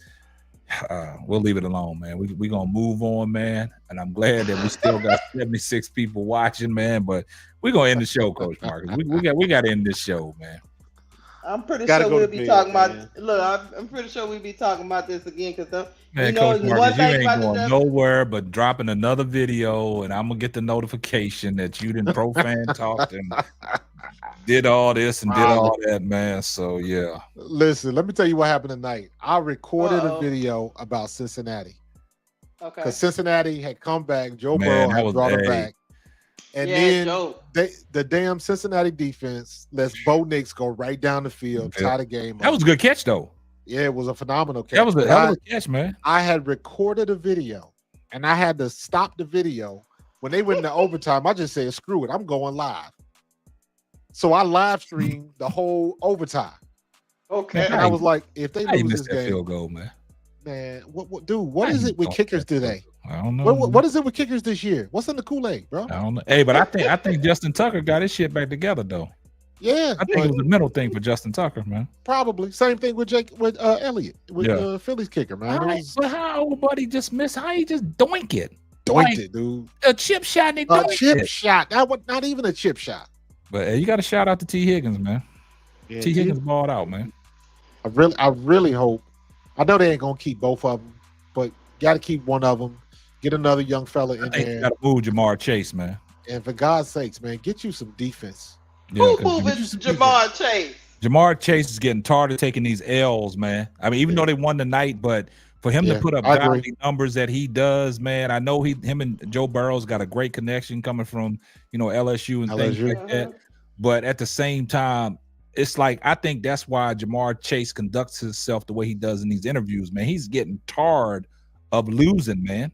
He's getting tired of losing and putting up these big numbers. Like, he's doing everything out of this world to get you a victory. And like Coach Marcus said, your defense is butt cheeks. Butt cheeks. They are butt cheeks. Butt cheeks. Offense is doing what they need to do, and their defense is god awful. So I hope they can. That's not a good mix, huh? Man, I feel bad, man. I got one question. What's the question? So, can y'all do y'all agree that Jaden Daniels is the better quarterback than Caleb Williams? Hey, look, look, Lakeisha, you ain't got to say. You don't even got to say that. You know how people I feel told about me I was glazing. Caleb Williams. Caleb Williams is trash. Coach Marcus don't agree with me, but at this point, no, I agree with you that he's playing trash. I don't think he's trash. Listen, you had a chance in a 6-3 ball game. You marching the ball down the field. You marching the ball down the field. You're the number one pick, and you getting hockey scores, man. Exactly. Look, and you look. You was in field goal range, and then you throw a pick. Oh, he's bad, man. Man, and it's not. And like I was telling my daughter, look, we had these heated discussions on Christmas. Like I was telling my daughter, the thing about Caleb Williams, right? Caleb is not about. Okay, I'm a walk back what I said about trash. I'm not gonna say he's trash because he's an NFL quarterback. He made it. He was the first pick for a reason, right? Correct. No, he should. And I'm not going to say he's trash. Okay, go ahead. I'm going to say he's hot garbage. All right. And the reason why I say this is because if you go to look in the preseason, when RG3 was glazing him, had honey on his chest, twerking it up, talking about, look, he can make all the throws. He's scrambling. How do you throw a ball across your body like that? Pinpoint accuracy. We ain't seen none of that. Oh, he done had some bad plays. It's the throws that he misses. It's the reads that he misses. It's point blank passes that you can't get to your receiver. And no wonder why your receivers are always frustrated and always got to talk to you on the sideline because you missing easy throws, right? And the thing about look, doing all them pouty phases. Exactly. But then you think about Jaden Daniels. This guy, he's calm under fire, man. He is calm, cool, and collective. I don't want to bring this up what he did to Philadelphia, but I'll leave that alone. I don't want to this stuff. Hey man, listen. Listen. If Smith makes the catch, we talking about something different. You always got to understand this about me. Yes, we are talking about something different, but at the end of the day, he made the play and we did not. Period. Yeah, but I will tell anybody, if you beat the Philadelphia Eagles, talk your talk. But listen, I got to give him his kudos and his respect because the way he was calm on that last drive, the way he was just even before that last drive, that pass he threw to Terry McLaurin was ridiculous. So, Coach, go on say who should have been a number one pick. That's all I need to know. I mean, if you go, hindsight is 2020. Coach. She said, "Don't move the needle." Hindsight. People were saying I was glazing, and with honey, Coach, tell me who should have been the number one pick. Nah, people like who they like. At the end of it, because we said the same thing about C.J. Stroud and Bryce Young. Because we looking at Carolina like, why? What did you see? Because think about it like this. Now, in my estimation, I thought Bryce Young is a phenomenal quarterback, but C.J. Stroud is a phenomenal quarterback and 6 inches taller. Yeah. So anybody in their right mind would look at C.J. Stroud and say that's the better choice. But Carolina had a meeting with their executives and they sat around the table and they decided that Bryce Young was the best option to go with. Hey, why would you do that? So, I don't know. And I say all that to say you like who you like, and that's fine. Because I guarantee you, if Jaden Daniels was in Chicago with Eberflus, Do you think he would have had the same measure of success? He wouldn't. I be don't missing think so. the throws He that still Caleb would have Williams been better missing. than Caleb Yeah, Williams. he still would have been better than Caleb Williams. But that's not my point. My point is he would look better than They would Caleb have more Williams, but wins. he would. But he You was, don't he want to was- do it, K-Sap. I couldn't lead he him was- to the water. He would still be running. He would still be running for his life. Okay, and I will say this: you brought But up. he can you run brought- for his life, though. You know, he Yeah. fast. You brought up CJ Stroud. Yeah. Mm. He's better than Bryce Young, even if he wouldn't have Man, called it I don't. Sophomore slump. I can't trust the man that stands slew-footed and walks on his tippy toe. I can't trust him. Like, but what I saw against the Ravens, and the Ravens defense is not even top tier right now. What was he doing? Tap dancing? Some of the throws, some of the missed throws, man. Like they was talking about it the whole game, missing the obvious, man. Like yeah, but when you talking to K-Sap, we talked about this before when we were talking about Caleb Williams, and I told you when it comes to your young quarterbacks, three seasons or younger, everybody gonna get a turn. Everybody. Bryce Young, CJ Stroud, Jalen Hurts, Jaden Daniels, you name it. When Lamar Jackson was at that level, he was the same way. Don't forget when Josh Allen, Lamar wasn't everybody. that bad. No. No. Yeah, I was about to say. Listen, it ain't about being that bad. It's about going through a stretch where you struggling. Everybody goes through that. Every young quarterback goes through that. Coach, People forget that Josh Allen, Buffalo wanted Josh Allen out. I understand that, but everybody can't be in a perfect situation. So when you're talking about Caleb Williams in the offensive line, it's just like you gotta make do with what you got. But when you get the opportunity to hit these receivers when you're supposed to hit them, let the ball. Every time I watch the Bears play, and every time they talking about Caleb Williams, you're holding on the ball too long. You didn't miss your read across the middle when you got a guy sitting there wide open, and you want to come all the way across your body to try to hit the next target, and you don't get it to the target when you got the man right in the middle. Like they always said, if you don't have nothing down the field, hit your check down. You gonna see this again, whoever their offensive coordinator is next year. But as a quarterback, go ahead, Keisha. K-Sap, that throw Jaden Daniels did for that touchdown to go up ahead over who was they playing? They was playing the Eagles. Philly, to go up over Philly. Caleb Williams can't make that throw. He can't make that throw because I'm gonna tell you why he can't make that throw. Because Jaden Daniels can sit in the pocket and let it rip.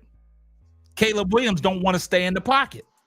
His Caleb Williams is you get the ball and he thinks run first before he got to let the ball go. You very seldomly see Caleb Williams set back in the pocket, take a 3-step drop and let that thing go. You don't see it. Everything is, I got to get the ball. I'm an escape route already. That's his issue. What you're gonna find out is, and the shameful part about it is this: it's not gonna be next year. It's gonna end up being his third year. Okay. Because next year he's gonna have a new offensive coordinator. Okay. So that means you got to start back from square one. So you telling us you're gonna see some improvement? It depends on who the coach is. Okay. Mm-hmm. Because and I'm saying that from the standpoint of you notice I ain't never said you was wrong. Okay. Because he is playing like trash right now. Yeah, that 6-3 thing. So you gotta start all over from scratch. You gotta learn a whole new offense. Yeah. All of that type of stuff. But he's a quarterback. He should be built for it. Don't mean it ain't difficult. Here's the problem though. Do you think Chicago gonna give him enough chance to do that? They might run him out like they did Justin Fields, man. They might. You know, when them fans in Chicago, when they start bearing down on you, man. That's why I will tell anybody, because even a great example is you look at what Bryce Young did the latter half of the year after he got benched and when he came back. That helped him out, though.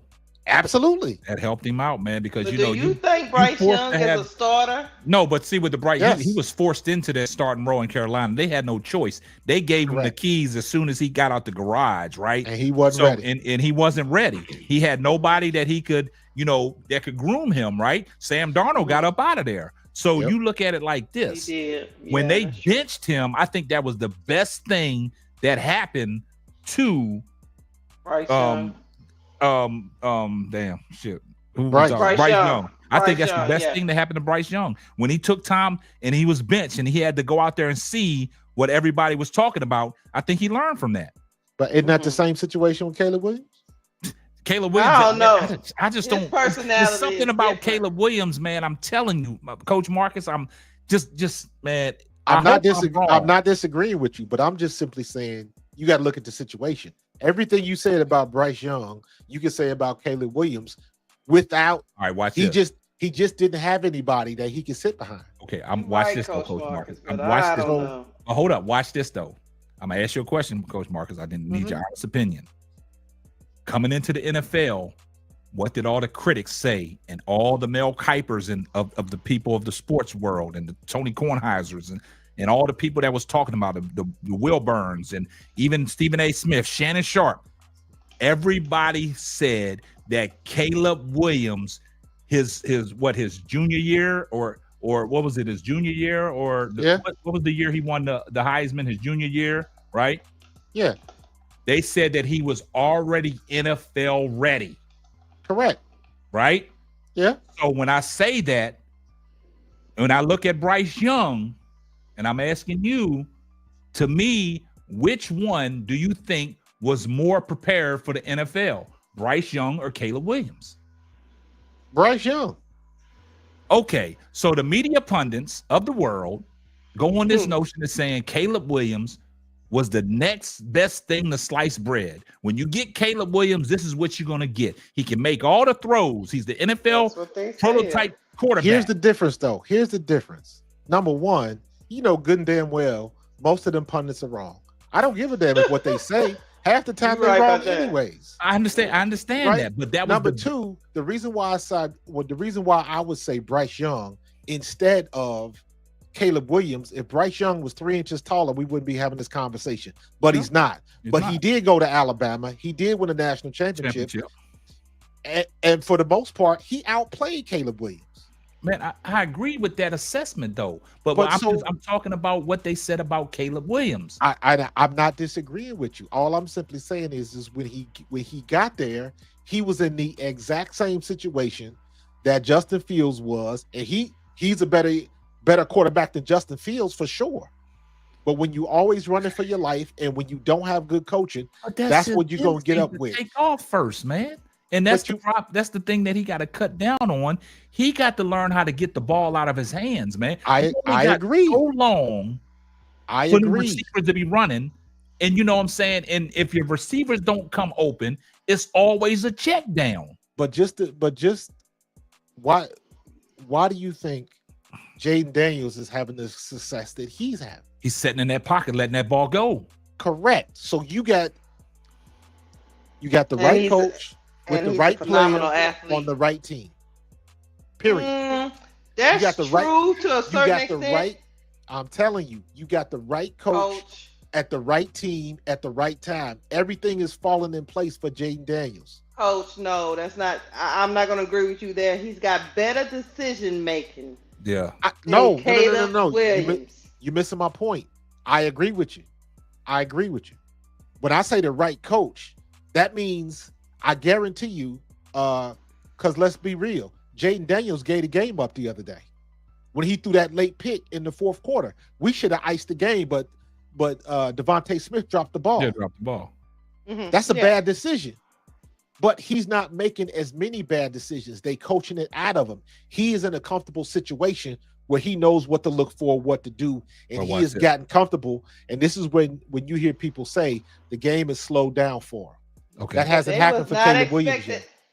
They was not expecting the Redskins to do this. Yeah, they wasn't. Nobody was. They have not. Caleb Williams, the game has not slowed down for him yet. So what I am hoping is that he gets a better coach, a better offensive coordinator that can coach out all of that stuff you talking about, K-Sap. You are 100% on point, and it takes a good coach to get that out of you. But watch this. So you think if Caleb Williams, I'm gonna let you go, K-Sap. I'm sorry. Watch you this. think if Caleb Williams was in Washington, it would be the same? Nah, he don't have them Commanders playing the way they playing now. I don't. And this is what I want to say to your point, Coach Marcus. And I think Lakeisha might agree with me on this, right? And you said this about Jaden Daniels, the mistake he made against Philly. And Philly should have iced the game on Devontae Smith. He missed the short catch across the middle, right? Right. But how did Jaden Daniels respond? I agree. How did he respond? Caleb Williams, when he makes a mistake, it's mistake after mistake. You see what I'm saying? That's the difference. Like, I've watched games where Caleb Williams will make a bad throw and he'll come back with another bad throw. It's like he can't get it out of his head. And that's what I'm saying. His intentions is when he gets the ball, instead of playing the quarterback role, his first thing is, soon as I get my hands on the ball, I got to have happy feet. He don't sit back and let nothing develop. It's always on the run. So the receivers that you got to make your reads to when you're going through your progressions, if you scrambling far out the right, the receiver on the left, you're not even looking at that because you didn't got out of your whole pocket. And him and his receivers are not connected. They're not on the same page. They're not on the same page at all. And here's what I will say. Here's what I will say to that, especially when you use that phrase, not being on the same page. When you talk about not being on the same page, that is coaching. That's what you work on in practice. Yeah. That is basically unspoken communication. But for some reason, him and Keenan Allen is an exceptional receiver. Yeah. And you can't be on the same page with Keenan Allen? Listen, man. The only way I can simplify this is when you was in high school, when you was in college, and you walked in class for the first time, you had to meet all of them people, and you ain't vibe with everybody. Personalities are different, and it's not being on the same page just means everybody knows what they're supposed to be doing. So right? What I'm hearing is Caleb Williams is a system quarterback. He needs to be in a certain system to succeed. Certain system to excel. I don't subscribe to that because every quarterback is a system quarterback. Watch this. I gotta throw something at King Pisces Nathan. He's talking about, hey, K-Sap, I'm a Bears fan. And if Caleb Williams don't have a good offensive line to protect him, I don't care how talented of an arm you have at quarterback. That's bullshit. Yeah, Joe Burrow get his ass whooped all his whole rookie season. And it goes to tell you when Joe Burrow's throwing touchdowns on his stomach, you know, that tells you a lot, right? So when you're talking about an offensive line, and I'm a Minnesota Vikings fan, but our offensive line is really not that big of a deal. You know, when Derek Shaw went down and we brought in Cam Robinson, you know, Sam Darnold just happened to get the ball out of his hands quick enough to make plays. Caleb Williams does not do that. And we're talking about Caleb Williams and Sam Darnold. What are we doing here? But okay. And I'm not saying he can't get there because he maybe it takes some time to develop. So let me use your example. I'm gonna take your example, K-Sap, because you just said it. And this is where coaching comes into play. Because we already know Caleb Williams is making all these mistakes, all of that stuff. 100% correct. So what a coach does is say, okay, we're going to pull this back and we're going to thin out that playbook a little bit. Got to. All right. So now you take Keenan Allen, you take your two best receivers, and you have three pass patterns, and all they doing is running quick slants. And Coach Martin, stop right there. And I've always told people, the quick slant is going to get you down the field every time because the way these DBs play, they already give you 10 yards off the ball. Why not take the short thing? Take the short thing. And what happens is, because this has happened in Philadelphia, this is something that I bitch about all the time. Coaches and coordinators' ego gets them in trouble. Because the obvious thing, I'll use Philadelphia as an example. The obvious thing to do is to get the ball to Saquon and let him do what he's been doing. Exactly. But the ego comes in with Kellen Moore, and he got to throw the ball around. You got to throw the ball 25, 30 times a game. No, you don't. Our recipe for winning is run the ball first and pass off the run. But every now and then, they want to put the ball up in the air, and you get what you get. So, I totally agree. So when it comes to the reason why I say coaching matters is it takes a good coach to say, Caleb Williams, we're going to thin out the playbook a little bit. If you ever got an audible or something, Keenan Allen, you going on a quick slant. I don't. or I put don't him in think motion Caleb and you Williams slant know on the how to other side. audible. I don't think me know. personally. I mean, you say he know, but me personally, I'm gonna say this, and I'm just gonna be frank with it. I don't think Caleb Williams know how to read an NFL defense, man.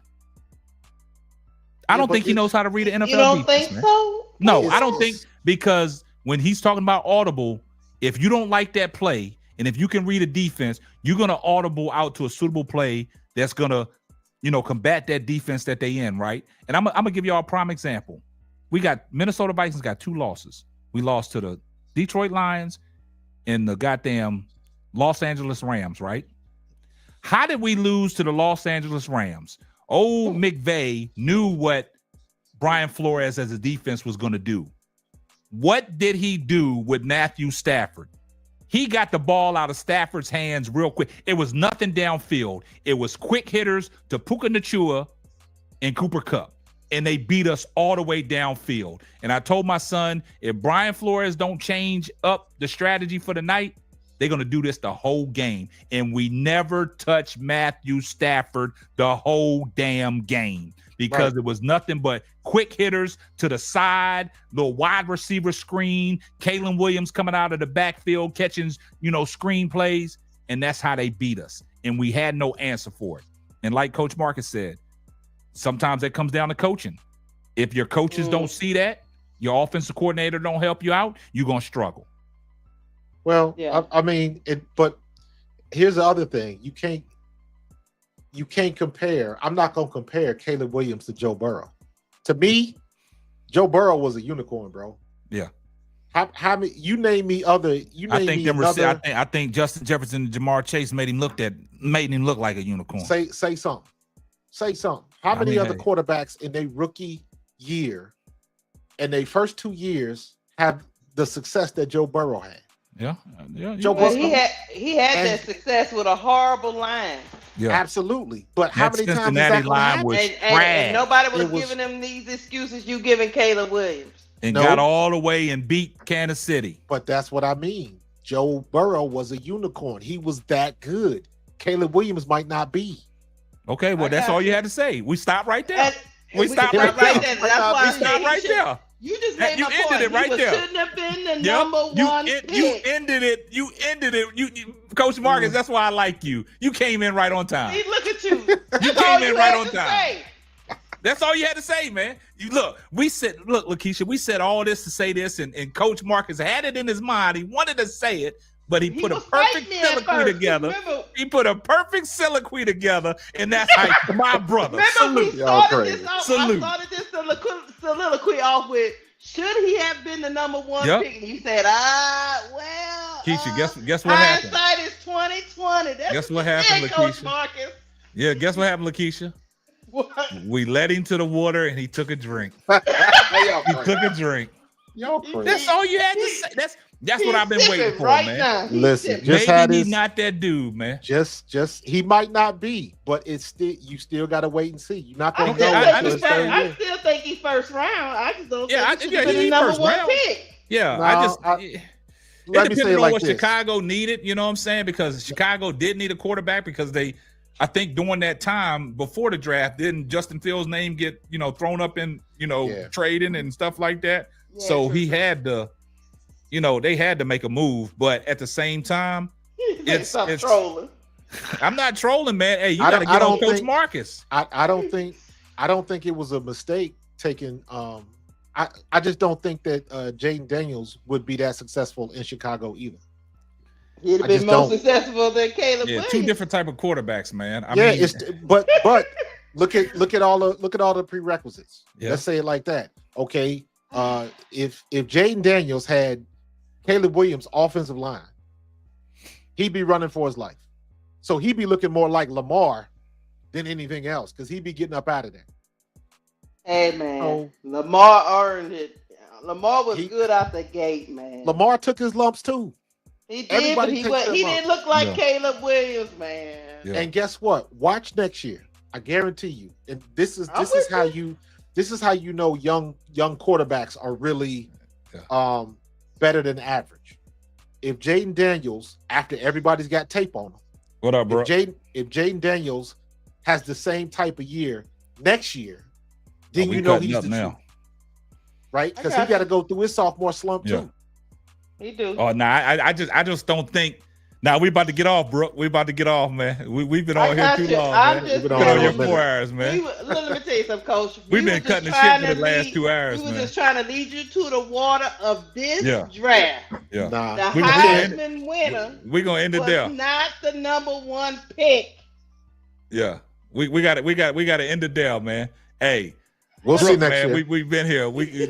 Let me give my closing. Come on, Brooke, man. Them closing thoughts, man. We're gonna be here for another hour, Brooke. Hold up, Brooke. I'm gonna let you come up and drop. I'm gonna let Brooke come up. He said he want to give his closing thoughts, man. Man, we've been cutting up for the last 2 hours talking football. Tell man. him come on up here. And I dropped it, man. Yeah, we were still talking about this. Yeah. We done went from Jeff Teague to Charleston White to podcasting to football. Yeah, man. We've been cutting up, man. Keisha done led Coach Marcus to the water, and he sipped from the cup. And I spit it. What up, Brooke? What up, man? I told you, Coach. It was good, man. I just missed you guys, man. Man, That's all. I just wanted to come up here. Listen, I ain't gonna be. I know you want to get out of here, so I ain't gonna hold y'all, man. I just want to say, Merry Christmas to everybody. Happy holidays, man. I've been missing K-Sad Pod, man. But I know he with his family, so that come first. Yeah, but I've been looking forward for the pod, and as soon as I see the pod, I'm at my girl birthday dinner. So I'm like, I can't even get on. We had some intense. It was some intense stuff going on. It was very intense today. That's what's up. I'll watch the play. I'm gonna watch the playback. Playback gang. You know what I'm saying? When you're gonna go live again, or you don't know? Man, because I'm going down for New Year's, man. I'll be in Louisiana. Gotcha. Okay. Well, I'll wait. I'll see you in the New Year. Yeah. So hey, Coach Marcus. Hey, Coach Mark. I just want to say what's up, man. I got to talk to you, so I get some pointers from you and shit like that. Lakeisha, I know Lakeisha ain't do nothing but cause confusion, man. That's what she do. I just led him to the water, Brooke. That's all I did. Keisha her talking this football, man. We gotta appreciate that. ADP, she loving it too, man. So we just been Cadillacing these last couple hours, man. I'm just here, man. You know what I'm saying? Hey, man, Coach, I appreciate you watching me too, Coach. Yeah, man, I've been checking y'all. Hit me up, dude. profantalk@gmail.com. All right, but I got you. Okay. I'll definitely hit you up. All right, man. I appreciate you, Brooke. Appreciate you too, big dog. All right, cool. All right. He's so bad. Yeah. All right, man. We're gonna end this show up now. Yo, K-Sad, hold on. One other thing. What's that? I had to get you back for what you do on my pod. For what you do to me on my podcast, I had to get you back. That's what you be doing to me. He ain't got nothing else. You already let me go 4 hours, man. That's crazy talk right there, man. I blame Lakeisha. Y'all see, I told y'all opened up a whole fucking other can when y'all started talking about it. All right, we out. Yeah. So Coach Marcus, hey, how was that drink tonight, Coach Marcus? She put a little spice in there, didn't she? She put some Pour it out. Yeah, you ain't pour that. You swallowed that, baby. You swallowed, man. You swallowed that, boy. Keisha, you crazy. You got him to drink it, man. Drink it out the youth, man. That was a good one. Y'all keep twerking for Jaden Daniels. Yeah, we gonna we gonna start twerking for Caleb next. Shit, we gotta get him to get on the good. I don't know about that case, Sap. Yeah, me either, man. Hey, you better start twerking for that offensive line. Nah, he's hot garbage. Yeah. That case, Sap, that's too far. Nah, I got a big game we got tomorrow, man. We got Green Bay, man. We got to handle our business, man. I like the background too, K-Sap. I see you working. I see you trying to find something. I like what you're doing. Messing around, man. I'm trying to be like Coach Marcus, man. He got people in there on the ice skating pond. And shit. I'm trying to be like him, man. Shit. Killing me with the ice skates. I'm out of here, man. I'm out. You ain't gonna too, never man. shut this down, man. Nah, because gonna be talking. See, Brooklyn came over here trying to extend it another hour, but we got to shut it down. I'm about to get off this podcast. I'm gonna jump into bed, and you still gonna be no, whatever. Playing. Nah, you act like you're gonna jump in bed. As soon as he get off, he gonna make a video, and I'm gonna get the notification. Profan Talk to drop the video. Wow. Yeah, but hey, God bless. Good night. All right. Good night. Good night.